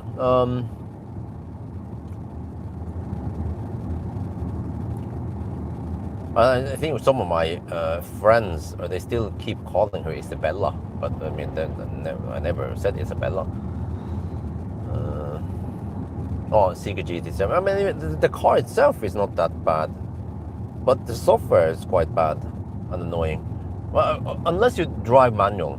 If you don't use the ADAS stuff, right, and you don't mind being pulled in the steering wheel all the time, and you only drive on these main roads and not on any twisty roads, then fine. But I mean, I notice stuff all the time.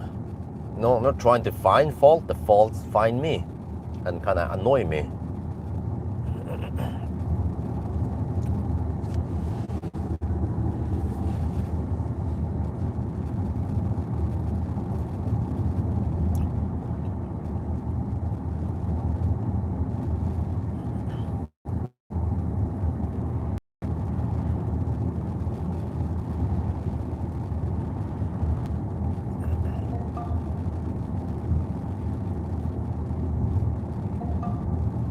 Holy shitballs, how can it nag me twice in a row like that about paying attention? The car doesn't even give me enough time to not pay attention before it re-nags me, It's just Toyota takes the cake. Wow, look at the traffic here. Holy macaroni. Wait, there might be some Baustelle down the road. Yeah.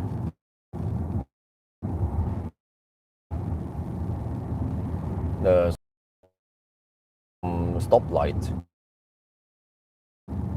And then there's a whole bunch of cars traveling.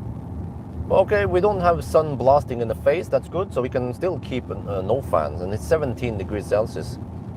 And then I haven't checked any flags yet, but I think if we had headwind, if wind comes from the north, then hopefully we have the tailwind now, right? And the downhill.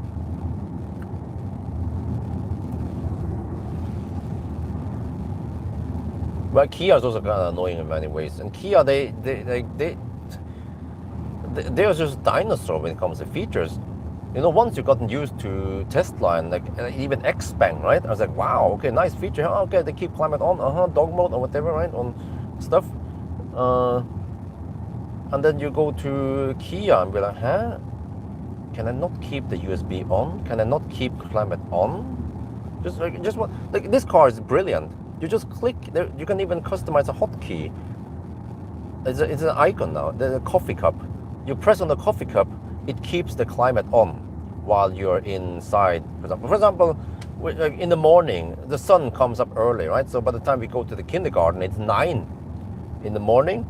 The sun is blasting in, and I don't want to get back in a scorching hot car. So for the 10-15 minutes we are inside the kindergarten, we can keep climate on, and it's way more convenient just to press a button on the screen and then we leave the car, rather than pulling out the app and then wait for the lag and then start HVAC, right? So like keep climate on should be easy accessible, and it should be available in every EV, even like an old Soul. Because keep climate on like that, okay, there might be a limit maybe on the old Soul, half an hour, 15 minutes. It's not going to kill your battery. It will maybe drain 0.5% of the battery, right? The worst case. But it's very convenient. You're utilizing one great advantage with EVs. Well, okay, I filmed this in time, the moose. Oh, the Canon camera is so slow. Come on, go. Okay, there. Wow, it's kind of busy over here. The shiny moose.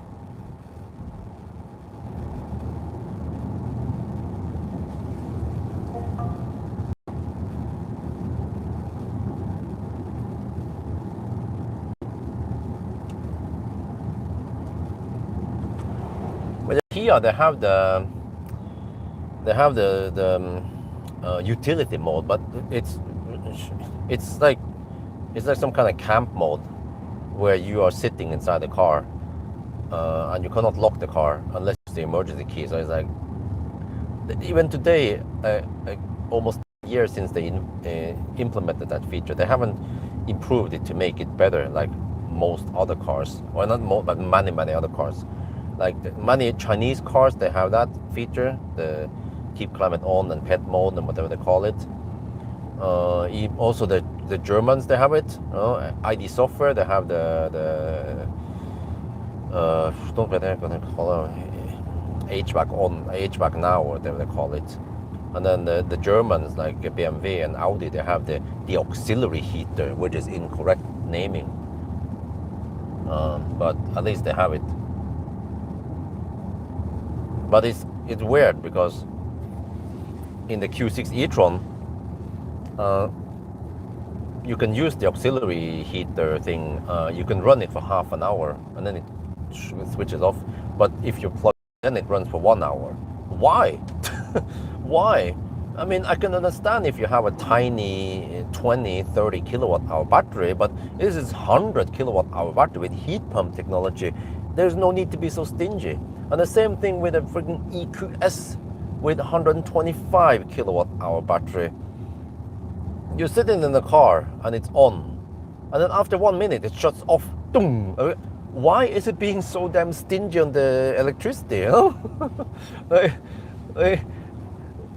Did the developers not use common sense when they made the software?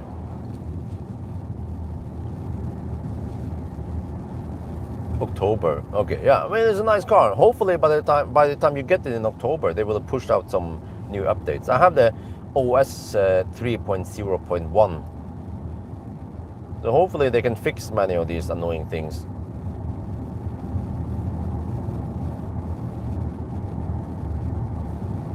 But I mean, it makes me wonder how many people actually use autopilot, auto steer, right? Adaptive cruise control. I think many people use them. Why would you want to drive manually for a long distance, right? Okay, locally, even for me, when I just drive to the local somewhere in Yes Home, I drive manually. I don't use cruise control. But once we go on a long trip and you know you're gonna drive for several hours, why drive manual, right? Unless you want to hammer overtake someone, okay?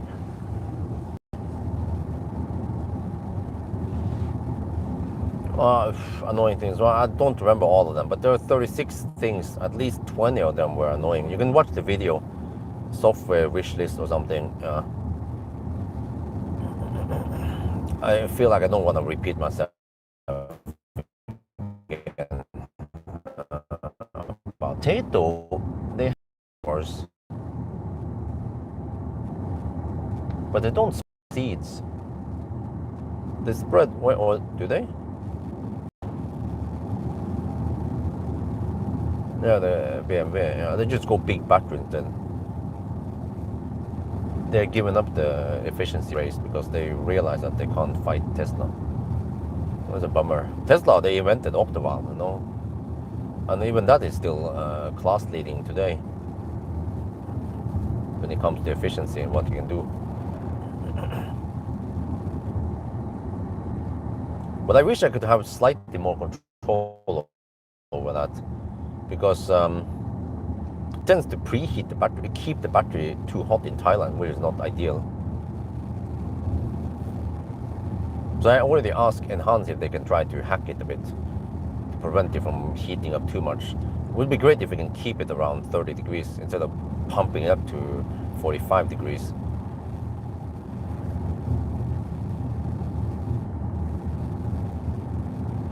Yeah, it would be expensive. Yeah, of course, it would be great for pulling stuff, pulling a horse trailer or something, but what if many people don't want that?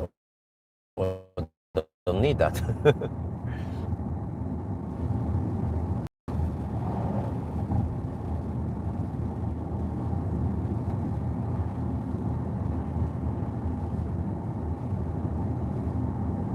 Okay, we're down to 50% in display, but if you look in the stats here, energy management, kind of weird that it is in energy management, but okay. We have spent 39 kilowatt-stunden at 50%. So we have another 37 kilowatt-hour, possibly. Yeah, the car still claims that I won't make it to Yes Home. I wonder when it will realize that, oh, you can make it there. Okay, we were wrong then.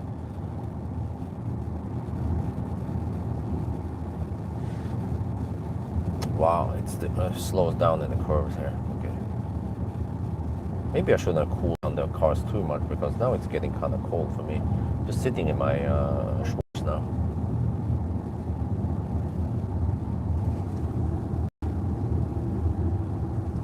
Well, yeah, I mean, true. You will get lower degradation because you need less cycles, but you're basically paying for a big battery that you're not utilizing. And then, I mean, how do I put this? You're paying for something you're not using, right? And then do you get the money back when you sell the car? Most likely not, because by the time you sell the car in 5 to 10 years, then the battery tech has progressed way further, and the price has dropped anyway, regardless of how much or less you have driven, and also almost regardless of how much degradation you have, because it seems like cars that degrade a lot, well, except for maybe all Leaf, like, it's not like cars that degrade less, they have higher price, second-hand price, than cars. It seems to be driven by other things, brand or I don't know, other things that, yeah. So that's the thing with EVs, that uh, they still improve a lot nowadays. So just like phones, kind of, and other things, electronics, is that even after 3 to 5 years, it will still degrade a lot in price.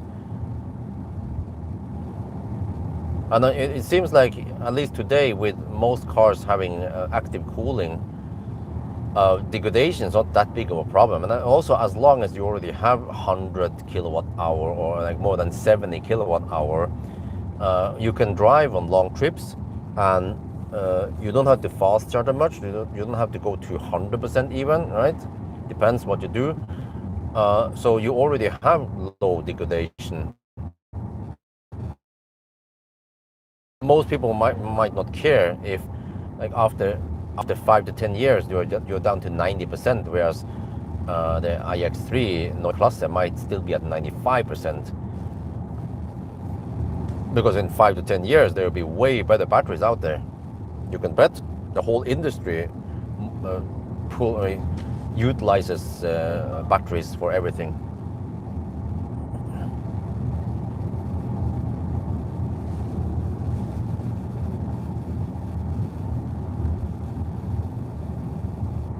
Well, it's not going to take forever. It's just, well, if you have 22 kilowatt at home, then that wouldn't take too long. But also, if you have 11 kilowatt, that's fast enough.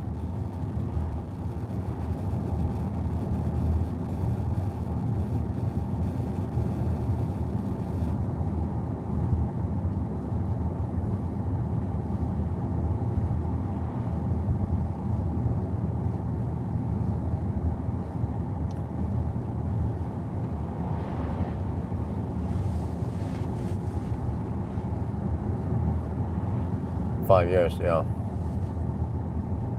Plus that, another thing is that eventually the sodium batteries will be more common at home. So then there will be less demand for LFP, right? Slightly less demand. So that means that the prices should drop for cars. I mean, LFP battery seems to be good enough for cars nowadays. And it seems like the whole kilowatt hour race has kind of stagnated a bit. It hasn't gone crazy high, except for maybe BMW and Mercedes going high for some reason. But most car manufacturers, they go for only around 80 to 100 kilowatt. Oh shit, the car is trying to kill me.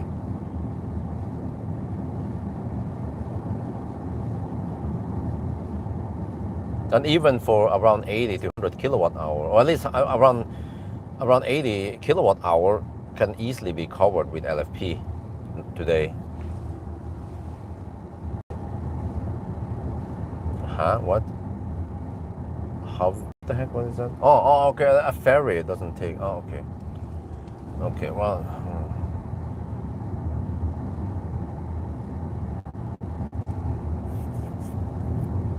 But then sodium batteries, they have way too low energy density to be put in a car. But for home, doesn't matter if it weighs 50% more, right?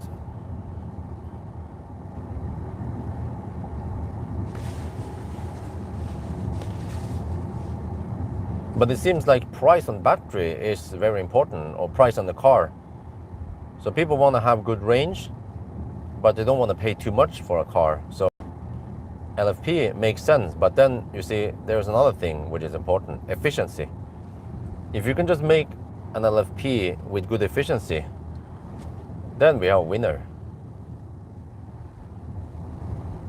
which is Tesla.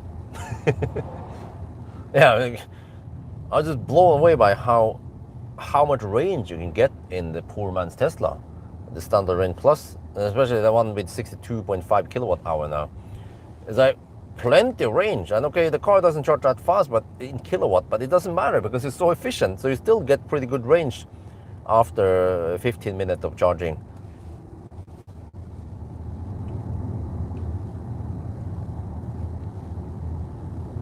Oh, in the car, yeah, okay, I heard about that. The sodium batteries in the car.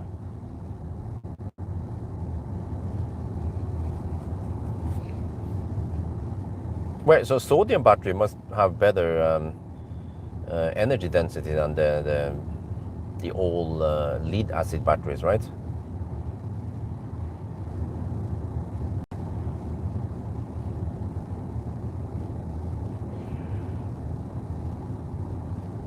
Oh, interesting. Suddenly now, 187 kilometers away from home, the car claims, "Oh, you will arrive at 2%." Well, well. Sherlock Holmes, I could have told you that. No, we will not arrive at 2%. We will arrive at 18%. Consumption is 129 right now, and it's gonna drop slowly.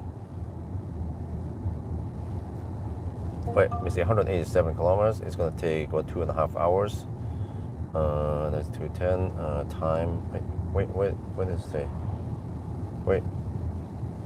It doesn't tell me time at arrival. Only time left. What? Really? What? The car has a freaking big screen. It doesn't tell me time at arrival. Shit. Okay, I'm gonna do the math myself. 2.5 hours plus 214. Oh shit. I'll be home at 5. Okay, that's kind of late. Well, how did... Huh? I tried to start as early as possible. Okay, I have to tell wifey. She needs to pick up the kids. Yeah, because the kindergarten is closing at 5. And I'm pretty sure I cannot make it there. Well, okay. The average speed, I will need one more P-stop. So I can assume that the average speed will be, let's say, 72, then best case. 186. That is 2.6 hours. Uh-oh. Okay.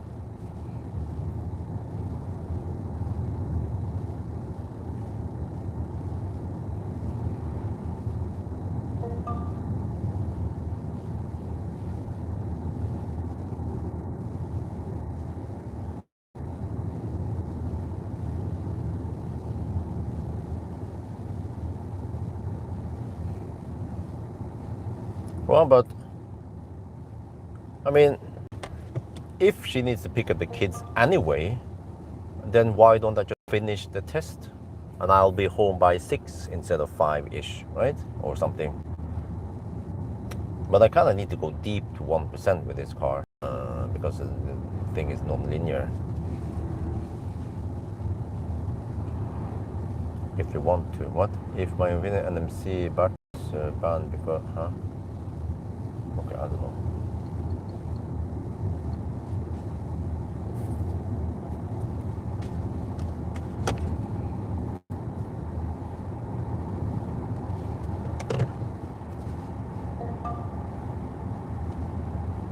Yeah, but I didn't dig around too long. I tried to make it as quick as possible, and I was left home right before 10.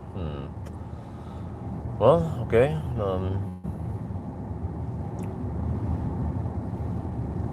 Guess I'll try to do a couple of Sunday drives now before it's too late, before winter comes. I can possibly do it until late September. Let's see, August, September. So I have roughly 1.5 more months, or six more laps with a Sunday drive before we call it the winter.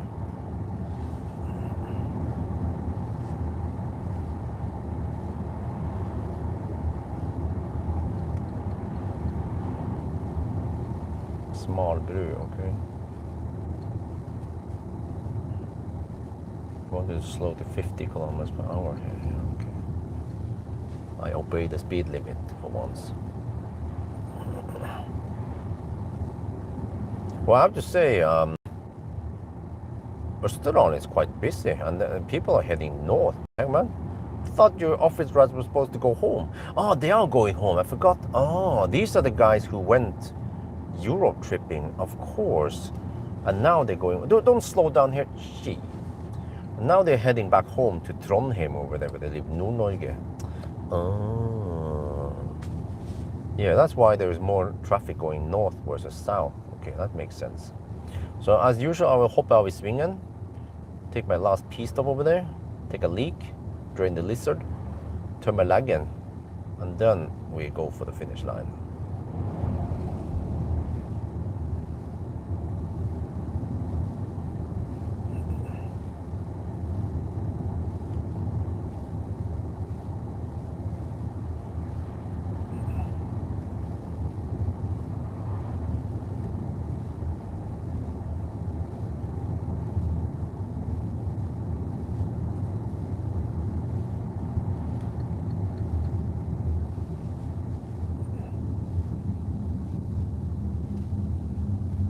And here they made it 40 kilometers per hour permanent now. Before it used to be, well, they could change it, and they would change it on Sundays because of church, but now they just have 40 here permanently. Well, okay.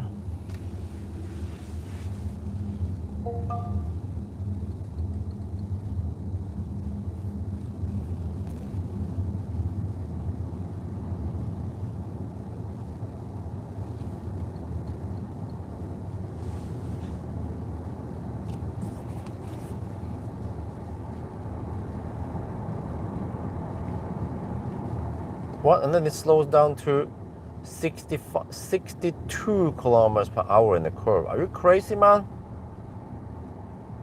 Wow. Okay, let me drive manual here. This is getting very annoying. The car is not that slow. You can handle the curve just fine. I mean, it's called 7GT, isn't it? What the heck is G? What does GT stand for?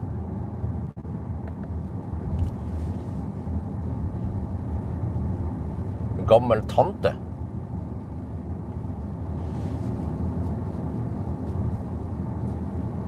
Yeah, gammel means old, and then tante is aunt, old aunt. Shit, man.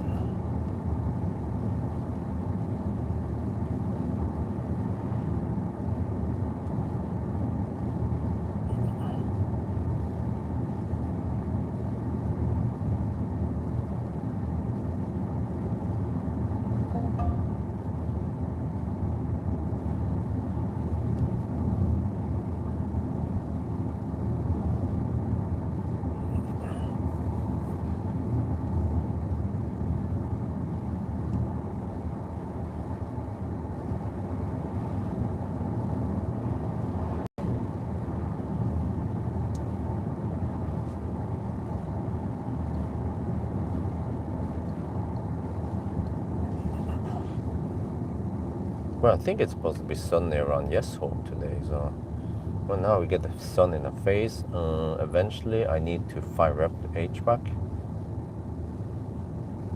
Maybe I should do it now because I don't want any overheating phone. Okay, let me go only fans. AC off.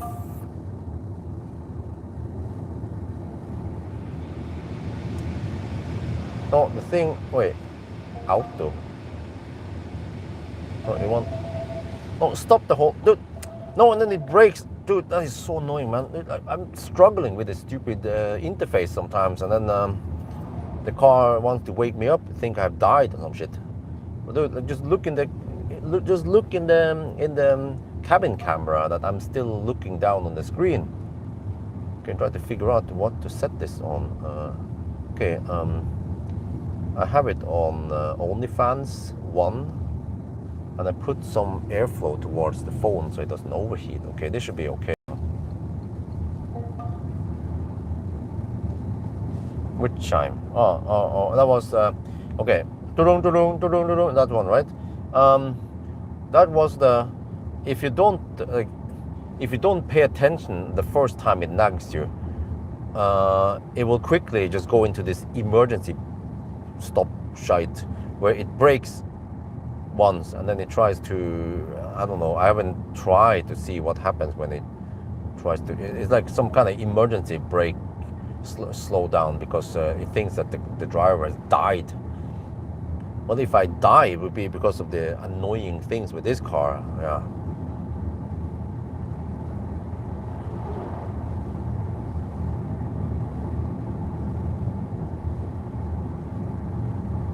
It's kind of funny, man. Yeah, when the truck was coming, I purposely twisted the steering wheel slightly to the right to just try to avoid going too much in the center, right? And then the car screen says, both screens, the instrument cluster and the other one says, let's see, let me show it again. Lane centering suspended, hold the steering wheel. Well, what do you think I'm doing? What do you think I needed to do in order to suspend the auto steer? Huh? I needed to hold the steering wheel and twist it. So it's like, you know, it's funny. Like when I just, okay, like I navigate to some place, right? I tend to do that. Like when I'm stationary on the 1,000 kilometer challenge, I'm at Spekkerud, I navigate to Varberg, because that's when you don't get nagged when you are stationary and you navigate. It makes sense to navigate there, right? What happens then? The car nags me. Oh, you can't make it there. They're like, what the fuck do you think I'm doing? I'm fast charging now at Ionity, you know? Like, don't nag me about low juice or some shit like that when we are fast charging, especially not high power charging. The car knows that we're putting in 150 or 250 or 400 kilowatt. There's no need to nag you. No, you don't have enough. Like, you don't have enough juice. And of course, there are cars. I don't remember which car it was. It was some of the German cars. I wonder if it was Fat e-tron. Hopefully they fixed that. But it was nagging you when you had 50 kilometers of range left. Okay, all right, fine. But then when you charge it again, once you hit 50 kilometers of range left, then you get the low range warning on the way up. I'm like, my lord. The guys who programmed that, they forgot to add the little if.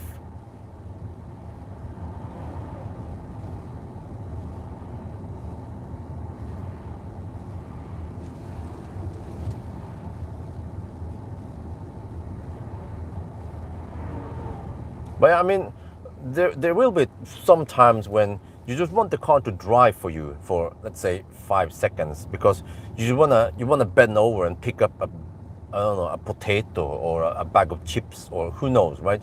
Your glasses fell on the floor in the car. You just want to pick it up. So just a couple of seconds. We have lots of sensors, cameras and shit, right, in the car.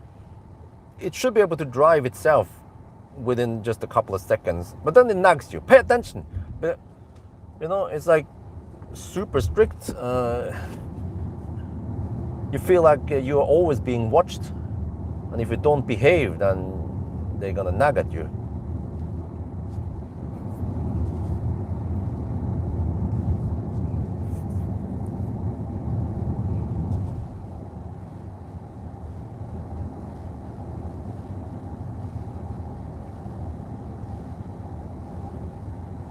We say on these kind of roads, there is no need to drive manually.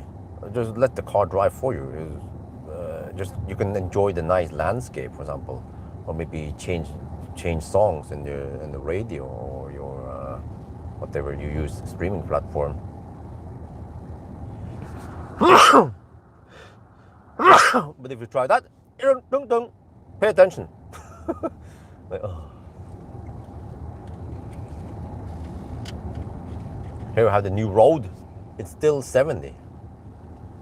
Wonder if they're gonna put it to 80 eventually, because it is done. It has been done for many months now, 6 months maybe. What are they waiting for, huh? Christmas?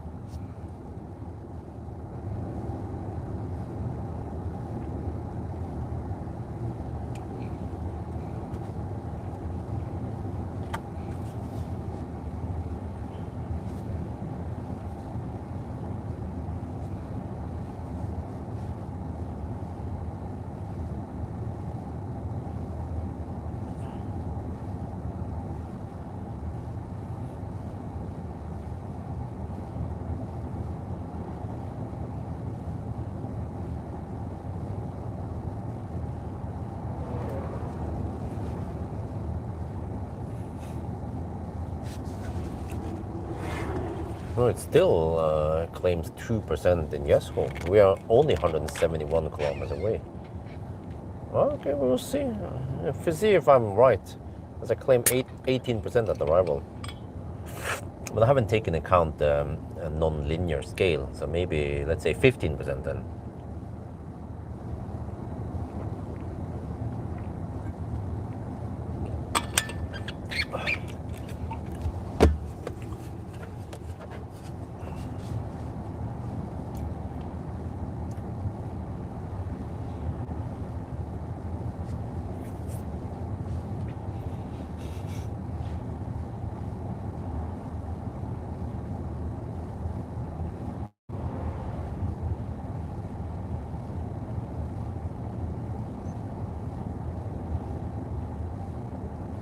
Oh, the old road would be some local road then for the people living over there. Okay.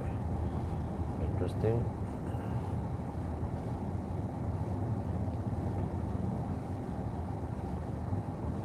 Oh, this is a nice autobahn.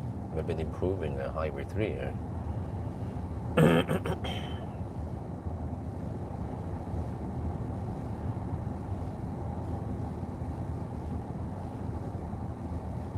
Well, that's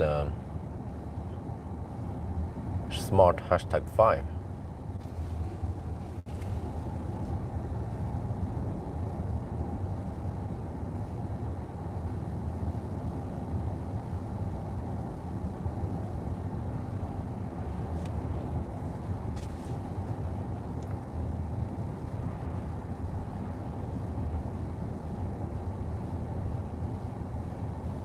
No, 127 watt-hour per kilometer. And we are running only fans.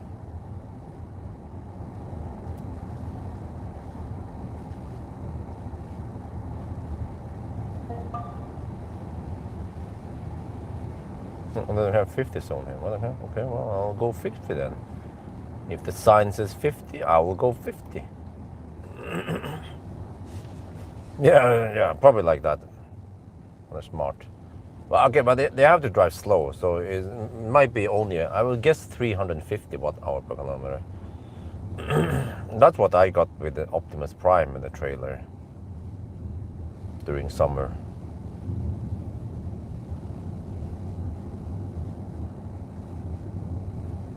Well, this is Honestad. They still have solar panels there. So, I kind of want some stuff in the house, but I also want solar panels, and I know that solar panels, they will be able to pay for themselves for electricity, but also for video content. So I shouldn't wait too long before I get solar panels, but then kind of need to know, will the prices drop even more?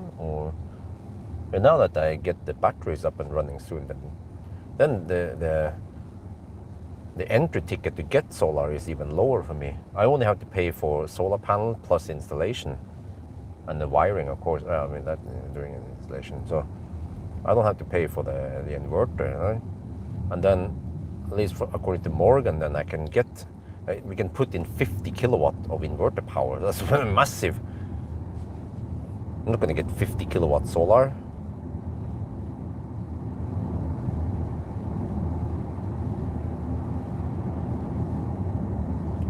But maybe I should try to get a deal somewhere. If I could just get 20% discount for something, I don't know, that'd be great. But maybe I have to talk directly to some of the Chinese manufacturers of PV, whether it's Lungi or one of the under bigger, if they're willing to give me some discount, because I'll be, of course, showing off their products. But they better also perform. We don't want any fire or shit going on, right? Panels on the roof, yes. And I think because we have fairly flat roof, then I mean, we get good coverage. Like east-west roof, it's fairly flat, right? So we get very good coverage throughout the whole day there. But I do want to try this just for fun, you know, and also for science, like to put it on the roof, east-west, but also on the wall. And then we see over the year how it performs. So we can have like an update every 3 months or so to see how it goes, in which kind of months it is and how the production has been. And that would be very interesting for me and for other people also.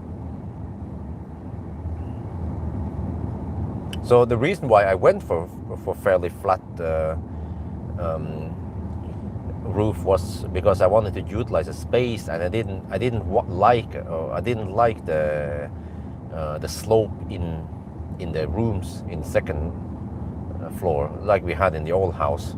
So I wanted it to be fully rectangular, or you know what I mean, full height in second floor also.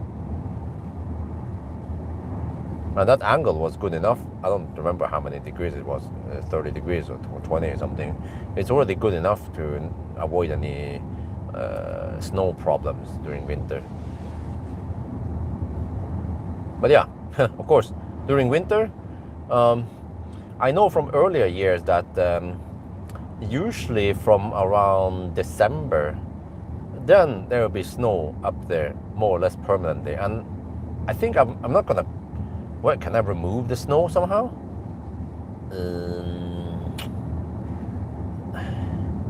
That would be great if there is some kind of tool I use, but there must be some wires and whatever. I don't know. How do you remove snow from the roof like that?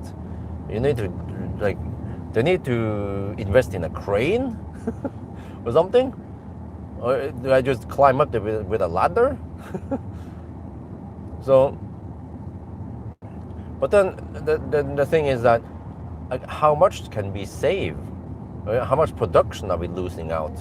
Because I know that during winter, the production or the sun is quite weak, if you get any, and the sun will be in quite low angle, so you're not missing out on too much production. But that's where I'm so keen on the wall mounted, because during winter is when the electricity is expensive. So then every kilowatt hour counts even more during winter. The wall mounted, and maybe the fence is easy, way easier to clean because it's on the ground level.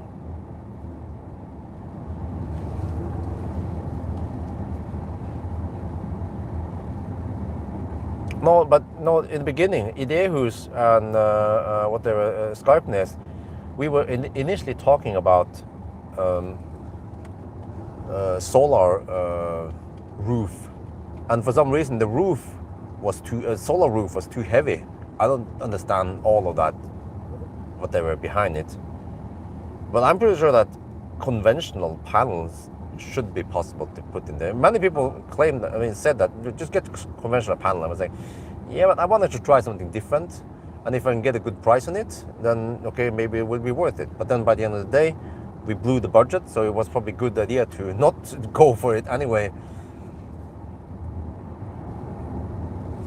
But I know that I'm burning around 30,000 NOK per year on electricity, or like 2,500 per month. So of course, if I can eliminate that or reduce it greatly, that would be great with solar panels. And I'm pretty sure the solar panels will pay for itself. Just the video content I will be making would be beneficial. So that for me, the payback time might only be 3 to 5 years, despite that we have cheap electricity in Norway. But then I need to make it interesting. Just slapping down some panels on the roof is boring and quite common. But putting it on the wall and putting it on the fence and maybe in a shed, that would be interesting.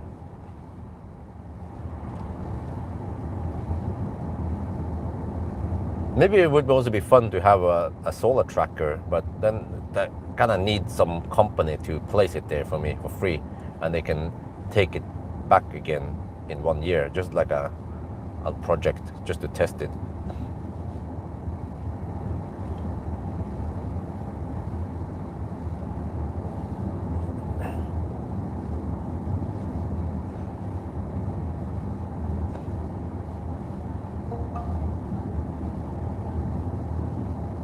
Huh? How many degrees I have at home?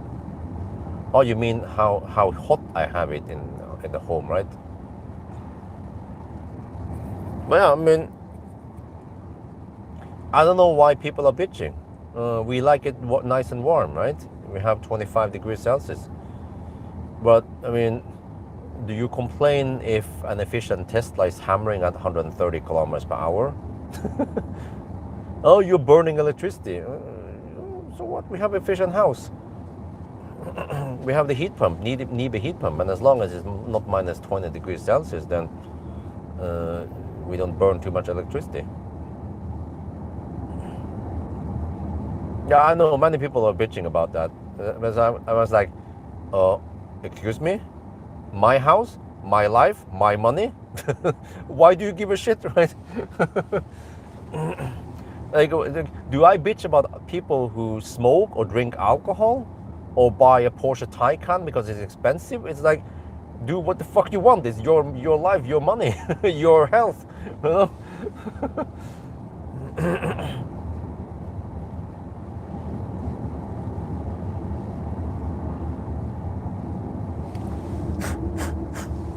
Wow, it's dusty here.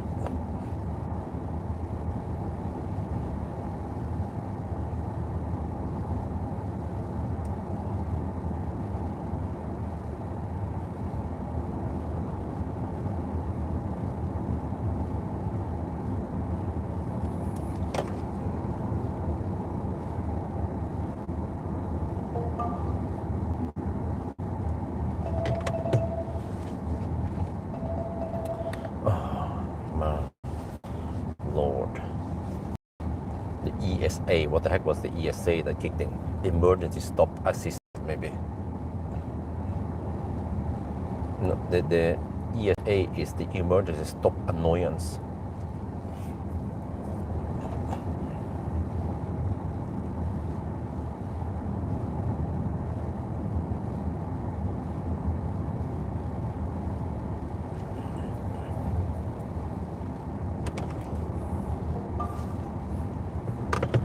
I just checked that the phone was fully charged. Wait, but why is it constantly hot, man? It's like it's at 89%. I set it to 90%, but it doesn't reach 90% ever. Does it have active cooling? It doesn't feel like it. It has like a little thing there. I don't know. It doesn't seem like it has active cooling. But I mean, okay, it was overreacting because I was just checking my phone briefly, not writing a whole message on Facebook or anything, you know, just checking my phone briefly, and then it performed the emergency braking slow down with a, you know, the short brake to try to wake me up, some shit.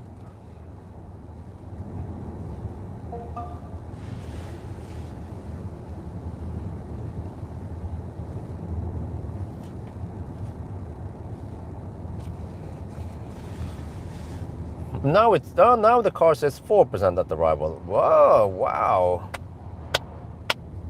A slow clap to navigation. It slowly realized that I can make it there. It totally ignores the past 340 kilometers I've been driving with the average consumption of 127 watt-hour per kilometer. Nope, it doesn't care. All it knows is that for the next 155 kilometers, I'm going to average. Well, let me see.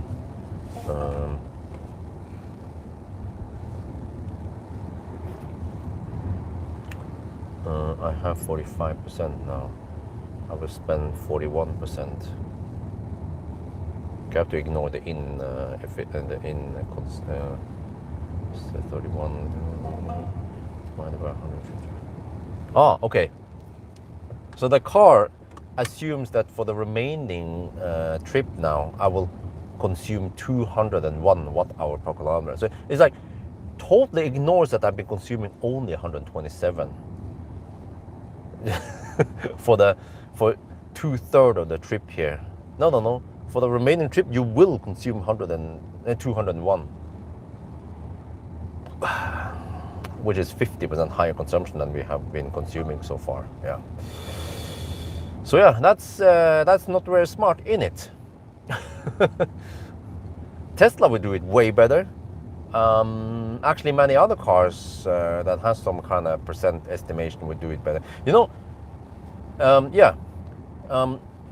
ID software, the MEB cars, they have been getting better and better at navigation estimation. I remember when I tested one a while ago. I was surprised how accurate it was.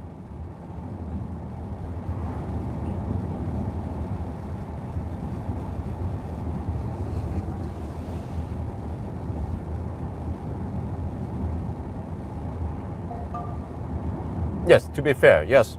So it boils down to the update then. If Zeekr can update this, and this is what I heard from others, not myself saying it, but many people claim that Zeekr, they are not that fast with updates, and they don't fix that many things. So, okay, that's not my words, that's what other people claim. So But I'm not out shopping a car right now. So then it's totally irrelevant for me, but of course it's relevant for you guys. That's why you watch my videos. But then I don't know what I can say, what I can do. I can't just promise you that, oh, but you know, Zeekr said they will fix this, and then people buy the car and then they don't fix it. Then what?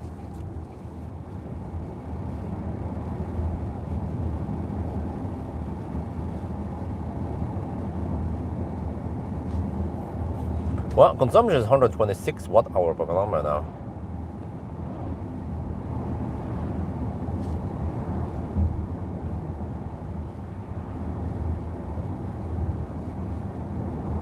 I have OnlyFans running.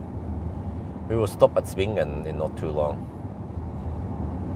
Getting hot in here, 20 degrees now. Getting down to the lowland.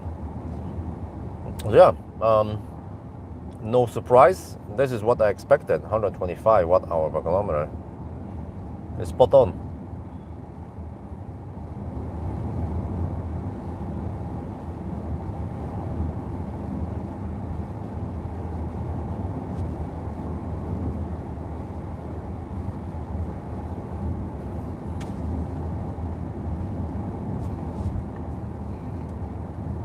But let me estimate something. 150.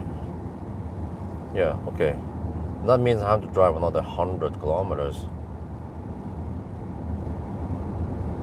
Oh, it's gonna take 1 hour and 20 minutes. Okay, so that means that if I don't go straight home, I can drive extra loop somewhere, preferably where I can cruise at 77, right? And then I can be home at 6:20, but then I'll be finished with everything. But if I go home now, if I rush home at 5, I will then have to drive another 1-something hour tonight. So for me, if you ask me, what do I want to do? I want to drive until 6:20 and then go home. But then wifey probably wants me to go home at 5, right? So what do we do? What should we do with the Sunday drive? Do we go home at 5 and then take a break and then resume at 9 after the kids are in bed? Or do we finish this?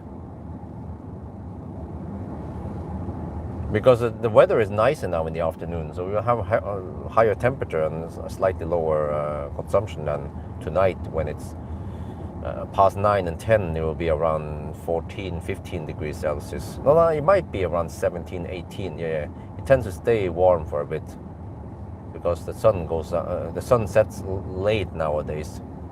So usually it starts cooling down a couple of hours after sunset, but then sunset nowadays is around 8 or 9. Yeah.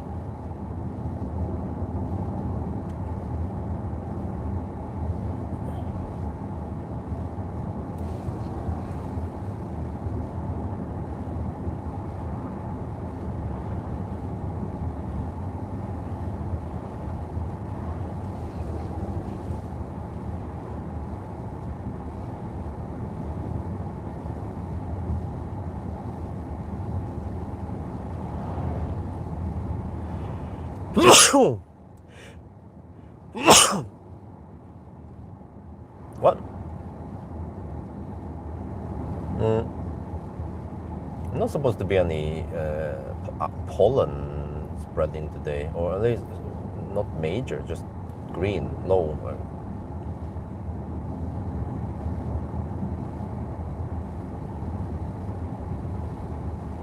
Well, I had to decipher that question. Well, it wasn't even a question from Pierre Simpson, but it was a question. Yes, yes. We have this bicycle with a trailer, hammocks trailer with a double thing. So wifey will pick up the kinder at the kindergarten, because if I just drive like I do now, I will arrive at the kindergarten after closing hours. Oh wait. Oh, I see it now. 1:46. Yeah, well, no, okay. It seems like I could be there 5 minutes before 5. Yeah, 5 minutes before closing hour, I could pick up the kids as the last kids left there. But wifey doesn't want the kids to be picked up as the last ones. She's very obsessed about what other people think and so on, and yeah. So she wants to pick up the kids around 4:30. Yeah. But for me, it's like when the kids are in the kindergarten, that's when I can get stuff done. Once they're home, then way less stuff that can be done. So of course, I want to try to pick them up around 4:30, so I have that half an hour extra time to do stuff. I still haven't prepared the 1,000 kilometer challenge videos yet. I need to delete some scenes not needed. I need to update, put in the numbers in the spreadsheet, the driving data, consumption, time, whatever. Update the result table and highlight stuff and whatever, right? I need to do, and then choose some music, and then I upload it to the Google Drive so that my dude in Thailand can edit it for me. Or if I do it myself, I usually need around 1 to 2 hours to edit the 1,000 kilometer challenge. We use some templates and stuff to speed things up because it's the same route every time. And also, I made this vlog yesterday. I think I want to edit it myself because, the boy that edits for me, sometimes he makes the wrong choices or he misunderstands what I intended to do. So I have to go back and let him correct it. So sometimes it's easier for me to just do the job myself. So yeah, just have way too much work, man, and then still haven't written a few emails I should do about the sponsors and stuff. And also, if I had time, I want to test some Jova stuff on the Juniper before it disappears. So I try to allocate some time this week, because the Juniper will be leaving soon, in about a week or so, or maybe even less. So yeah. Well, I can always wait for another Juniper, but yeah. What the heck? I'm looking at the road. Car keeps nagging me to look at the road. What do you think I'm doing? Jesus Christ, man. I'm looking at the road. The car keeps nagging me to look at the road. Oh, pay attention, it says. I think the car doesn't detect things correctly. But if it's not sure, then don't nag me, for God's sake. But it was even worse on that other Chinese car. What the heck was it again? Aura. The Aura 07. Because there also it would claim that I wasn't looking at the road, and then it disabled the auto steer for me. I couldn't enable auto steer. I had to stop the car, put the car in park, and then drive again, and then I could use auto steer. But it was like on false reasons. Because I was watching the road, but the car claimed I wasn't watching the road and disabled it for me and punished me. So I was like, holy shit balls.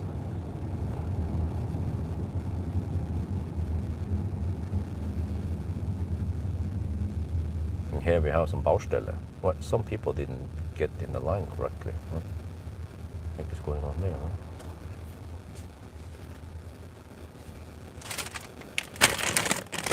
We have another bun. Ta deg en bolle.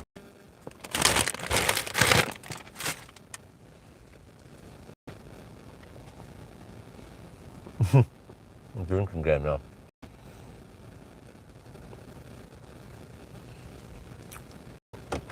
Speed sign recognition is fairly good. Okay, how many comments do you have now on the hybrid video? 145. Damn. Wait, is this a truck that is just standing still? Okay, it is. Oh, I see.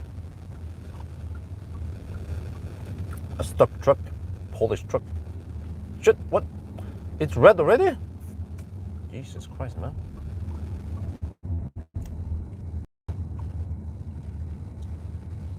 Well, we shouldn't run the red light, so we just have to be a good boy and stay behind. Wait for the next cycle. Let's see if I can just get in the shade. A little bit more, a little bit more. Yeah. Yeah, got just right in the shade. Oh yeah, right there.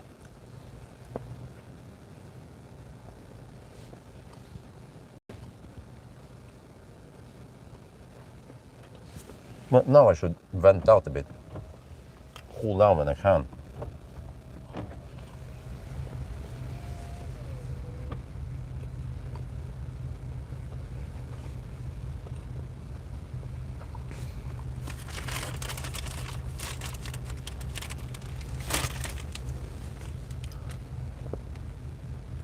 Well, oh, is that a question? I opened the windows and then I smelled the bad smell from the motorcycle behind us. And that means we have wind from the north. We have tailwind now. And consumption is fortfarande 126.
LCC unavailable. What the heck, man?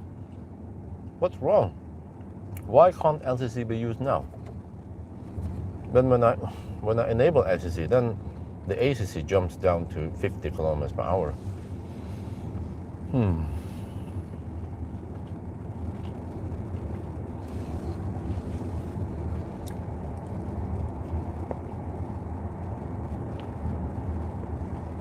No, it's a Circle K button.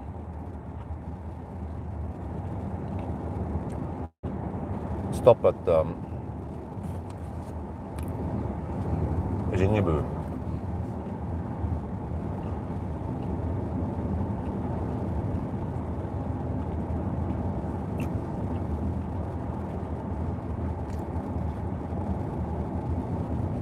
What, another one?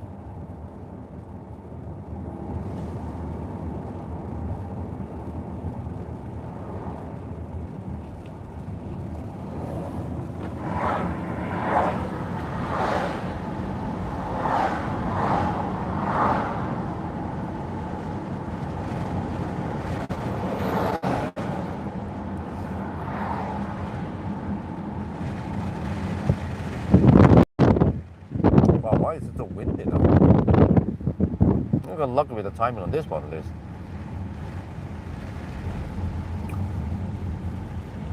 Oh wait, it is kind of windy. I see.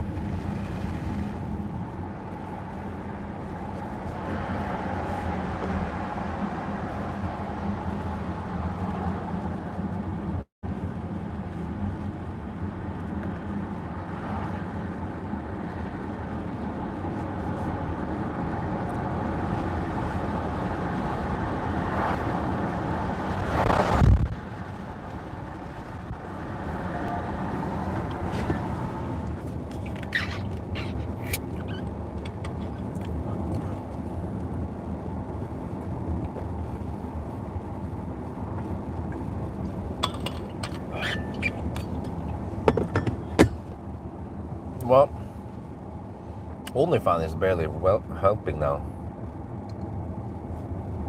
because it's 21 degrees outside.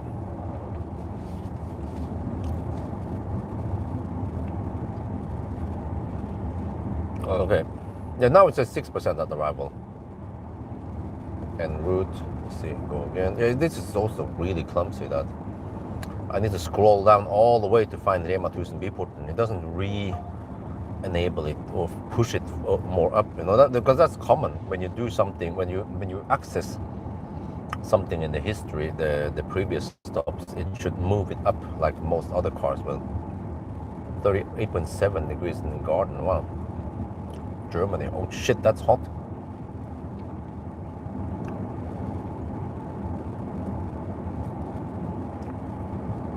I had to put a fan in the shed to blow against the chlorinator, or whatever it's called again, so it doesn't overheat, so it doesn't die again. Probably take a couple of years before it dies, but at least now I'm aware of that, so I will keep it not too hot in the shed.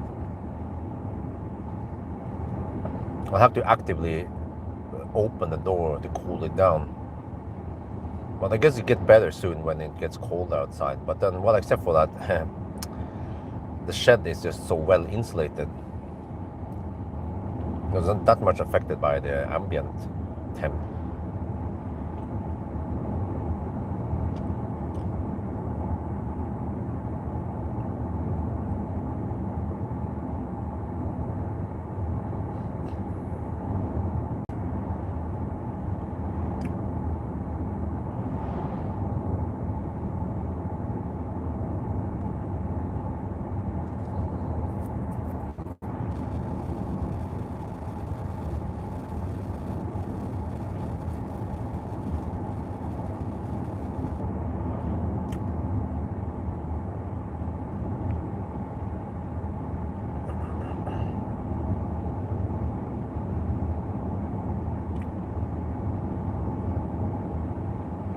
So I run the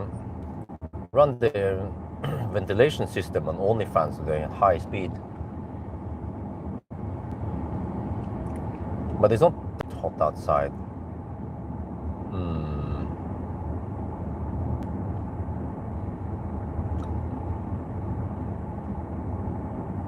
So I think it's okay. But I notice at night it helps cool down the house when it's I don't know. Nowadays it tends to get only around 12 degrees at night, so that's good. Cool down the house during the night so it doesn't heat up too much in the daytime.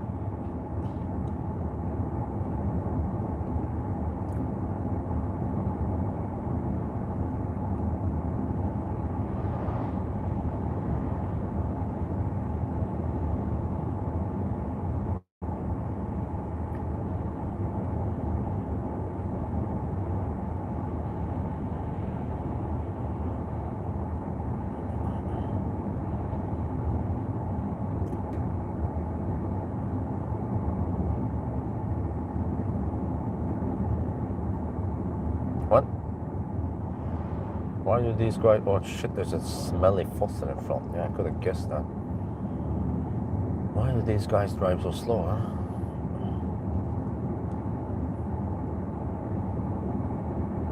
Okay, slightly better. I want that noise, and I want that smelly fossil to just disappear, because it's getting in here, and I cannot recirculate. I need to pull fresh air from outside. So what do I do then? Overtake him? Or stop maybe? I could pull over and wait just a minute, and then... wow, 39 degrees. Also, the heat wave hasn't stopped yet. It's still ongoing in parts of Europe, right? That is unbearably hot. I remember when I experienced 30 degrees, 32 degrees last year outside of Berlin. It was just so hot that I didn't want to stay outside. It was just way too hot. Same when I experienced it in Thailand. But it was okay in Thailand as long as the sun has set. Oh, okay, that's the noisy, the fossil. Is that an old Volvo? DE54441.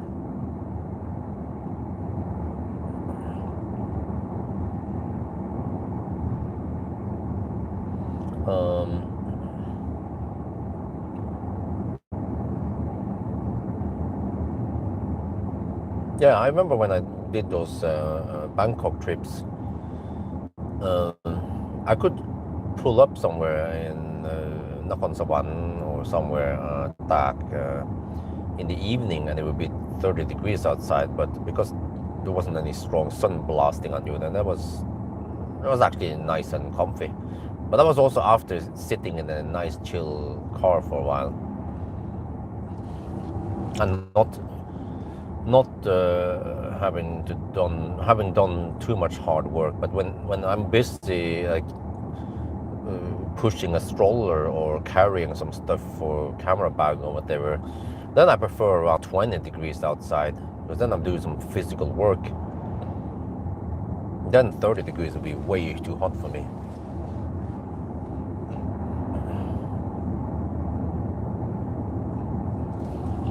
Mountain biking. Yeah.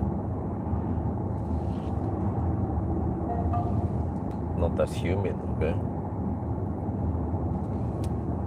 Yeah, it's dry. Yeah, that's at least that's good.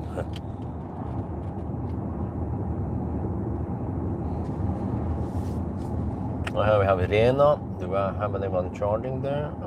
Wait. Fortum, they removed the charging. Wow. Really? Huh? Fortum or Recharge, they removed the 50 kilowatt chargers. I was there not long time ago with, what the heck was it again? Some Soul or some shit? Yeah. So the 50 kilowatt charger there, they have been out-competed, possibly by the supercharger and all the other, the Chempower and the Alpitronics there. So Recharge probably found out that, okay, it's just waste of money keeping them there. They are losing money, and they don't have to keep them there anymore, because after 10 years after they built them, when the heck did they build them again?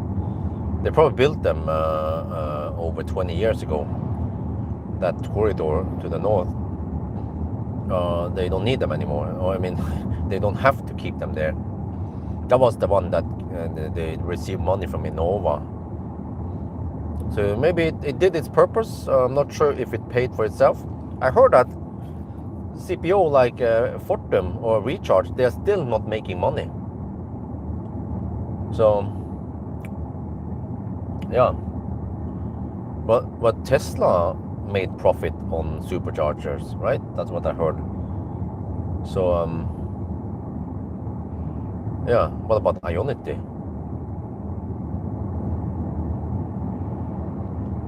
I mean, we want the CPOs to make money, so they can keep building more.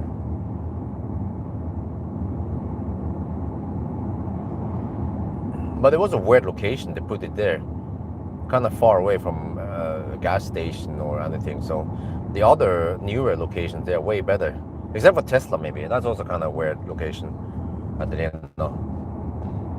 But at least Uno X or the one I've been using, Chempower, they are right down in the city there, or town or whatever. It's just that I've been there at night, then everything is closed anyway.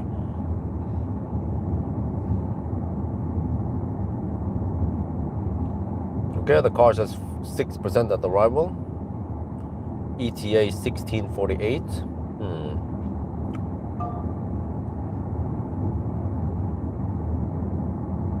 Wow. Well, that's for AC. 5 NOK per kilowatt hour for AC. Okay, it might cost them 1 NOK per kilowatt hour. So then the 4 NOK extra is to pay for the infrastructure there. Well, I don't know if you guys agree, but I think, well, the price for infrastructure should be like when you upgrade parking lot or escalator or other things, right? The facade or lights, that's part of the infrastructure, and I think charging should be part of the infrastructure. But they are putting the bill, they are trying to get the payback based on the charging, which I think is wrong. They should take a lower price. Like they can charge, let's say, 2.5 NOK per kilowatt hour. That would be okay. I remember I was I was also mad at this hotel, Alexandra Hotel, Loen. Many years ago, I went there. I, Back then, okay, well, they wanted to charge you. I don't remember if it was 150, 150 NOK per day, and I was like, huh? I mean, for a hotel charge, they probably get 1 NOK per kilowatt hour. And then how much can you possibly charge in one day on average, right? Okay, you could charge 150 kilowatt hour in one day, but most likely you only need around 50 kilowatt hour. So yeah, you can say, yeah, then you count 2 to 3 NOK per kilowatt hour then, okay? But also that other Hotel Union in Geiranger, they also wanted 100 NOK for regardless of how long you charge. And we just had lunch there. I think, did I skip lunch there? And I think I still had lunch there, yeah. But they should at least offer free or reduced price to people who ate lunch there, because that was several hundred NOK in lunch.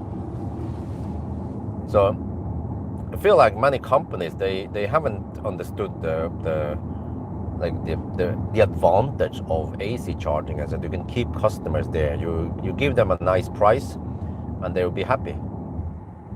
And at least you will be getting some money from the charging versus just letting it sit there and rot.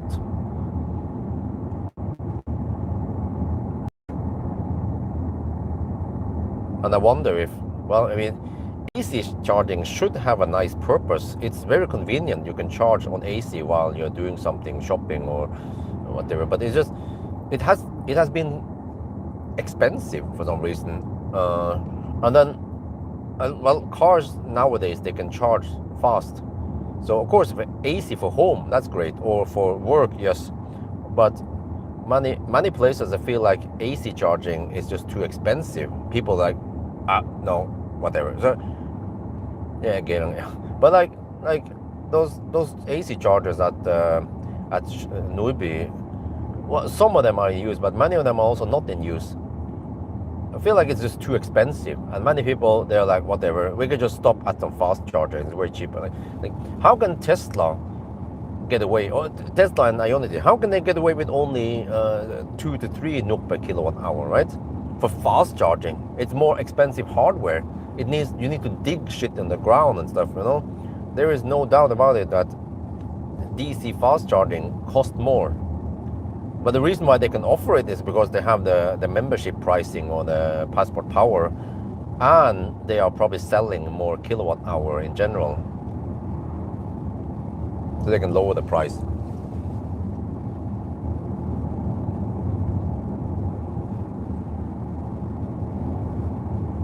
So yeah, that's, you know, if I own a shopping mall, I would look at AC charging as an opportunity to keep customers there. So that's probably why Jessheim Storsenter, or now Thon Center Jessheim, whatever it's called, they forced Fortum to set the price there for AC charging to 2.5 NOK per kilowatt hour. That's okay price.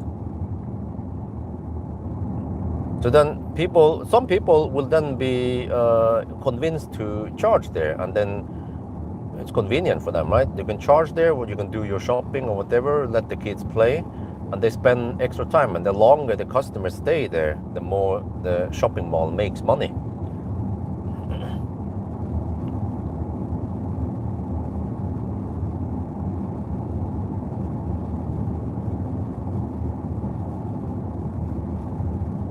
It's actually the same. From what I understand, YouTube wants people to stay on YouTube. So the longer people stay on YouTube, the more YouTube makes money. Or the more money YouTube makes. That's what I meant.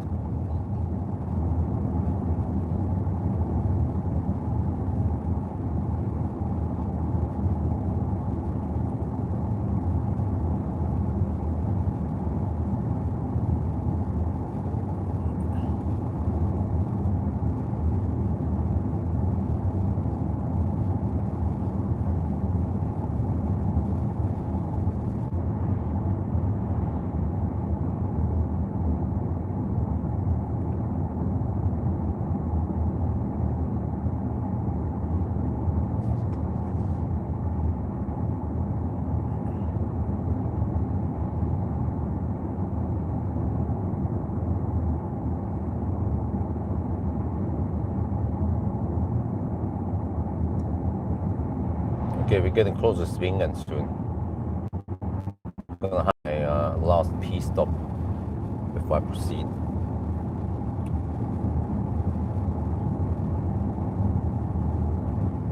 118 kilometers left.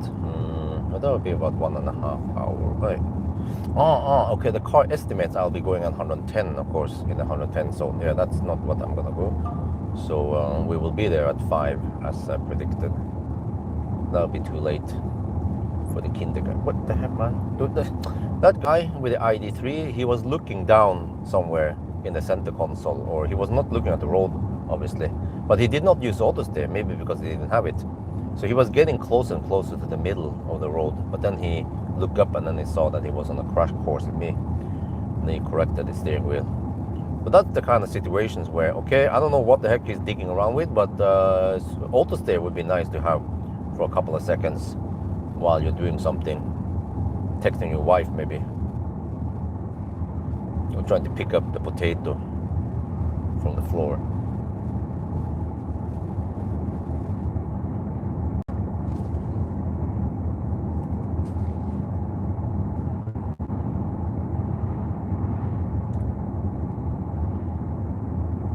Okay, 126 watt-hour per kilometer. It might not drop that much. Texting mistress and his wife at this time. Yeah, that could be it. That's why he was so busy doing it. No, but yeah, it's close to my prediction. I guessed 125 watt-hour per kilometer.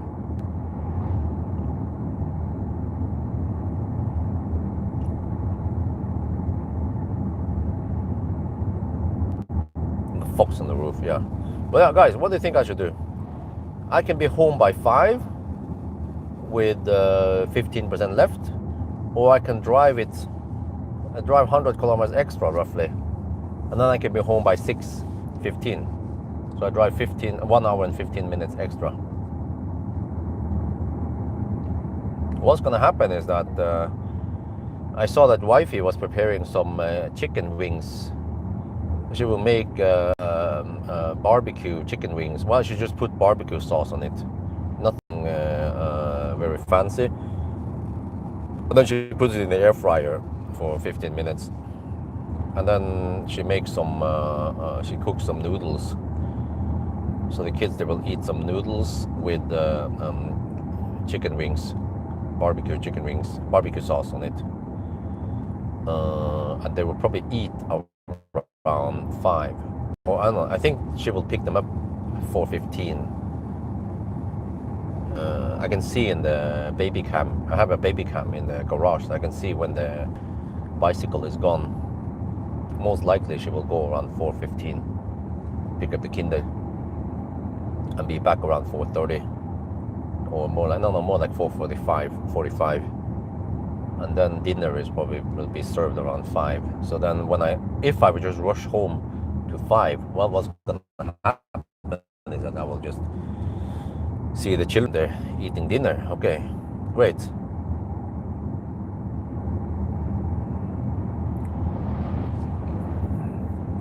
So I kind of want to finish this and just be home by 6 something instead, so I don't have to go out tonight again.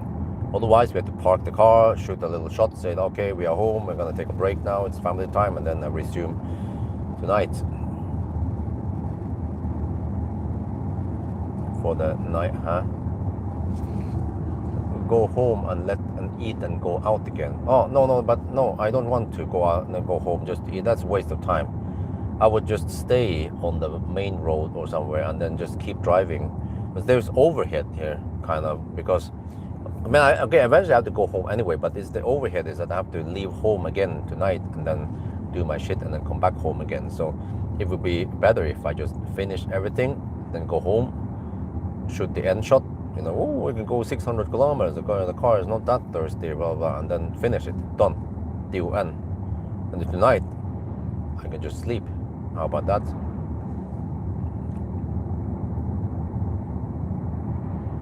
And it's better, slightly better driving conditions tonight, this afternoon, because it will be 20, 21 degrees Celsius sunny around 5, 6 in the afternoon, versus if I go at 9 or 10 tonight, then it will be colder outside.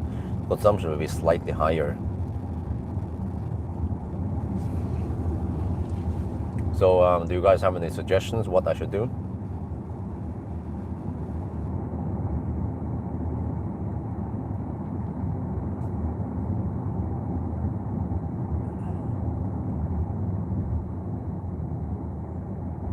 But I kind of need to go to around 1% or 2%. Well, this car, yeah, I forgot. Once you hit 3%, it seems like at 3.5%, it displays at 3%. No, actually, at 3.5%, it displays at 4%. And that means at 3.4%, it displays at 3%. And then when you drive it, what is that? Is that a question?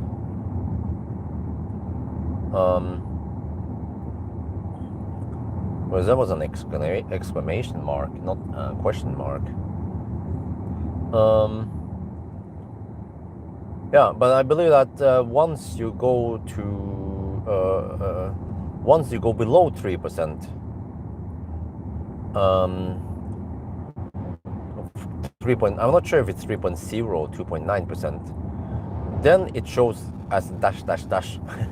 And then I don't want to go deeper. Yeah, these Zeekrs. It's crazy, man. Well, the next car is GLC, and then Model Y now for hoppa i svingen.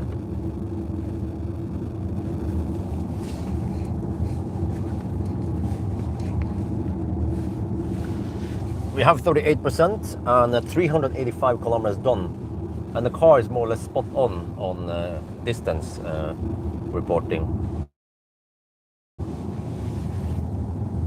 So by the time we're back in Yes home, it's going to be almost 500. It's 496 something. But yeah, based on how it is now, I might need to drive 100 kilometers extra, or maybe at least 80 kilometers extra. So that will take an hour extra.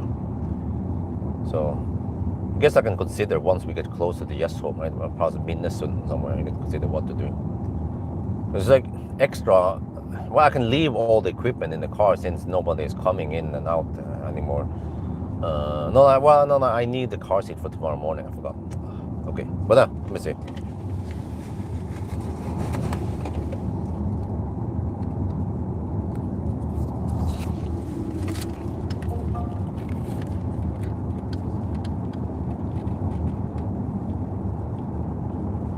We are getting close to Elverum, also close to Svingen. It's a resting area. It's gonna hoppa i svingen. Yeah, so consumption now is 125 watt-hour per kilometer, just as I predicted this morning. And then we're down to 38 kilometers. No, sorry, 38%. And we've been running only fans now for a bit, but not the full HVAC. You see, AC has been on, so only fans is still good. Yes, I'm gonna stop here, take my last pee, and then proceed. Okay, let me see. I have a couple of cars behind me, but it's not that bad. So we'll just pull over. You can see here around like 8 to 10 cars only. Yeah, but traffic is going quite slow anyway now during summer. And then of course these guys, they had plenty of opportunities to overtake me, but they did not overtake me for some reason. So seems like they want to go langsam, just like me. Okay. Anyway, why did the truck honk? I don't know. But I'm gonna pee over here.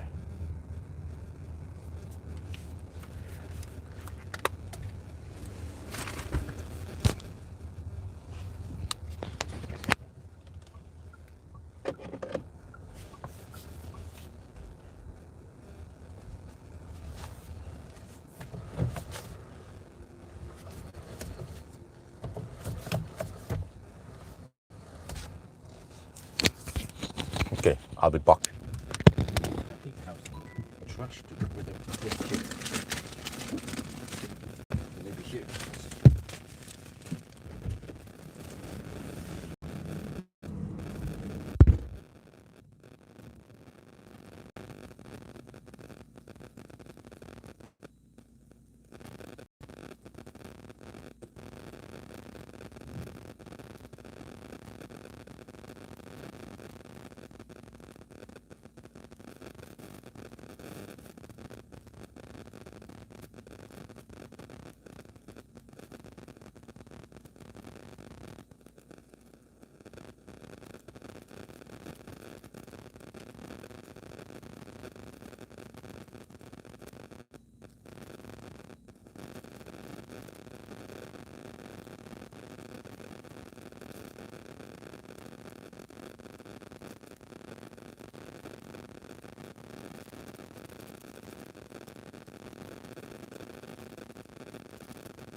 Alright, now I need to disable all the shit. No, it keeps popping up every time.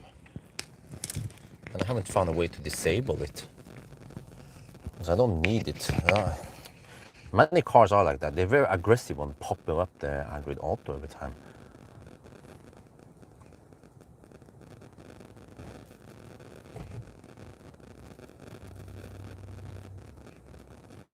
Okay.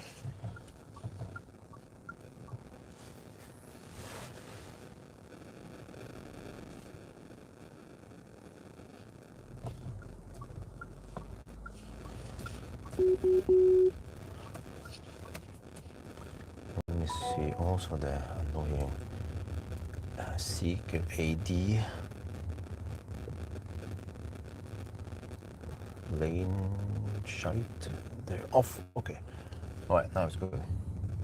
Now I just have to wait a little bit to see if it's clear because I'm gonna slow poke on the 90 zone here, so I don't want any cars behind me. I see there's a truck coming, so I'll wait after the truck passes at least.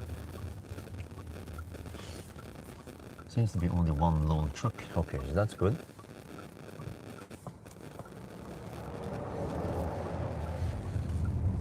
Okay.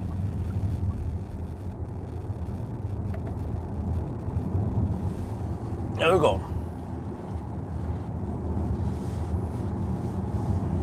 Well, now we just go for it until I stop at home and take a rest, or I finish everything. We can check now the energy management trip stats. 49 kilowatt stunden, so it means we have 27 kilowatt hour left, and then based on 126, I can drive 200 kilometers more. Damn, really? Okay. What is gone saying? 176. Okay. Okay, maybe I'll drive tonight after all.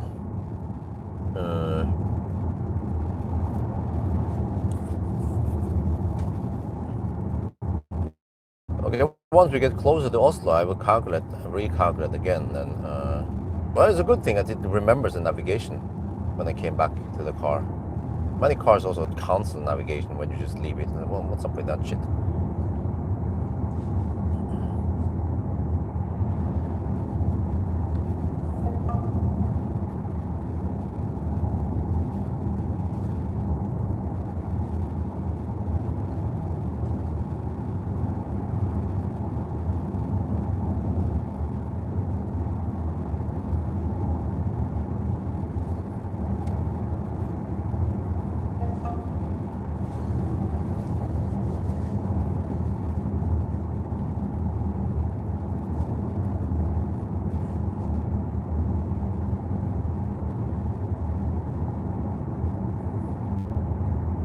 Now the car says 7% at arrival.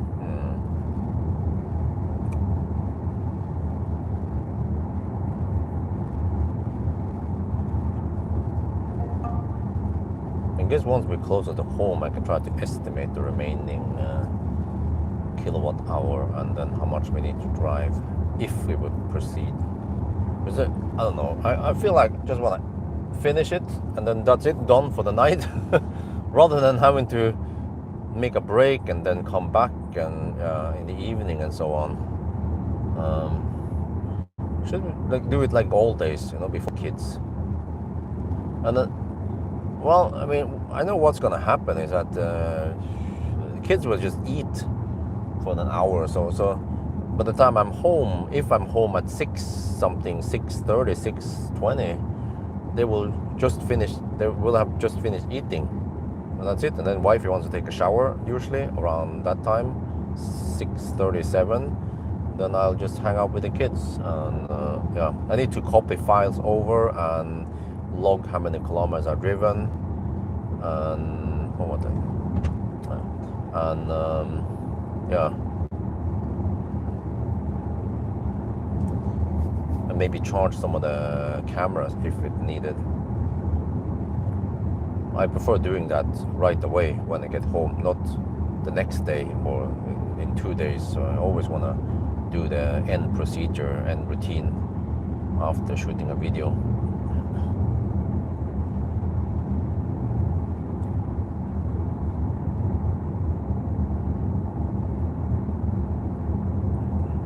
not gonna do that while the kids are sleeping. I mean, they're playing. They tend to play some stuff. They tend to play together, two kids. So tested IX3 OBD work on the route planner. Oh, I don't remember if I tried the route planner, but the OBD did not work.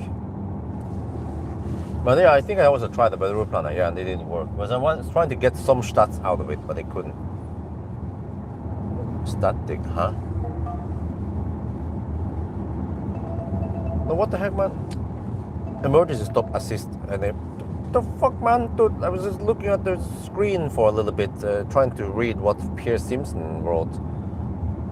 And the car wanted to do emergency stop assist. Like, it's being way too aggressive on that shit. I know, okay, you wanna save the passenger in case it faints, but dude, like, is the cabin camera not watching at all? You know? It should see that I'm looking, like my eyes are not closed, I'm not suffocating or something, you know?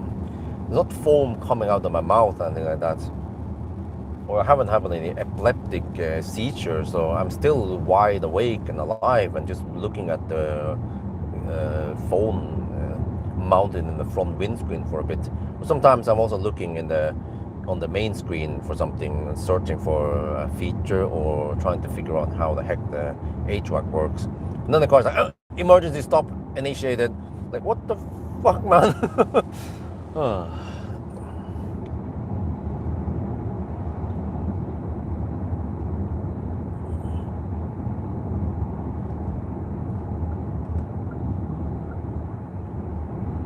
Okay, it's getting hot now, 20 degrees Celsius, sun blasting in. There are some clouds here and there, so if I can just get a couple of clouds, that would be great.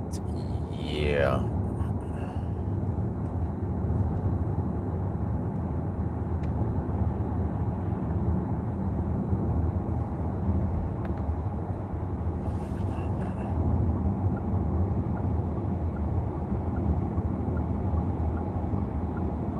What? The lane change won't happen? What?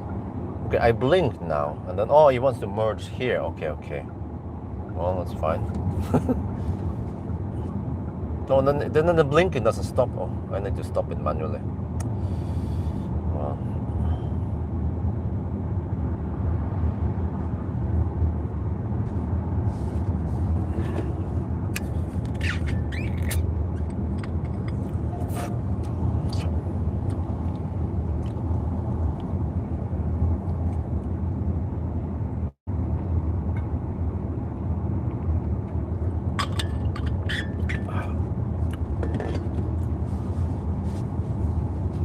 Now I get sun from the side.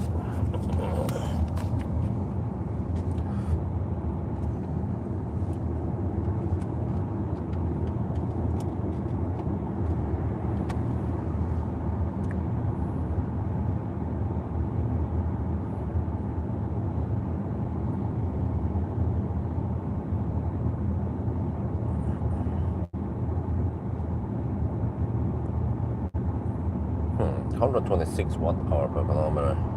Well, I mean, that's slightly better than the Skoda Enyaq Coupe, right? But that's an SUV, or should you call it SUV, or is it a... I don't know what the heck a Skoda Enyaq is categorized at. But yeah, that was 128 watt-hour per kilometer. But then, maybe that was a previous generation.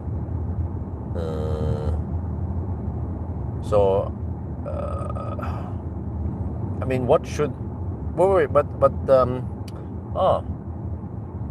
about the... No, well, I never tried the rear-wheel drive ID7 station wagon.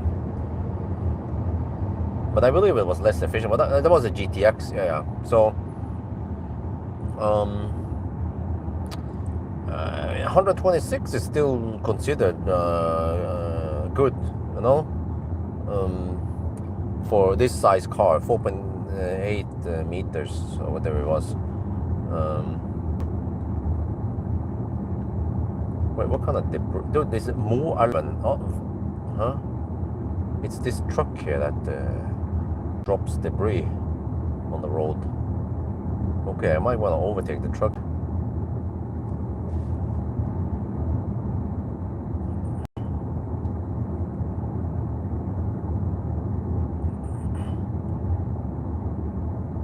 Wow. So the loop here takes, let me see, I started before 10 and so it takes a little bit over 7 hours on this loop. Well, yeah, that's usually how much it takes, right? We tried as fast as possible to get the kids in kindergarten today, but it was as normal around 9. The kids, they don't rush or anything. They eat slowly, and we still have to do lots of manual stuff on them, like put on clothes and put on sunscreen, and so it would be better if Isabel eventually will be more independent and can do stuff on her own now when she will be 5 years old next year. That would speed things up slightly.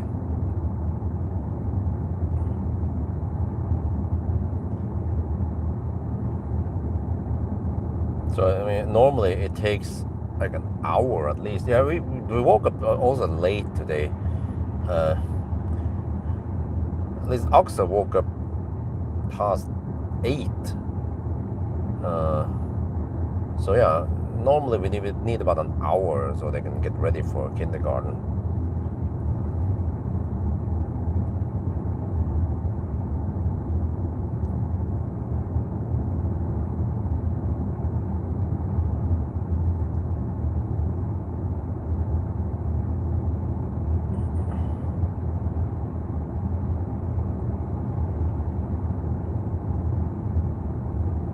Or you can drive behind this truck. It seems like it's going at more or less the same speed as me.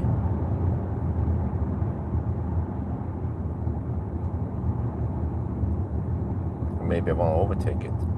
Okay, I think I want to overtake it. Eventually he will go slow uphill. I'll wait for the traffic behind to clear before I attempt the overtake.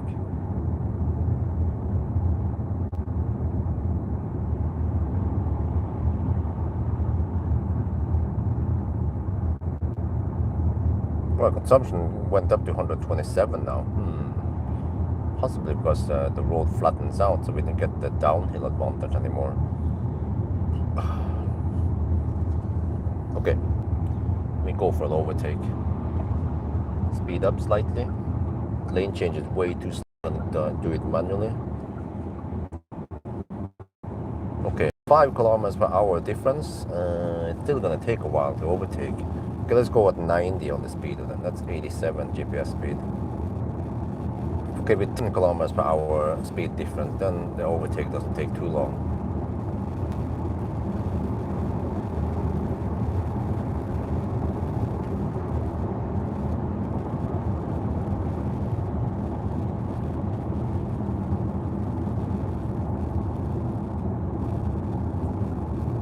Oh, lane change unavailable. No, come on, can you just change lane, you stupid car? I have cars coming behind me.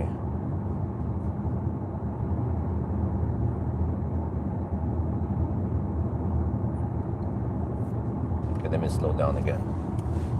277 cruising speed.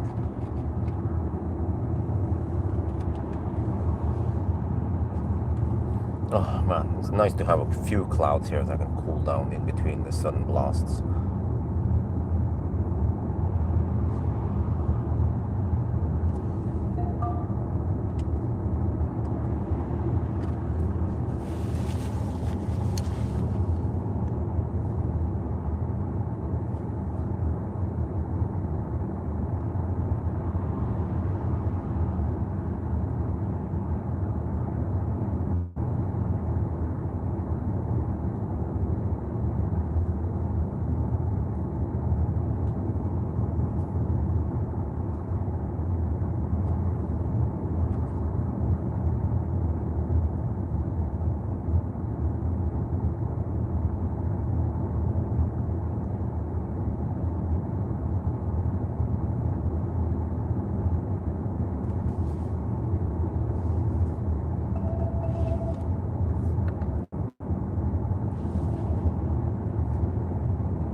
okay, right? Yeah, wow, dude, it's almost 4 now. And the speed I can travel it is only 77 kilometers per hour. And we are still 87 kilometers away from home, so that means that I'll be home by 5:10-ish, 5:15, okay. That means if I keep driving until the car is down to 3%, then, oh, that's gonna be 6:30 at least. Possibly almost 7. Okay, I mean, I'll park it there for the afternoon and then resume tonight then. Okay, hopefully it'll be better. Okay, in 2 years, Isabel will start school. Then she better be more independent. Like I don't want to do all this morning routine with the kids. They need to do stuff themselves, like put on clothes and go to the toilet by themselves and just eat without us having to feed them. So that we can just like we can get ready within half an hour instead of 1 hour, right, in the morning. That would have been great, yeah.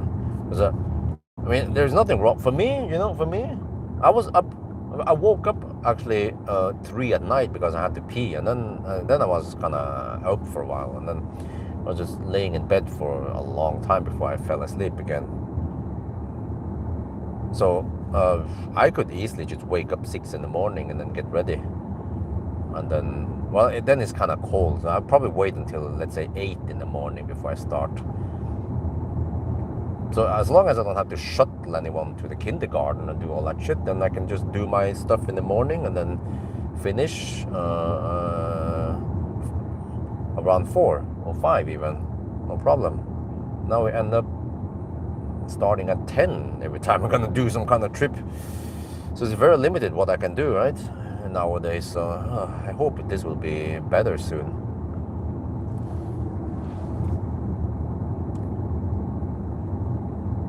Because I remember when I did Nimbering, many times I woke up, ate breakfast, got ready, and then within 15-20 minutes I was out with Optimus Prime driving, and I would start around 8 to 9 in the morning. Yeah, I think that's what I usually did from Alnabru, right?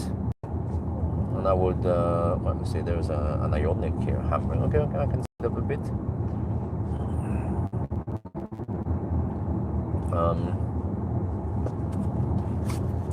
I think that's what I remember I did when I did those live streams and stuff. I would start around 9 in the morning because I had to go far.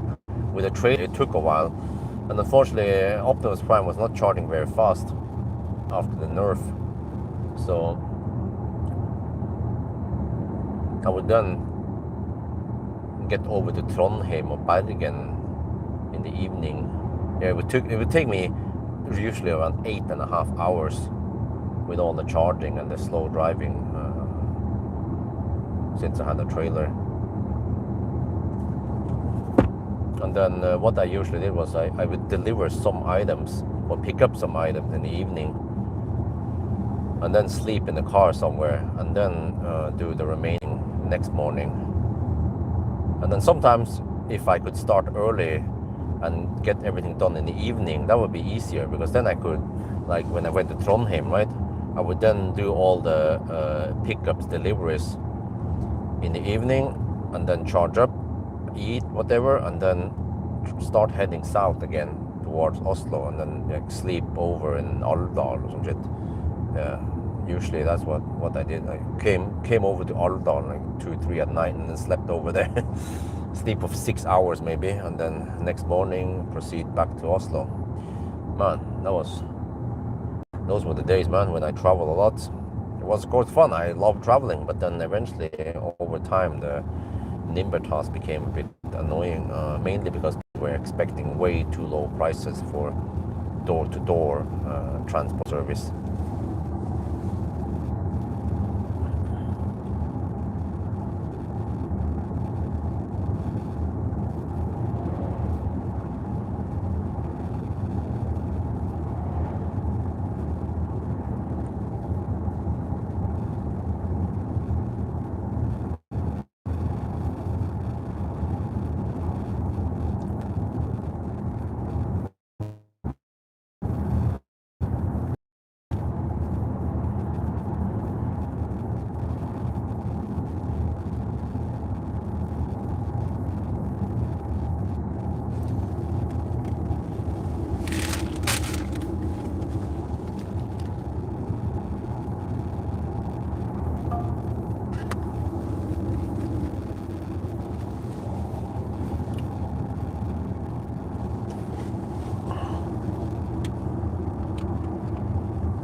We're in 19 degrees Celsius. The temperature drops slightly because of the cloudy weather. Alright, that's fine.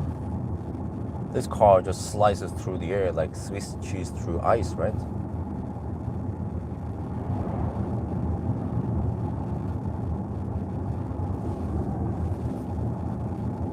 Wait, seems like maybe the chat bugged. Nope, it's just inactive. Okay, never mind.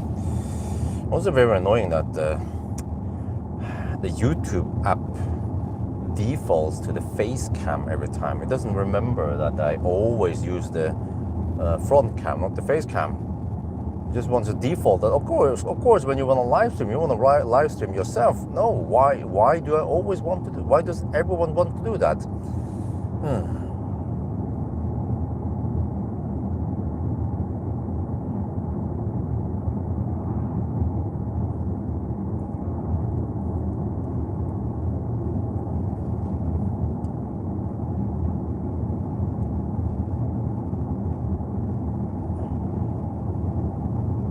Yeah, it turns out that these Primacy E tires, 19-inch, they are noisier than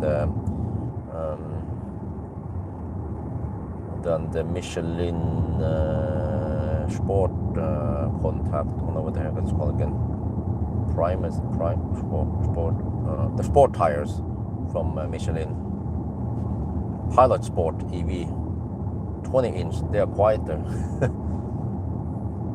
Maybe because it has some foam, acoustic foam in it. Which means that if you can get 19-inch Pilot Sport, that would be the best for comfort and noise and consumption also.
It would be interesting to go back to Xpeng to see how that software is, because this turns out to be really annoying. But was the Xpeng not annoying at all, or what's up with that?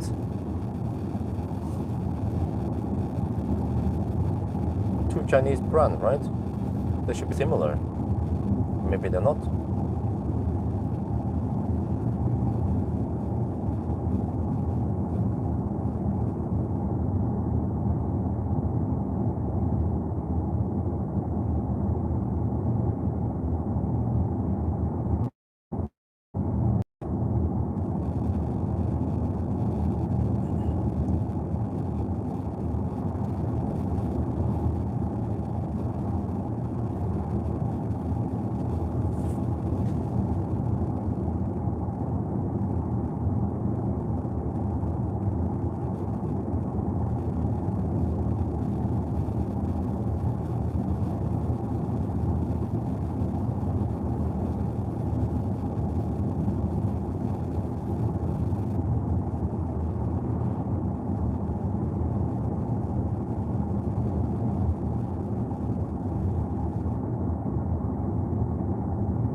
Okay, back on E6.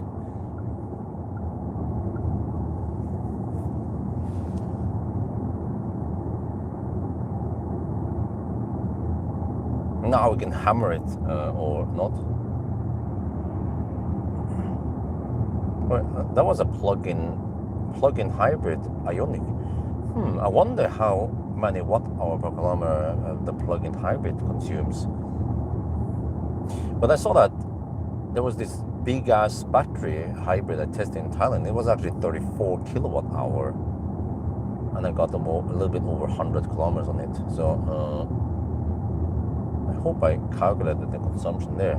Must have been way over 250 watt-hour per kilometer, even in Thailand.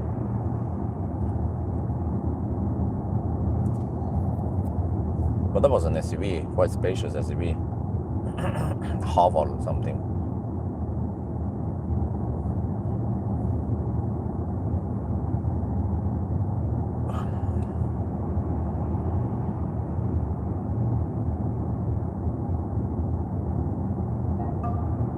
Now the car says 10% at arrival, huh? Told you I did. It's gonna be 15 at least. Consumption is 126, right? All good. And then we might have some tailwind now, right? Oh, there are lots of campers on the road.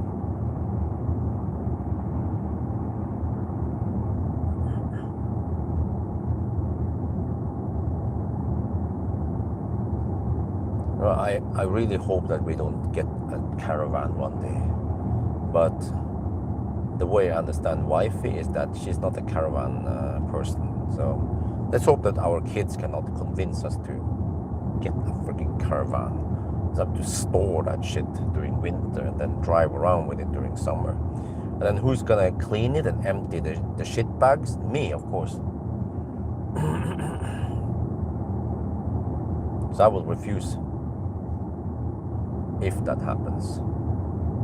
And then what if Isabel or Axel, who knows, wants to ride horses? Do we need to get a horse trailer and shit? Maybe if they could just be normal and become gamers instead, that would be great. Yeah, they could become Twitch streamers, just like all the other kids.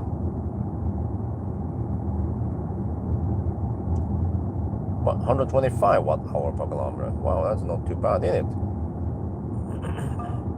Oh, I think we're still riding on some tailwind. I'm gonna check eventually at Minnesota.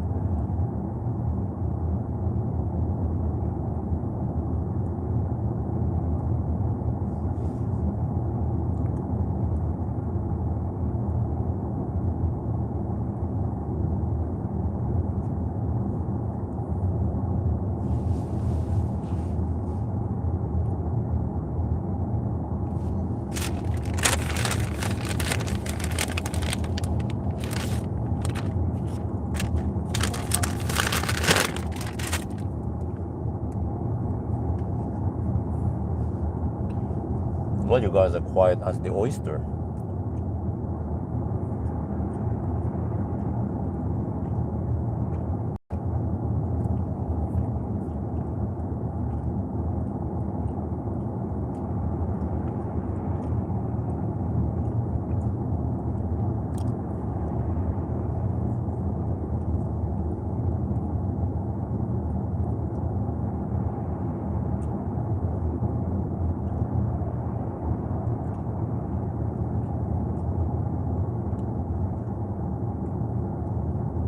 What was that?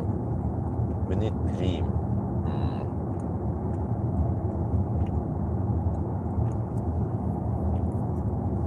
I feel like we go to Yemen almost every day.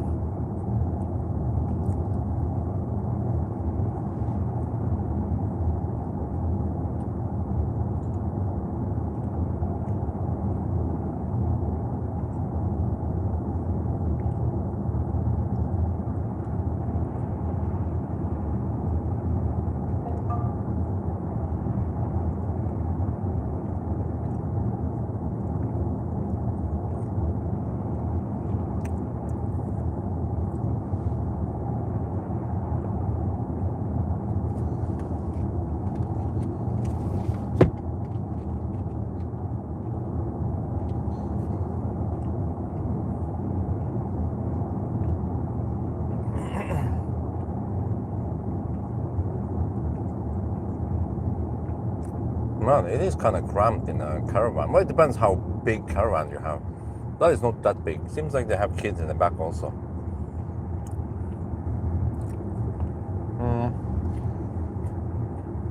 I mean, caravan, I use horse trailer BYD Seal. It's incredibly smoothly better than a Jeep. But of course, you need to go for a long trip. But the Seal doesn't charge that fast. So, you have to expect half an hour charging stops every 150 kilometers, right? Maybe I can go 200.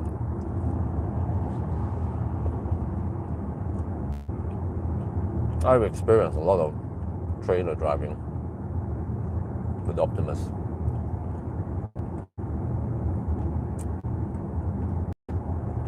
So,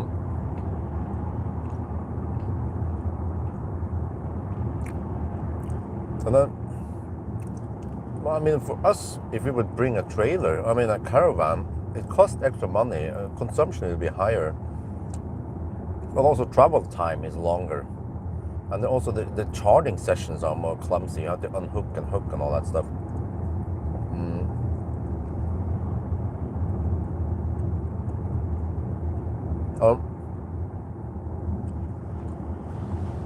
At least we are used to some space when we travel together. But maybe that will change when the kids grow bigger.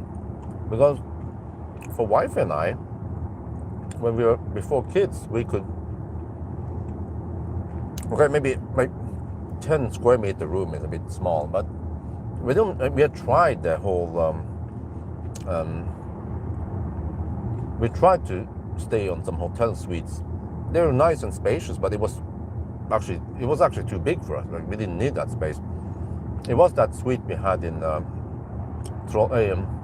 Tromsø many years ago. Trailer spot, yeah, true. I mean, many places are trailer friendly, like Ionity and Supercharger, but you'll basically be occupying one stall, another stall, you know? Unless you want to like block the driving path, then people need to drive around you or some shit like that. Like you know the layout at the Ionity Dal? It's like that. I mean, you can pull a trailer in there, but you will basically be blocking one stall if it's cool. No. At least, I'd say that in the old days, without kids,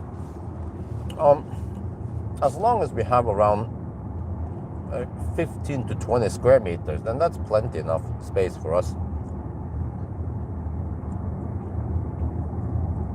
But then with 4 people, once the kids grow bigger, then, well, no. Two regular rooms would be enough. Need a family room. Family rooms tend to be a bit hard to find.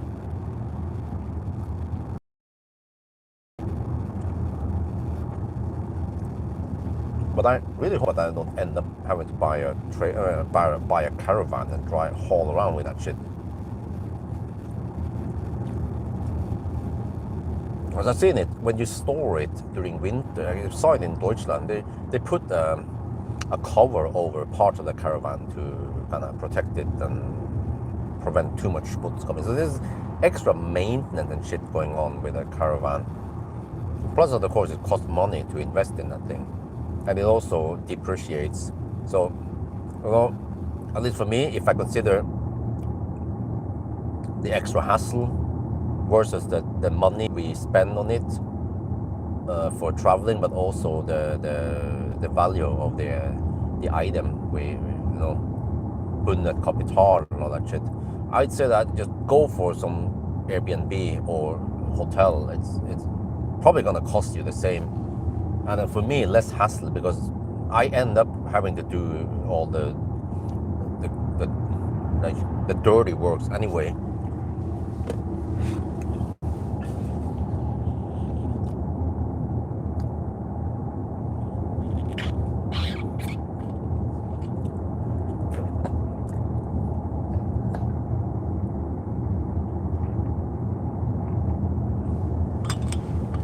unfortunately, Airbnb,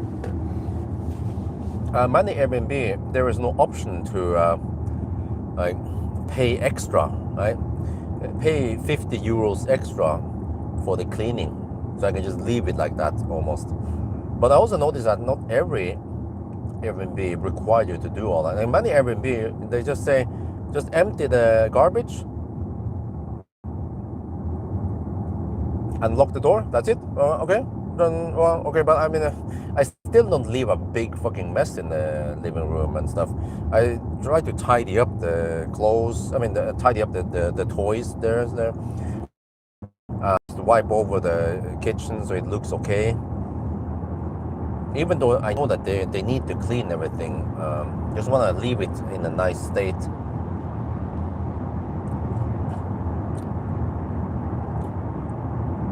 But for hotel, it's different. It's a small room and they need to clean up and tidy up everything there anyway. So then I just, okay, whatever.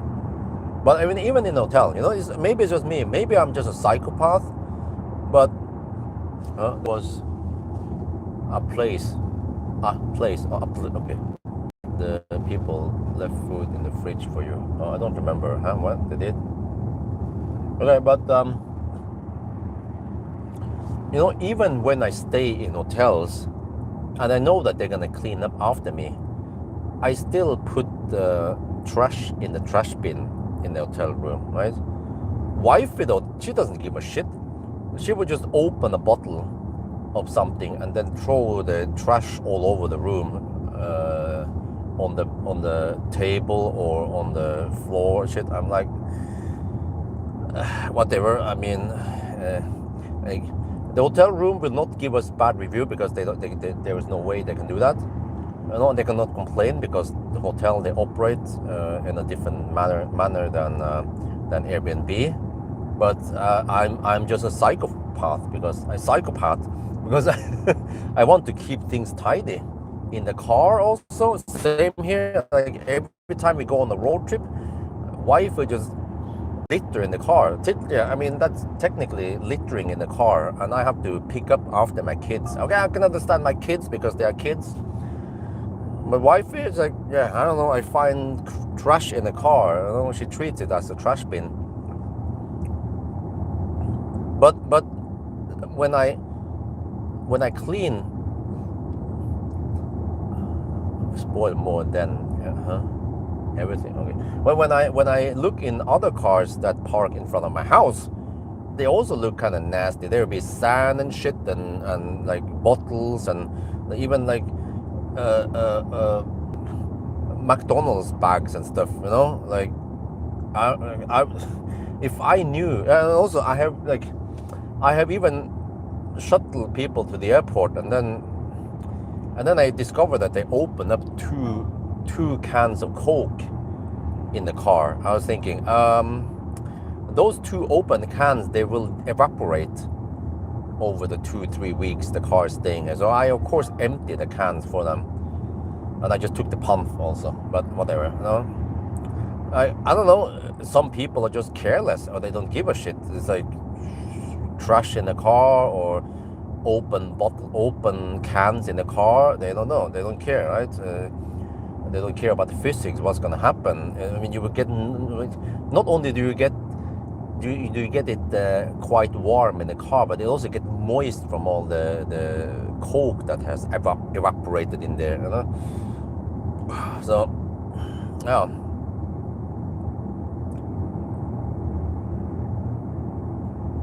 Even Optimus Prime and Millennium Falcon, I used them as homes when I was traveling with Nimbri, but I still kept them quite tidy. And whenever I was charging and I had time to empty the car for trash, I did that, of course, in the trash bin. Yeah, not littering.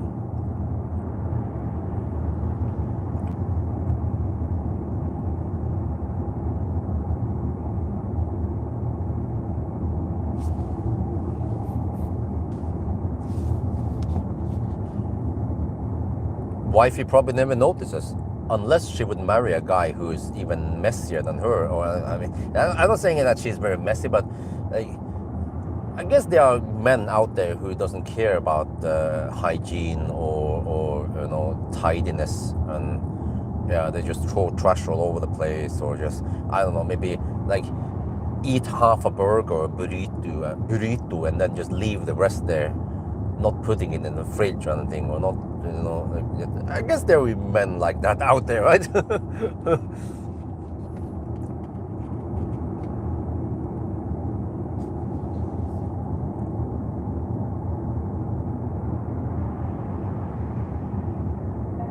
How is it cooking?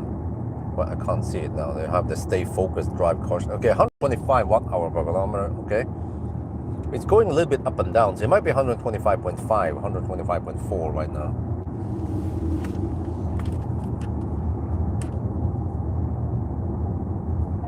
Only fan is still on. Only fan is the greatest.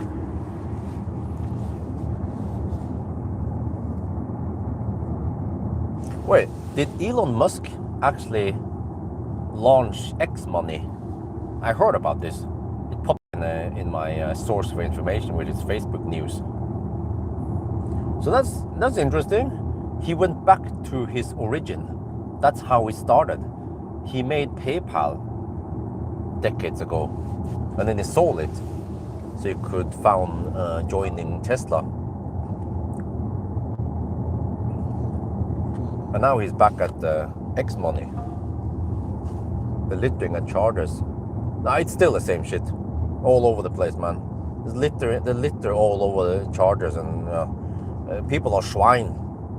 That part has never changed. Also littering by the roads. Still lots of garbage. Every year, Statens vegvesen, they have to spend taxpayers' money to pick up garbage after. Like they find the weirdest things by the road, like Pampers or diapers, I mean, I don't know, like stuff that should not be littered, that takes ages, centuries to degrade or disintegrate.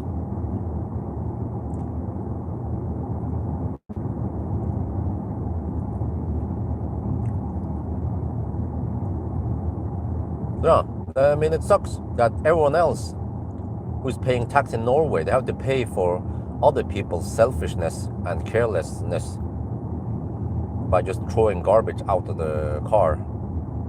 I mean, like how stupid are people? When you throw out a piece of plastic or even a can or whatever they do, plastic bottle by the road, do you think it's gonna fucking disappear after 1 to 2 years? Even a banana peel, because you don't dig it down in the ground, still takes a long time to just disappear.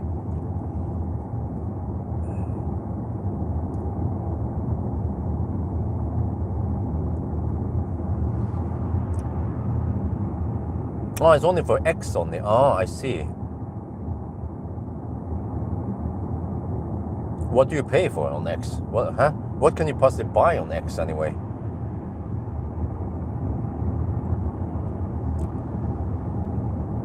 Okay, we're down to 27%. The car says 13% at arrival. Huh? I told you I did. For premium. Oh, what do you get for premium X then?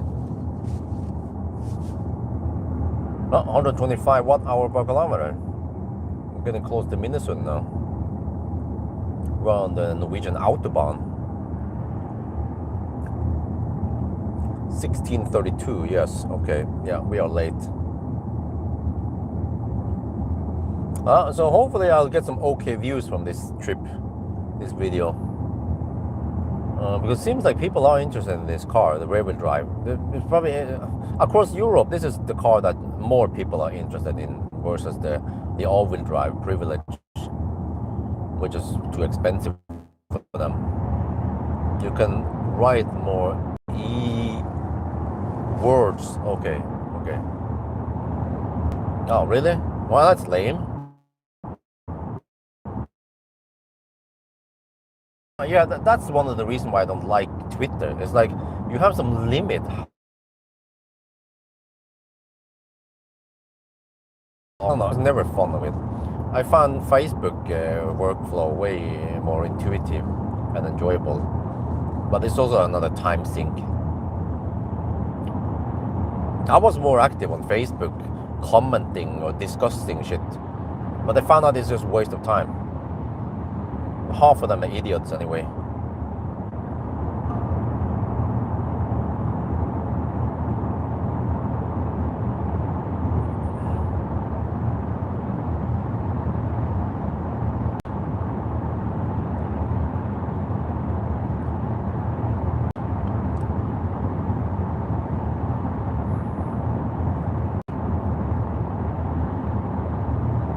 Well, it's 125 watt-hour per kilometer foot fire, 20 degrees. Good, I can't look at the trip meter for too long before the car nags me. And use Grok to ask if post AI. Well, I learned it the hard way that you cannot always trust the AI.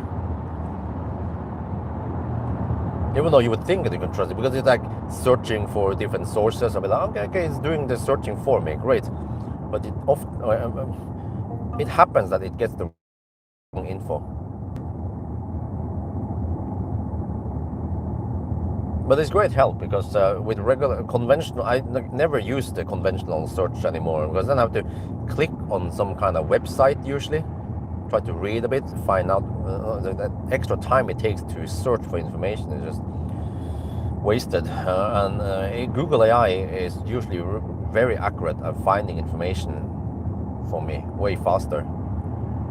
So instead of me spending 1 minute searching in an article, it will instantly find it within a second and then make a quick summary for me.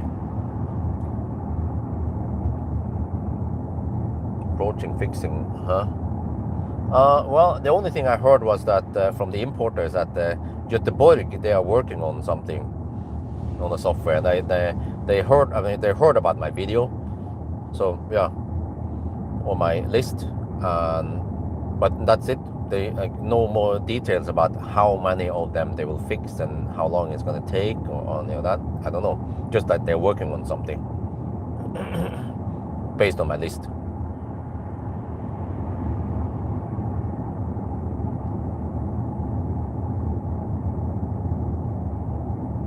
Oh, 124 watt-hour per kilometer. It's just getting better and better. Wow. But, okay, we will have some uphill soon. So that most likely we will end up with 125. And because we have to do a night run for the remaining, then the consumption at night might be 126 or maybe higher. But at least I'll try to do run no fans at night. And if it's only 1 hour, I can just have my long pants and the Stormbag jacket on. Then I can survive slightly colder weather. If it would be, I don't know, 16 degrees tonight. Yeah. Attention warning. Yeah, they should fix that shit, man. And also the slowdown in the curve. Especially because Xpeng has fixed this. It's wonderful now. Zeekr Norway. Yeah. I mean, that's crazy, man. Xpeng. Well, what you don't know is that Xpeng, they only have around 13 or 17 employees in Norway, and they're selling 10 times more than Neo in Norway. And Neo has around 120 people employed. So it's like, it's crazy, man. Neo, they are just pouring in lots of money in Norway without selling too many cars. And I was betting on Neo. I was trying to do my best to promote Neo, show some stuff, show some good stuff. But by the end of the day, it was impossible. And unfortunately, not too many people wanted to test drive. I got a few 400 points from a test drive in my account, but yeah, that's pretty much it. I cannot convince people who are not remotely interested in Neo to buy Neo. They need to find out themselves whether it's good or not. And for some reason, many of them didn't want to buy them.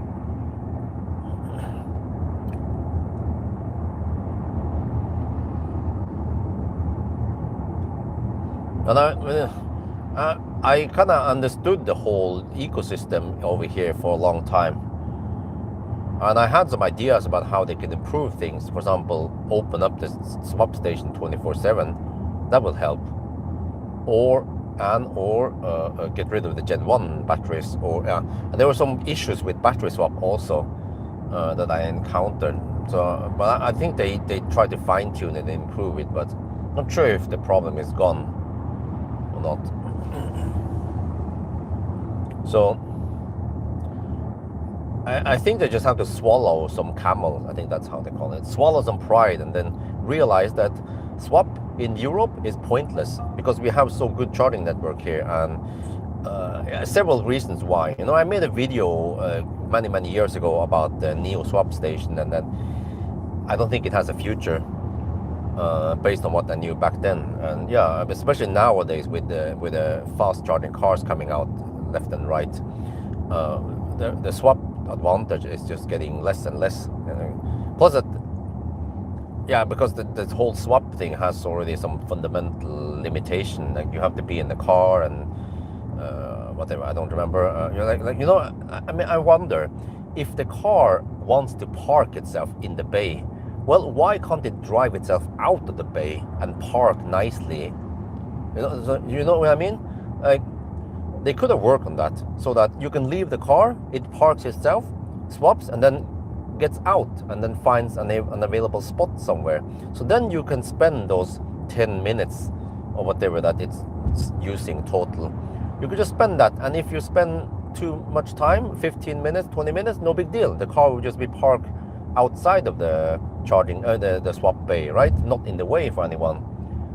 That would have improved the user experience immensely. Plus that if it was open 24/7, it would have been better. But I've already experienced some problems in winter with just a little bit of schmutz. The system couldn't auto park, and I was like, what? Then it becomes cumbersome for me to clean the sensors and stuff. Like who carries stuff to clean the sensors, right? So yeah. And also in Europe, it's different maybe, but because here we might have, yeah, you can see it. We have roof boxes or ski racks and stuff, and you need to take off the ski rack. Well, the bicycle. You have to take off the bicycle rack, and then there is no drive-through stall, and for some reason the car needs to be raised up. Why? Why can't the robot just you like no need to raise it anything? And if you have a drive-through stall, you can then have a trailer, right? And then why does it even need a roof? Or if it has a roof, why doesn't it can't it be taller? So you can accommodate a bicycle on the roof and a trailer and stuff like that, right? So you don't have to leave the car at all or something shit like that. And also, why is it taking 6 minutes? Why isn't it taking 1 minute? You know? So like stuff with the swap stuff station could have been improved a lot so that it would become more attractive, but it isn't. So that's why it's doomed to die because fast charging is catching up fast. Well, fast charging is improving a lot. And also nowadays, I experience it, okay, with the Q6 e-tron, the plug-in charge. It works wonderful. You just plug it in. Okay, it's not as fast as Tesla, but it gets the work done fairly quick. It does the initiation and then the handshake, and then, yeah. So you have to dig around with apps or stuff like that.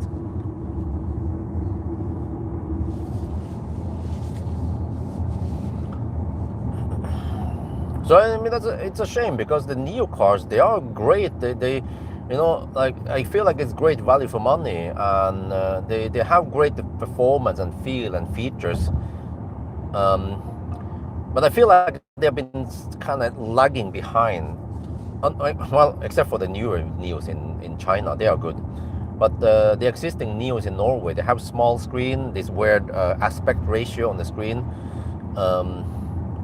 And also that generation is kind of thirsty compared to the newer generation. So it's like they are not going all in, unfortunately. They're just kind of halfway going in Norway and Europe, and that's when everyone else, like other Chinese brands like Xpeng, they are just going all in, and they succeed, and they adapt the software to satisfy European customers. Then they win, you know. And then unfortunately, my video with 30 points that should be fixed in Neo software was never watched even. So yeah, so I'm just disappointed that Neo could have succeeded, I believe, if they made the right choices. Yeah, well, in China they have newer tech, but they are just selling the outdated tech in Norway, Europe, and that's not gonna cut it, because other Chinese brands, they bring the best, the newest, like Zeekr and Xpeng, right? So yeah, and then I believe that Europeans, they probably care about charging speeds more than swap, especially because, well, if they did a little quick research, they would see that, oh, okay, the swap stations are not that common, but 400 kilowatt chargers are really common everywhere. So they'd be like, okay. And then they see that Xpeng needs 12 minutes, Zeekr needs 11 minutes to 80%. And I don't know if they know, but when you swap Neo, you get only 90%. You don't even get 100%. So it's like, okay, 5-ish minutes, 5 to 7 minutes to get 90%, or 11-12 minutes to get 80%. Well, plus that, another thing is that the swap always take the same time, right? Whereas the charging, if you would arrive with 20% or 30%, then that's not an 11-minute charging stop. Then suddenly it's only a 9-minute charging stop to 80%, right?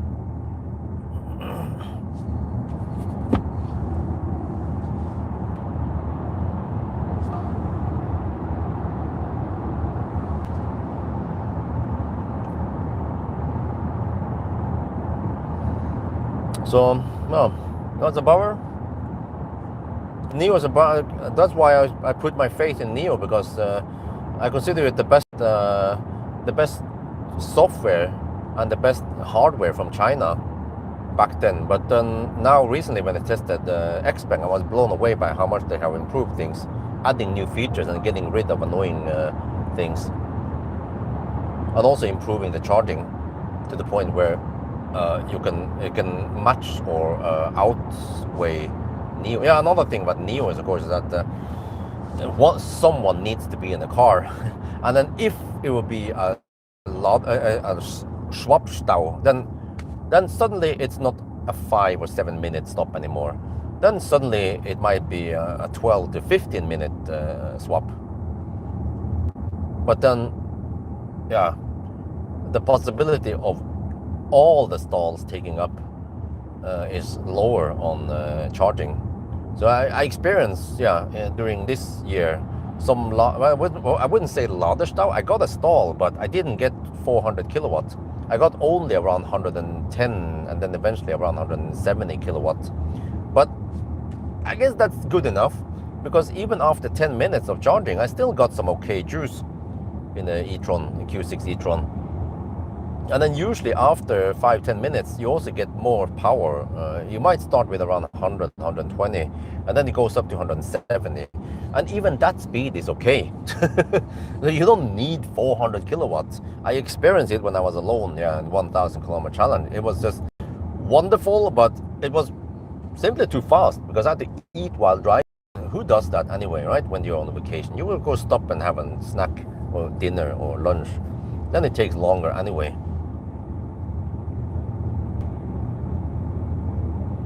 But I mean, it's nice to have that opportunity to charge fast. But you just have to know that you won't always be able to utilize that fast charging. Or I mean, many cases it doesn't matter that you need only 10 minutes.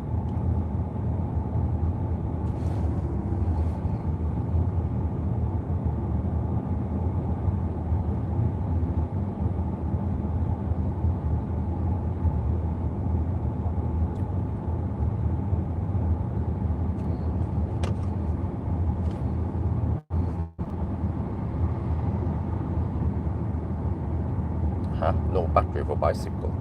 What?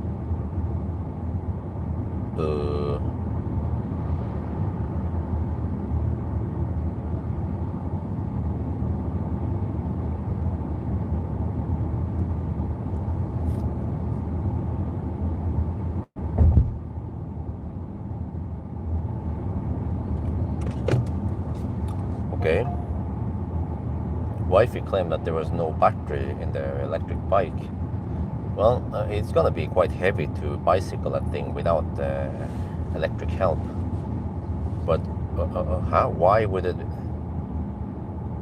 Okay, first of all, how the heck did it drain itself, if that was possible? Would it switch on? That would be a major flaw in the bike. And then I haven't used that bike. I think we charged it to 80%, right? Okay, well, I need to ask wifey what happened. But if she would check beforehand, what she could do is, if there is no power in the bike, if she check it 15 minutes past 4 or whatever, she could quickly charge it for around 10 minutes and it will still be fine. She gets some juice. She can conserve it for when she goes uphill. Because I don't think the bike regens. Well, I don't know what the heck happened there. I need to ask wifey about the bike case.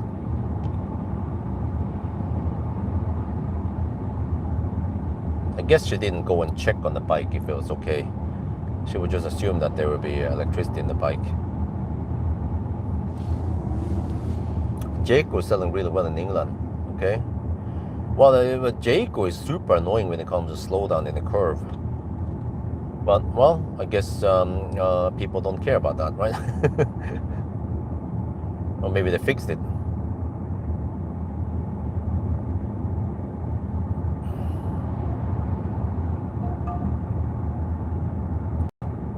Okay, almost home now. 22 kilometers left. I'm at 23%. The car 16% at arrival. Well, initially I claimed 18% at home, so it's close enough.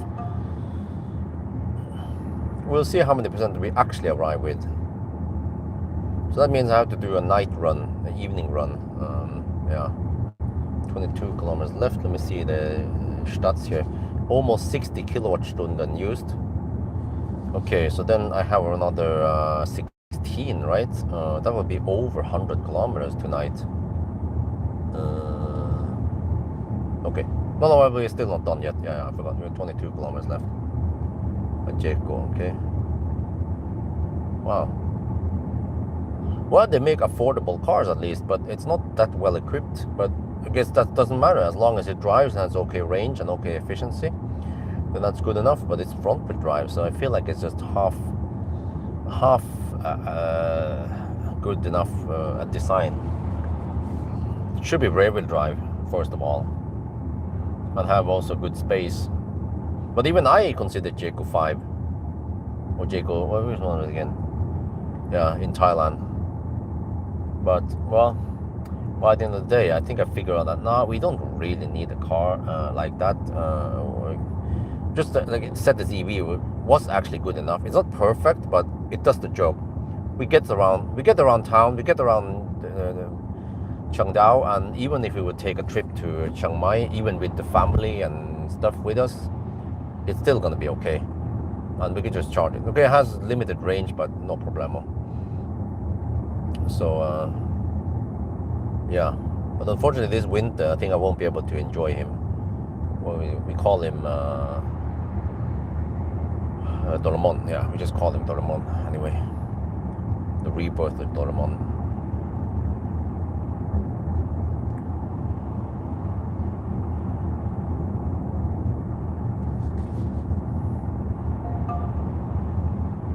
Yeah, I check on the, because I guess that I lost access to the stuff in Thailand now.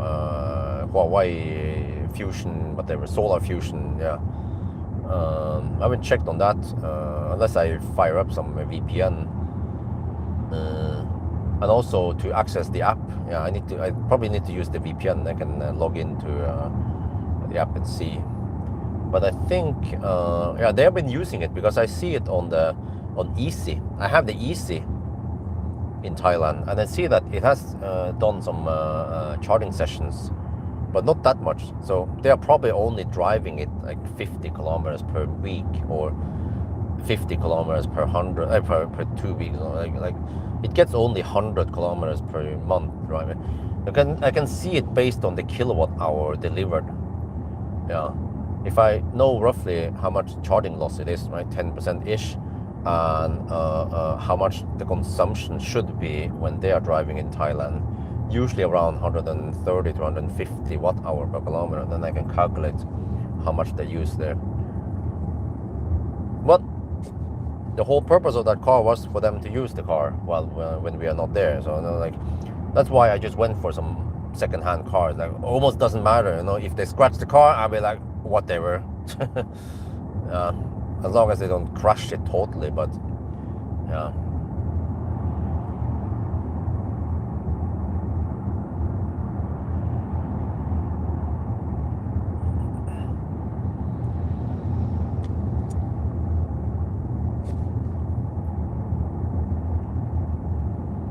Okay, 125 watt-hour per kilometer, 478 kilometers done. What is the VLTP on this car anyway?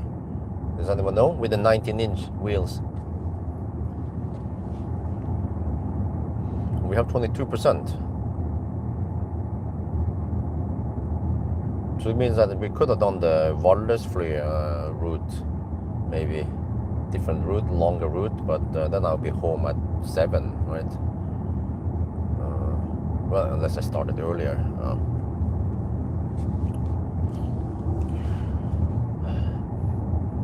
Cherry, huh? Yeah, but it's a Cherry Group. Cherry Group, they own Zeekr and Omoda.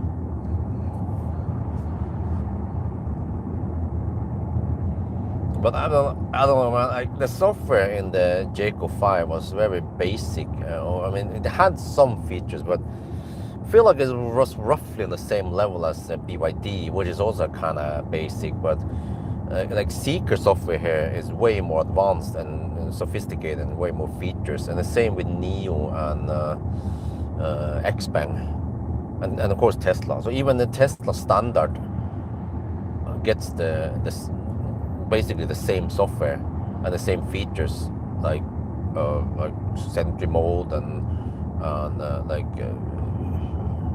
you can change the current in the app, for example, or keep climate on, or dog mode and stuff like that, or very convenient. Like, you can just share the access and you get the key to operate the car. Very convenient.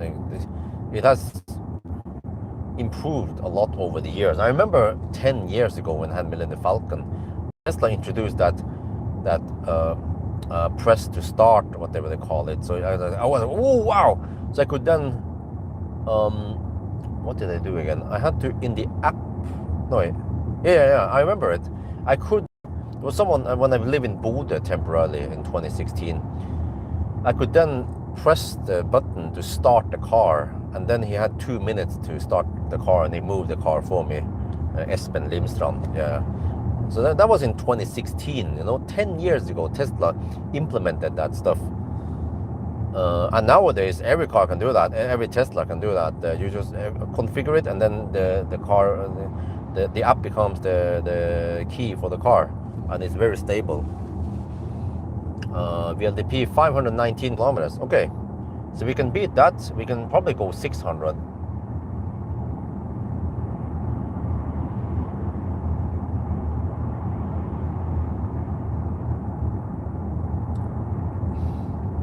Okay, I have 2 trucks behind me.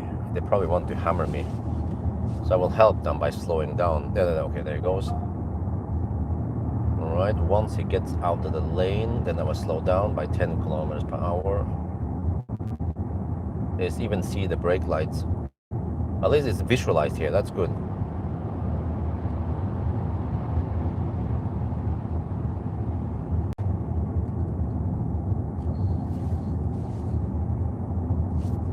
Okay, maybe the other truck wants to go also. Come on. You wanna hammer it? No? Okay. Yes, you can see the other cars on the road.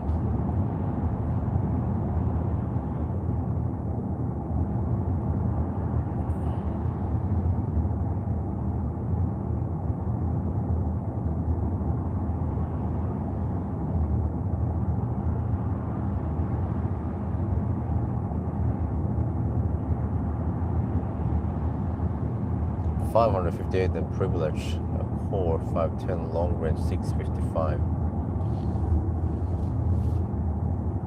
Wait, is the Core 510 or 519? No, I'm not sure. Oh, Core 519. Okay. All right. Thank you. Thank you. So. Yeah, but I think in the 90 test, I should be able to achieve the VLTP.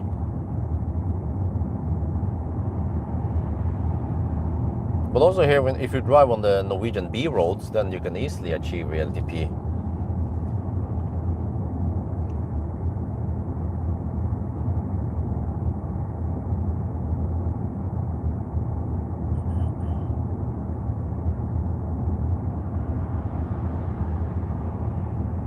But yeah, I mean, it's still a big mystery why I couldn't achieve the claimed charging power of 480 kilowatt with this battery.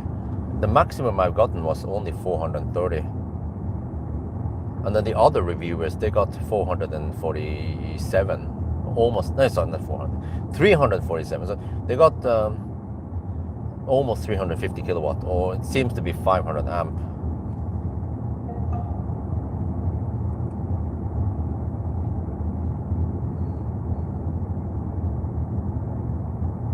Oh, we will arrive at 17% now, it claims. Well, seems like 18% I estimated was correct then. Because we're now just 9 kilometers away. And are we actually going to spend 3% on 9 kilometers? Oh, that is highly unlikely. Unless there's some round-off here going on here, of course. Yeah, but yeah, the long range or the privilege does have more range. So the long range RWD drive has the best range. Okay. Also, that's the one I need in order to set the record. But I mean, if it's there was a big difference in consumption here. Okay. If I can get away with let's say 30 watt-hour per kilometer less, then well, how long does it take really to charge 30 kilowatt-hour? A couple of minutes, right? That's what we need. I just dip it over to 845 then. Yeah, but the 850 was already the record for the fastest charging EV. So, well, then it boils down to Xpeng. If Xpeng can have really awesome consumption, let's say 195 watt-hour per kilometer, then that could be a winner. But we don't know the net capacity yet of the P7 Plus battery, right? It's only around 70 something kilowatt-hour. Nope, I didn't.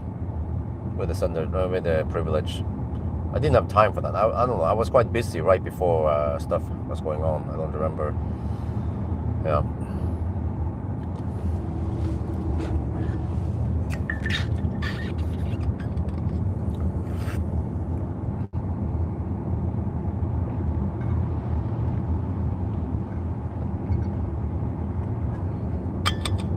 You know what?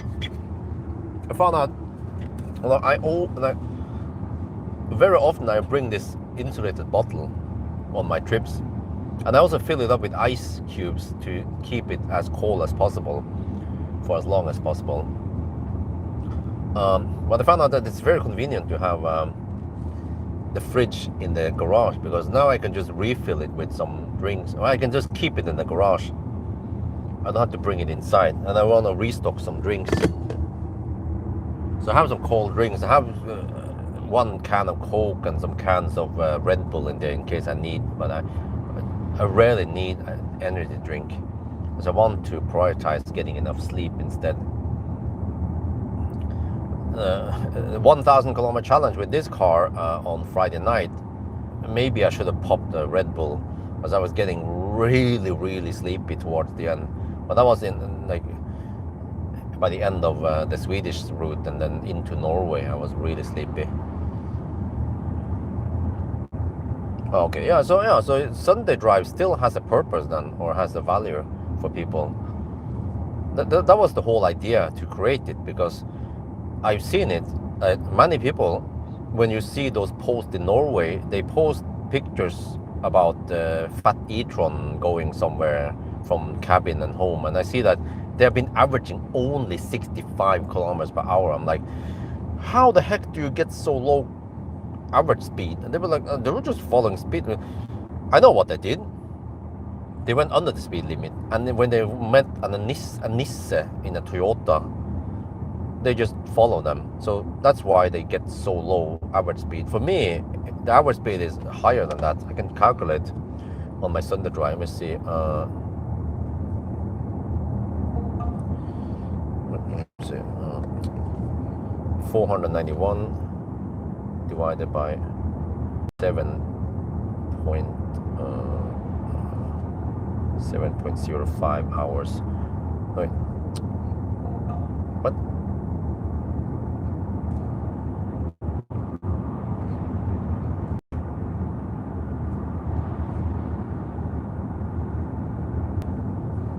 Wait, 70 kilometers per hour for me.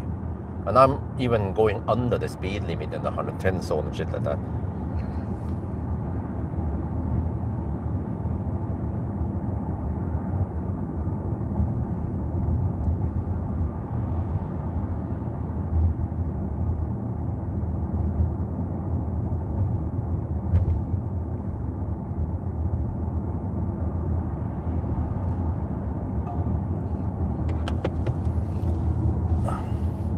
Always old gnomes drive through.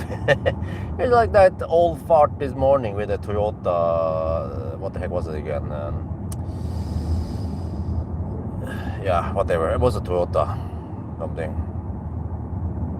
Okay, it's past 5 now, so this is where the kinder will be stuck at the kindergarten, and they are close, and then yeah, they're gonna call me and like, dude, where are you?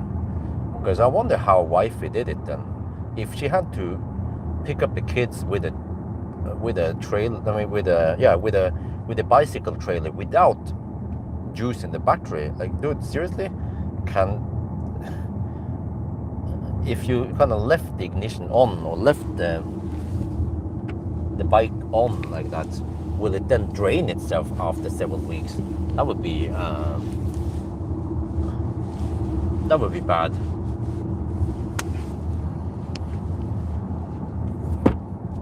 So I want some answers. What happened to the bike? Then obviously she hasn't used it for several weeks, so then suddenly she needed it today. Then she claimed that it was out of juice. So, alright. Because I'm pretty sure that she's not strong enough to pedal the bike without any assistance with 2 kids in the uphills. That's too heavy for her. Well, unless she uses first gear and goes really slow. Yeah, it just takes forever, but yeah. And that kind of works.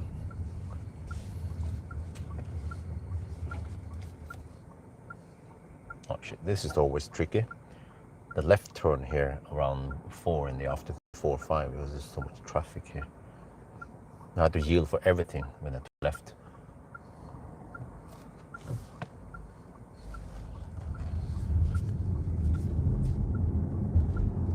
Okay, 124 watt-hour per kilometer, huh? It ain't too bad in it. Well, it's gonna go up to 125 tonight anyway, so I will get it right. I will be right at the end. Yes, because that's what I claim the consumption would be this morning. I don't know why it's always like this. It's always 20 watt-hour per kilometer lower on the Sunday drive versus the 90 test. Like, very, very consistent.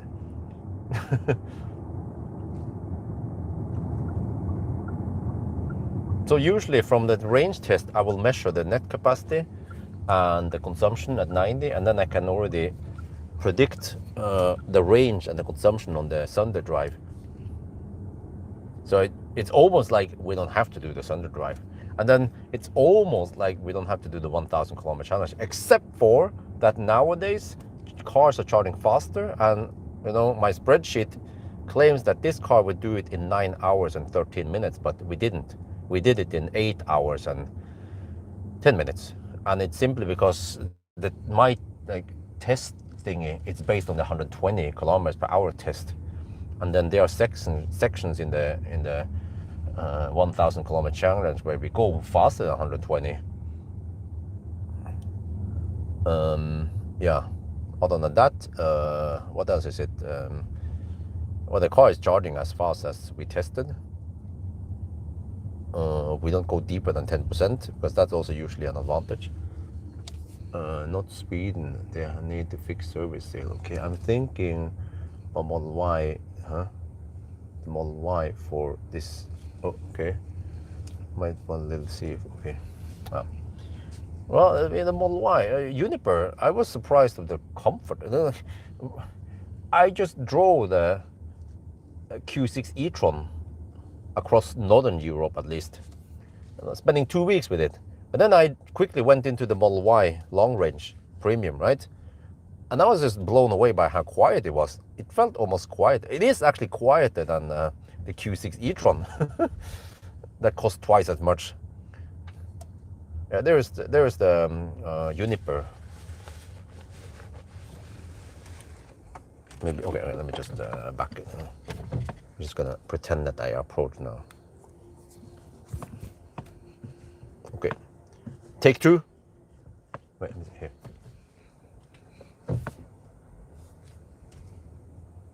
Oh yeah, we're back home now. So I probably have to take a little break now because I need to support the family. Well, I mean, this trip was to support the family, but you know what I mean. Okay, so just gonna pull out here, check some stats.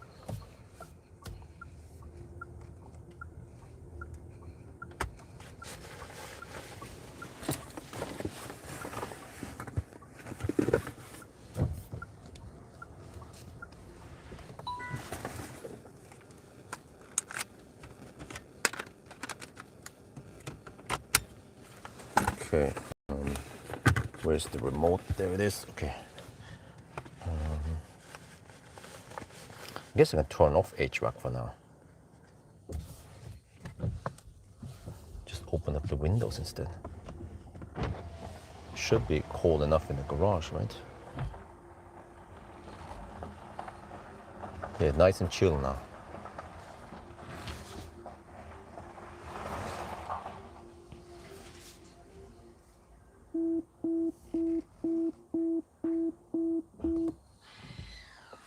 Oh yeah. I was about to say we are done DON, but we're not. Not yet.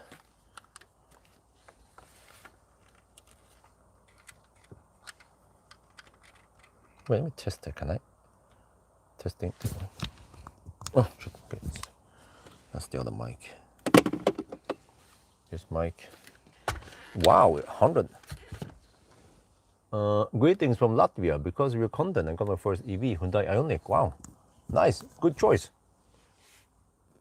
Yeah, that's low consumption. That's a good thing about Ioniq is that it's so efficient. So you save you save on the electricity part. Let me test something here. Will it make any buzzing noise? So can I charge while I'm?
Okay, does it show up here yet? One of my buddies, he got a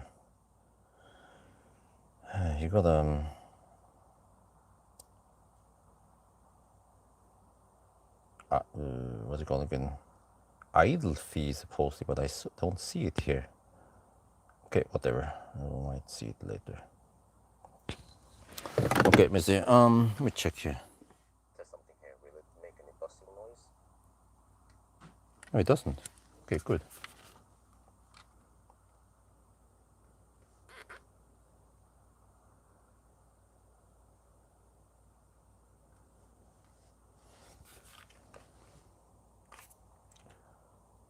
Okay, let me see. In the garage now, with the windows open, so we try to cool down stuff.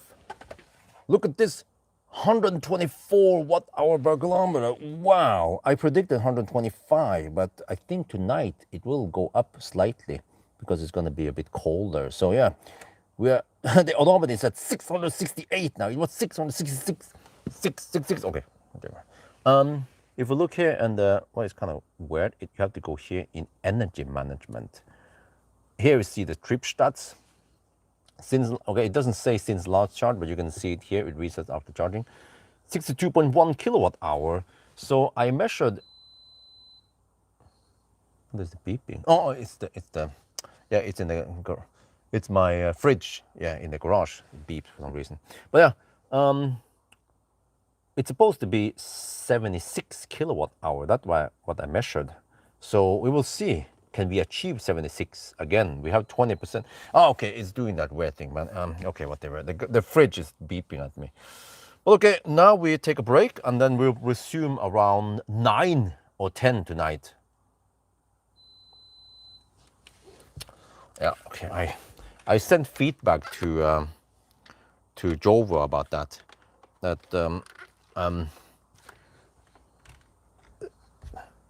the fridge.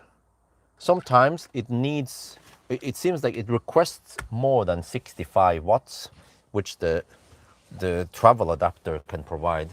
Then it beeps like that for a bit until it was somehow, okay, it requires less than 65 watts and then the compressor can start. So I suggest that they provide the 100-watt travel adapter instead, and then there won't be any problems. Because when I use 12-watt outlet or the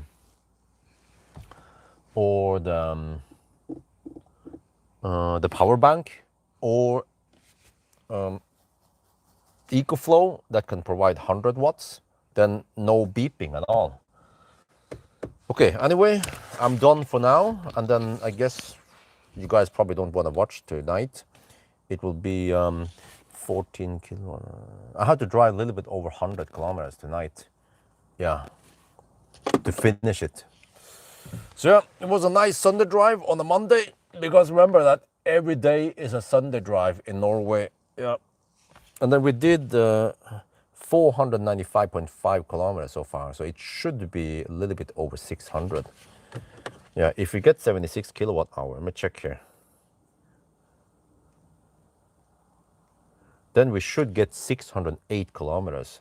But then, okay, we're not going to drive it down to 0%. So, yeah, around there. We'll drive to 3% until we see the dash. And then we're like, we don't want to drive further. Yeah.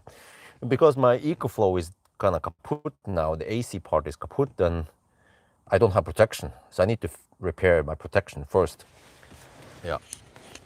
Anyway, guys, that's going to be it. Have a nice Sunday drive. Yeah, and talk to you guys next time, probably on Friday for the 1,000 kilometer challenge, right?